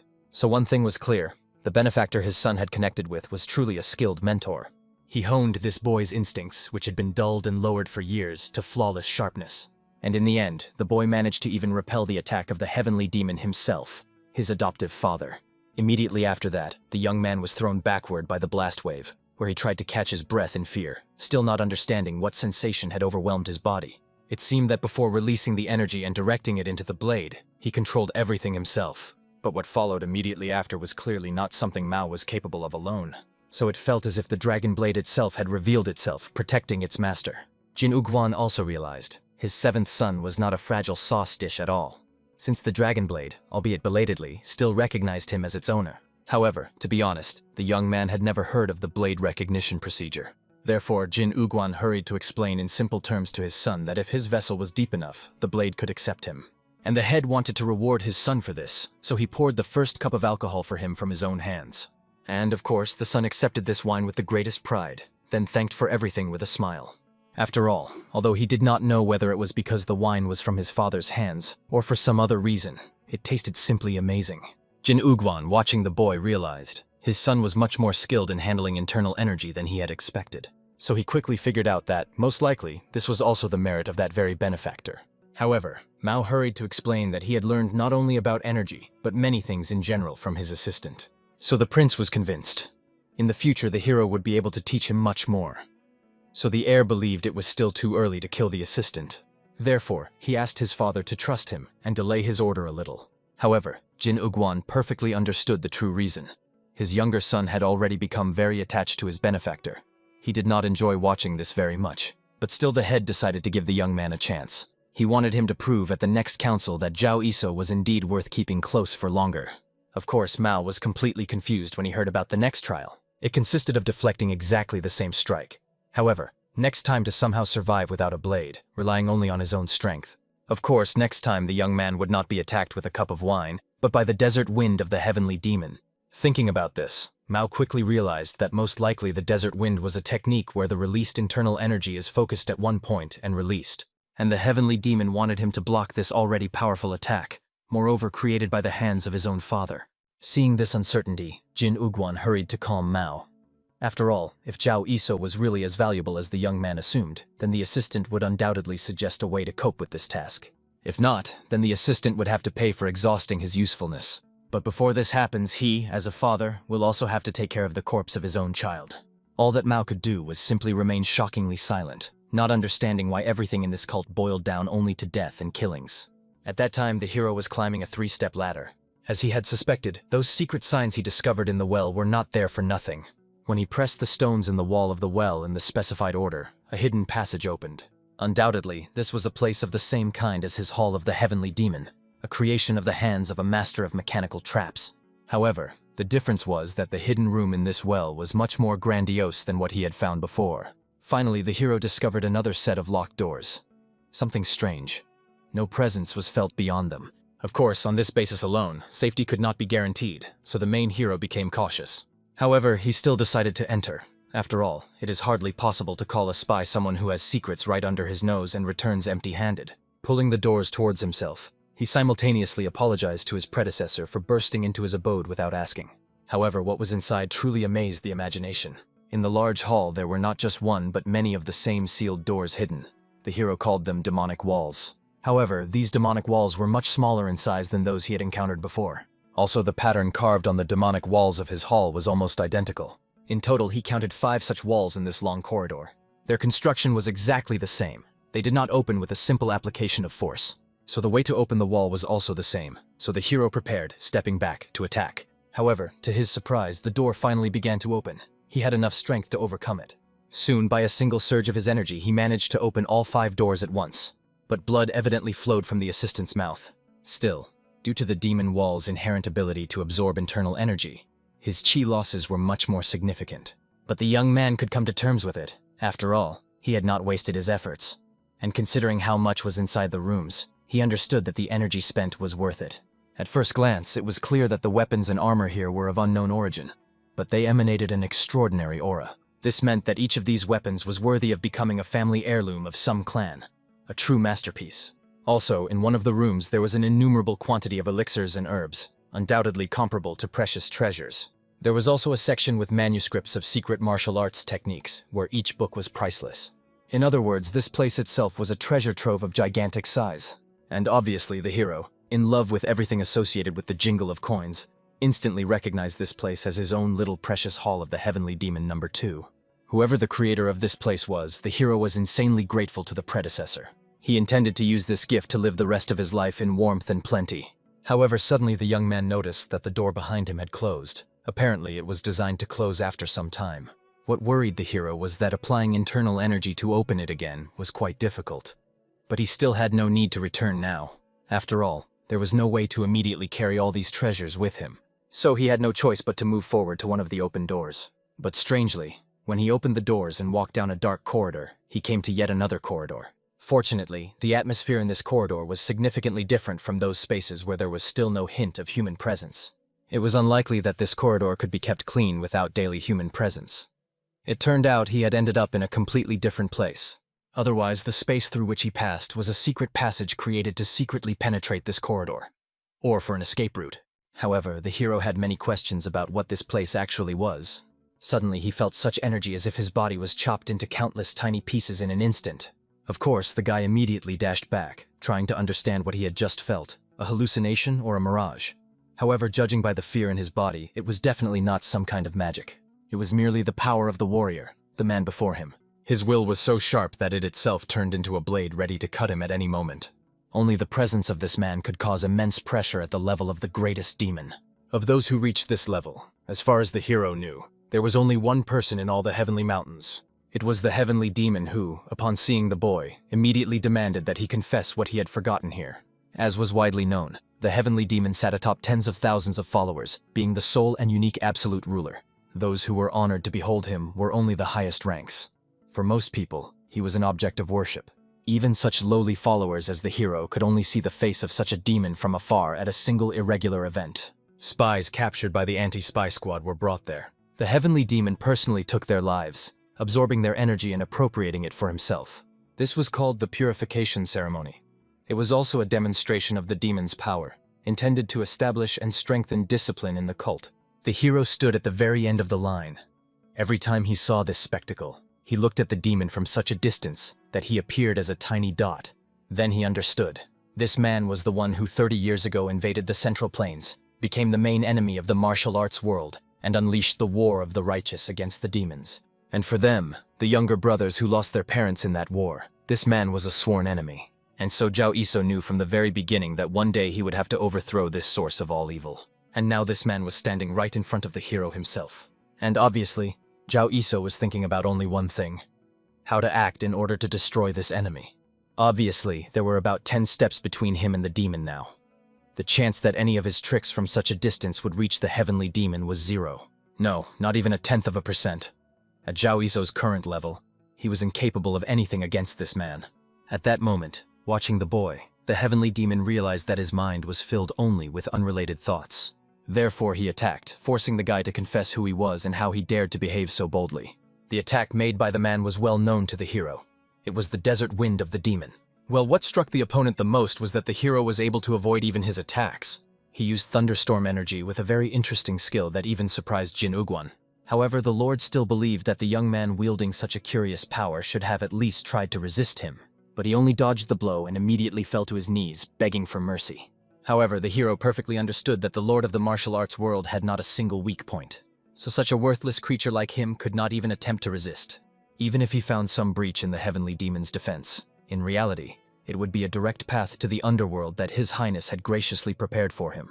Honestly, upon hearing these humble words, Jin Ugwan finally realized why his 7th son valued Zhao Iso's assistance so highly. Of course, the hero was struck that the man immediately understood who he was. After all, according to Zhao Iso, the heavenly demon was indifferent to adopted children. But apparently, the man still had an observant eye. However, the hero was incredibly curious. To what extent had this man managed to find out about him? At that moment, he gently placed his hand on the youth's body and realized that his internal energy was incredibly murky. He sincerely felt sorry for this child. After all, his mind had already reached the limit of martial arts, but his body could not keep up. Well, Jin Ugwan knew that his 7th child was deeply indebted to Zhao Iso. As a father, he could not leave this unaccounted for. Therefore, the leader asked the hero to make a wish, and he would fulfill everything within his power. Honestly, Zhao Iso was struck by the unexpectedly warm tone of the heavenly demon.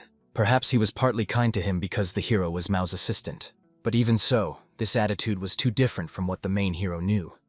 Therefore, he thought that the heavenly demon decided to give him another test. Bowing even lower, the assistant made it clear that he did not deserve the right to ask anything from the ruler of the martial arts world. All a disciple could do was to revere the leader like the sky, follow his words, and fulfill his duty. What reward should he ask for? Therefore, the hero asked Jin Ugwan to take back his words, and the man was amazed that before him stood such a sincerely devoted disciple. But since he desired nothing, he must die. And immediately after these words, the heavenly demon began to press him with his monstrous energy. The whole point was that the man simply did not believe those people who had no desires. After all, the absence of desire meant that the person had nothing to regret, and this was equivalent to disobedience, in which there was not a trace of submission. Until now, he had not left a single such scoundrel alive, so the hero had one last chance to confess what he wanted. However, without lying, because it was useless. Jin Ugwan's lifetime was quite enough to recognize any lie. The boy had to name what he wanted to obtain, even at the cost of his life. If he did not want the gender he was now looking at to be the last scene in his life. Feeling this oppressive, deadly aura, it was foolish to assume that the heavenly demon was joking. To survive, the hero needed to say at least something. However, Zhao Iso had no idea what he desired even at the cost of his life. The only thing that came to his mind was that he wanted to fix his cursed body with 9 holes all his life. And the hero begged the heavenly demon to help him with this. However, the man himself perfectly understood. To ask to heal a body with 9 holes was equivalent to demanding a blind man to see. This was literally a request to go against the will of the heavens from the very first meeting. However, this audacity pleased Jin Ugwan. Still, he believed that as a person who was going to continue protecting his child, Zhao Iso should be very ambitious. Moreover, now that the hero had finally given an answer, the heavenly demon could give him a gift. Immediately after that, he began to infuse the young man with the energy that his body had stored inside. And immediately the boy was seized by the strongest convulsions all over his body. Watching this, Jin Ugwan explained that he had breathed his demonic energy into him. Within a month, the boy was supposed to accept this energy and make it his own. Then he would naturally find the key to healing his body. Of course, if the boy did not succeed within a month, he would die, unable to bear the weight of this burden.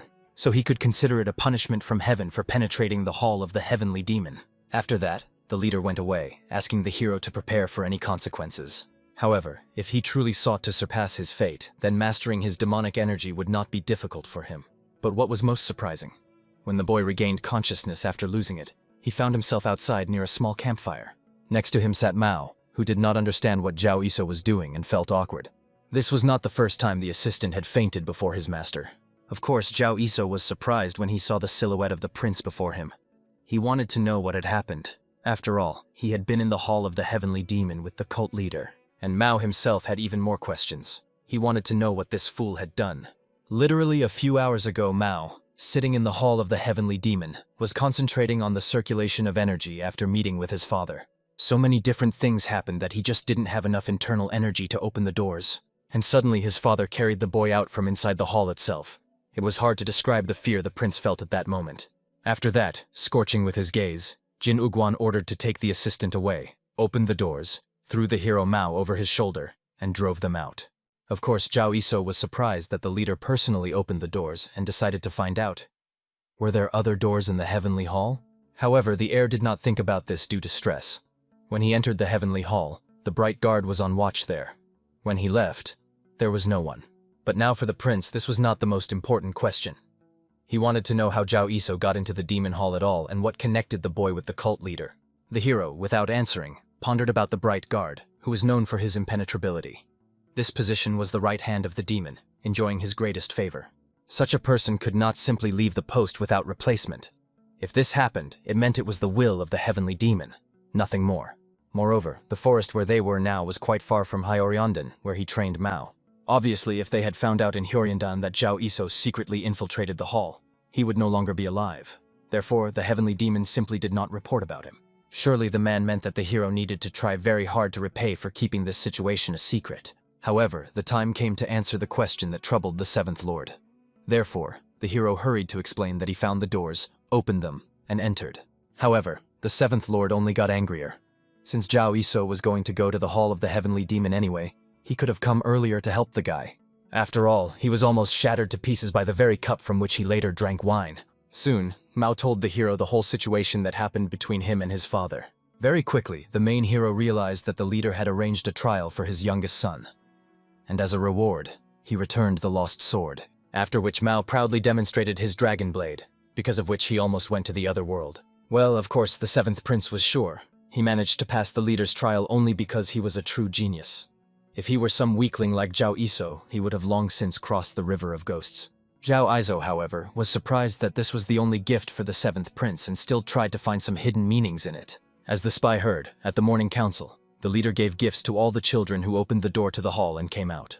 To the first prince, he gave the greatest elixir. just a drop of which cured demon possession and allowed increasing internal energy for several cycles. The Jade Dew. To the second prince, considered absolutely the best in fist style, he gave the technique of the Lord's Elbow. To the third princess, known for her demonic art of movement, he gave the Phantom Step. And the other princes and princesses also received equivalent elixirs or techniques. But according to the gentleman, he was only returned the confiscated artifact. So the hero thought it was an overkill.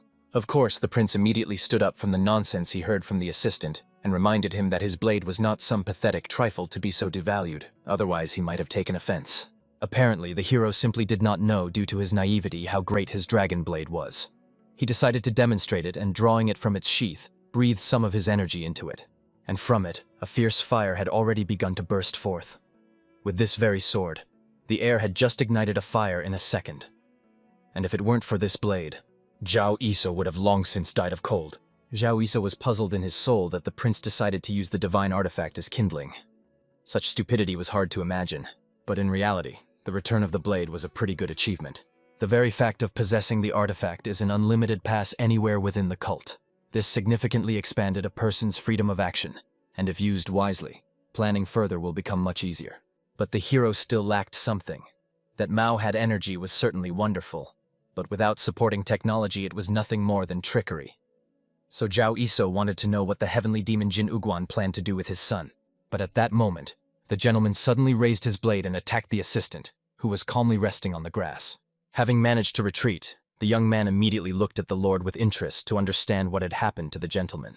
He thought that perhaps because he slightly neglected the blade, the gentleman misunderstood him and became very angry. However, at that moment, having come to his senses, the frightened prince ordered the hero to run away as far as possible. After all, he no longer felt his body. He did not know why, but the dragon blade began to move on its own. And from the very beginning, it seemed to have taken a strong dislike to the hero. In the end, unwillingly, the prince kept attacking, screaming in fear, believing that some demon had possessed him. And Zhao Iso found it difficult to answer the question of what was happening, but he clearly understood that no demon was involved here. At the same time, he felt perfectly that something incredible was happening with this blade. Sometimes light, smooth movements, sometimes heavy chopping strikes, sometimes they surged like a wave, sometimes they spun like the wind, breaking all perception. It was literally incomprehensible fencing. Power, weight, speed, changes, all the principles of the way of the sword in perfect harmony. So it could be said that Mao was now demonstrating the greatest martial art. Apparently, the seventh prince had never possessed such powers. This meant that the matter was definitely with the blade. While Jin Uguan pondered this, the seventh prince literally screeched like a frightened girl, demanding that the hero run away immediately. After all, Mao could not stop the blade, which had broken free from his control. However, the main hero did not think of running. Instead, the entire attack rushed straight at him, as if drawn by an invisible force. As a result, at the spot where the young man stood, a powerful burst of energy occurred. Immediately after that, thick clouds of dust rose from the ground, enveloping everything around in an impenetrable veil. Watching this disaster, Mao could only desperately hope that Zhao Iso was unharmed. The seventh prince begged him to respond, his voice breaking with panic. But it turned out the hero was safe and sound. At the last moment, he disappeared using his thunder technique, then swiftly approached the Lord, raising his hand for a strike. The boy asked the heir to endure this unpleasant pain a little longer. Immediately after these words, he pushed Mao away with a sharp shove. The seventh prince, from the pain that pierced his entire body, involuntarily dropped the sword that was in his hands. And, looking at this blade lying on the ground, Zhao Iso could say with full confidence, Old man Jin Uguan gave a very prickly gift, filled with hidden problems. As is known, some weapons surpass a simple piece of metal. Having lived many years as an extension of the fighter's body, it often merges with the very soul of its owner. In such a weapon, even after the owner departs, his will and skill are deeply sealed, which are sometimes passed on to the next generation. Such a blade does not simply wield its owner. It itself controls the master, presenting a truly strange spectacle. Exactly the same as what just happened to Mao, who was now sitting on the ground, tormented by immense shame. Zhao Iso patiently explained to the heir that the leader's gift was not limited to just the dragon blade. The will of the ancestor, awakening at the moment the blade is filled with energy, was the highest art of the sword contained within it.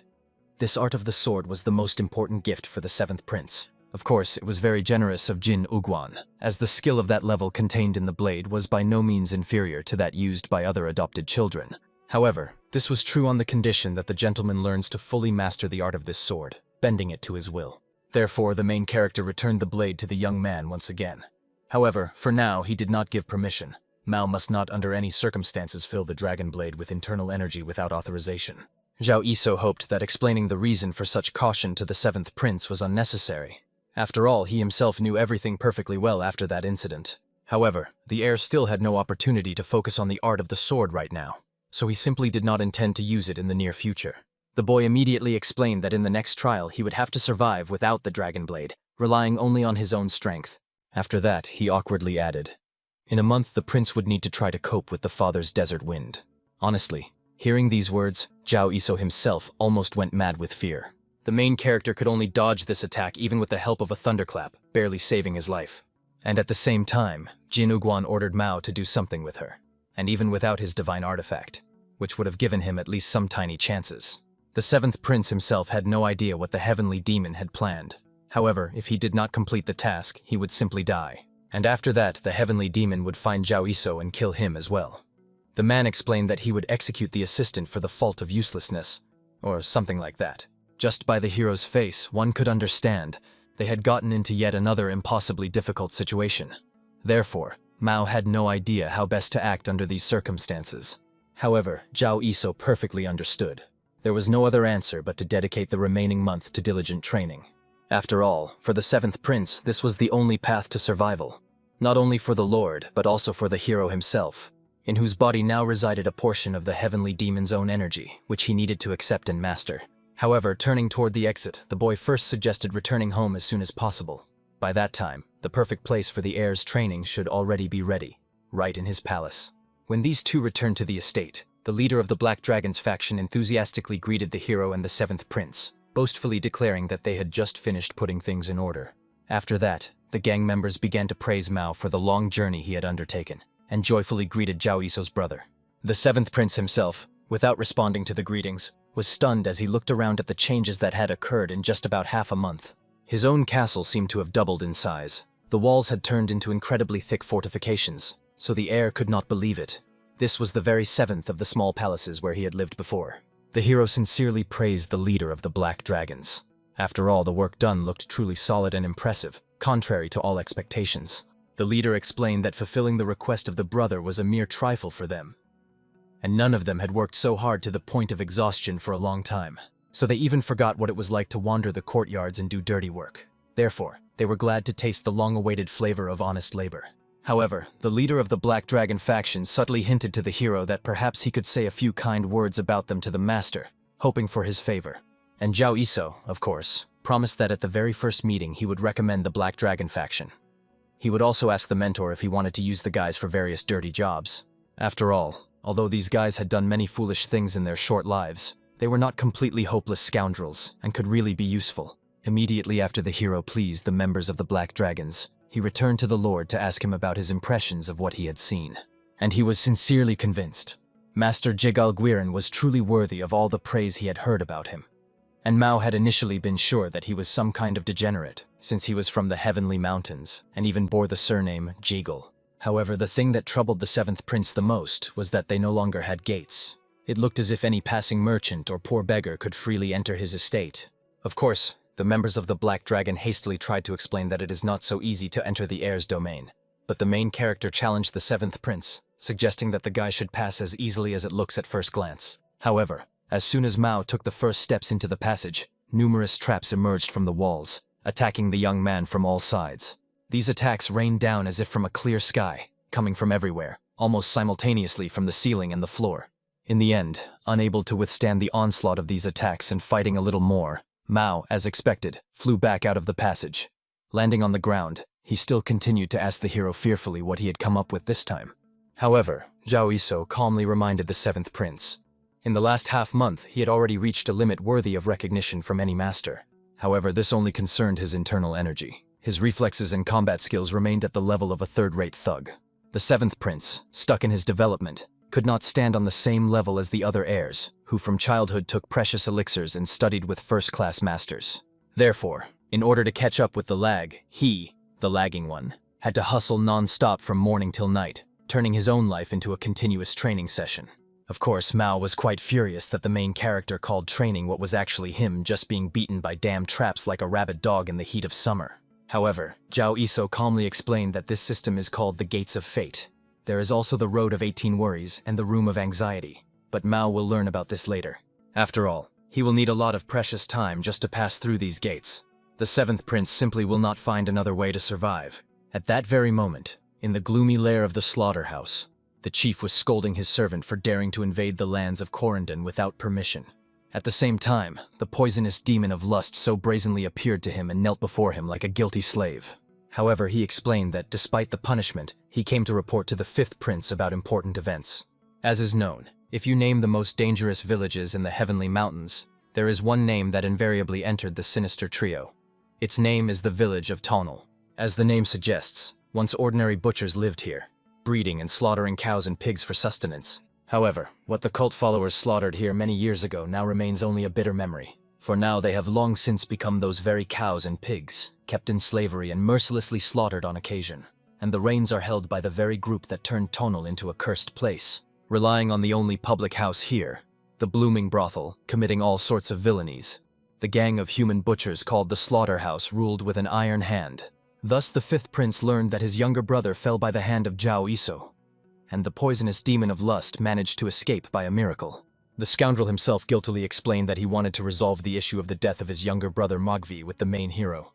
However, despite managing to corner the youth, the hero suddenly attacked the demon's twin, and exactly 7 sounds of blows were heard, merging into one. This was clearly an art inaccessible to a 7th-level ghost, incomparable mastery of the highest order. That is why the poisonous demon of lust considered the main hero already a serious obstacle to the future task of isolating the 7th prince. That is why he considered it his duty to report everything to the organization. He also explained that as a result of the fight, he had to choose desperate flight to save his own life. However, upon hearing this, the bandit sitting at the table simply laughed. The poisonous lust demon had not a single bruise on his face, yet, like a beaten puppy, without a single attempt to fight back, he fled. From the dramatics with which the poisonous demon told this story, the second of the butchery, a real mad dog, even had tears of laughter welling up in his eyes. Of course, the poisonous demon desperately tried to explain to the brothers that it was a misunderstanding. However, the second had already lost all interest in him, pondering the assistant who had delivered 7 blows in one move. However, unexpectedly, someone interrupted the conversation between the two, tired of listening to the nonsense coming from their mouths. This angry man was the first of the butchery, who was also called the Butcher. Of course, the second was curious why the elder brother, as soon as they reached the most interesting topic, immediately spoiled their mood and ordered the conversation to stop. However, he became even angrier at the words of the younger brother, so he roughly ordered him to shut up while his hands and feet were still whole and unharmed. While a tense silence fell, the poisonous demon hurried to explain that he fully understood his guilt, for invading the lands of Horndon without permission and for making himself look like a pathetic fool in front of everyone. He promised to atone for his guilt in the future by bringing the head of that very assistant, Zhao Yiso. However, for the 5th prince, it was a mystery why the poisonous demon was apologizing to him so humbly. He did not know which of his actions to consider a mistake. The fact that he did not get permission was not so strange. After all, when a beast smells prey, it does not ask for permission to chase it. The fact that he invaded someone else's lands was also not a problem. After all, tracking ordinary game across a foreign border was in the nature of a predator. This could not be called a misdeed.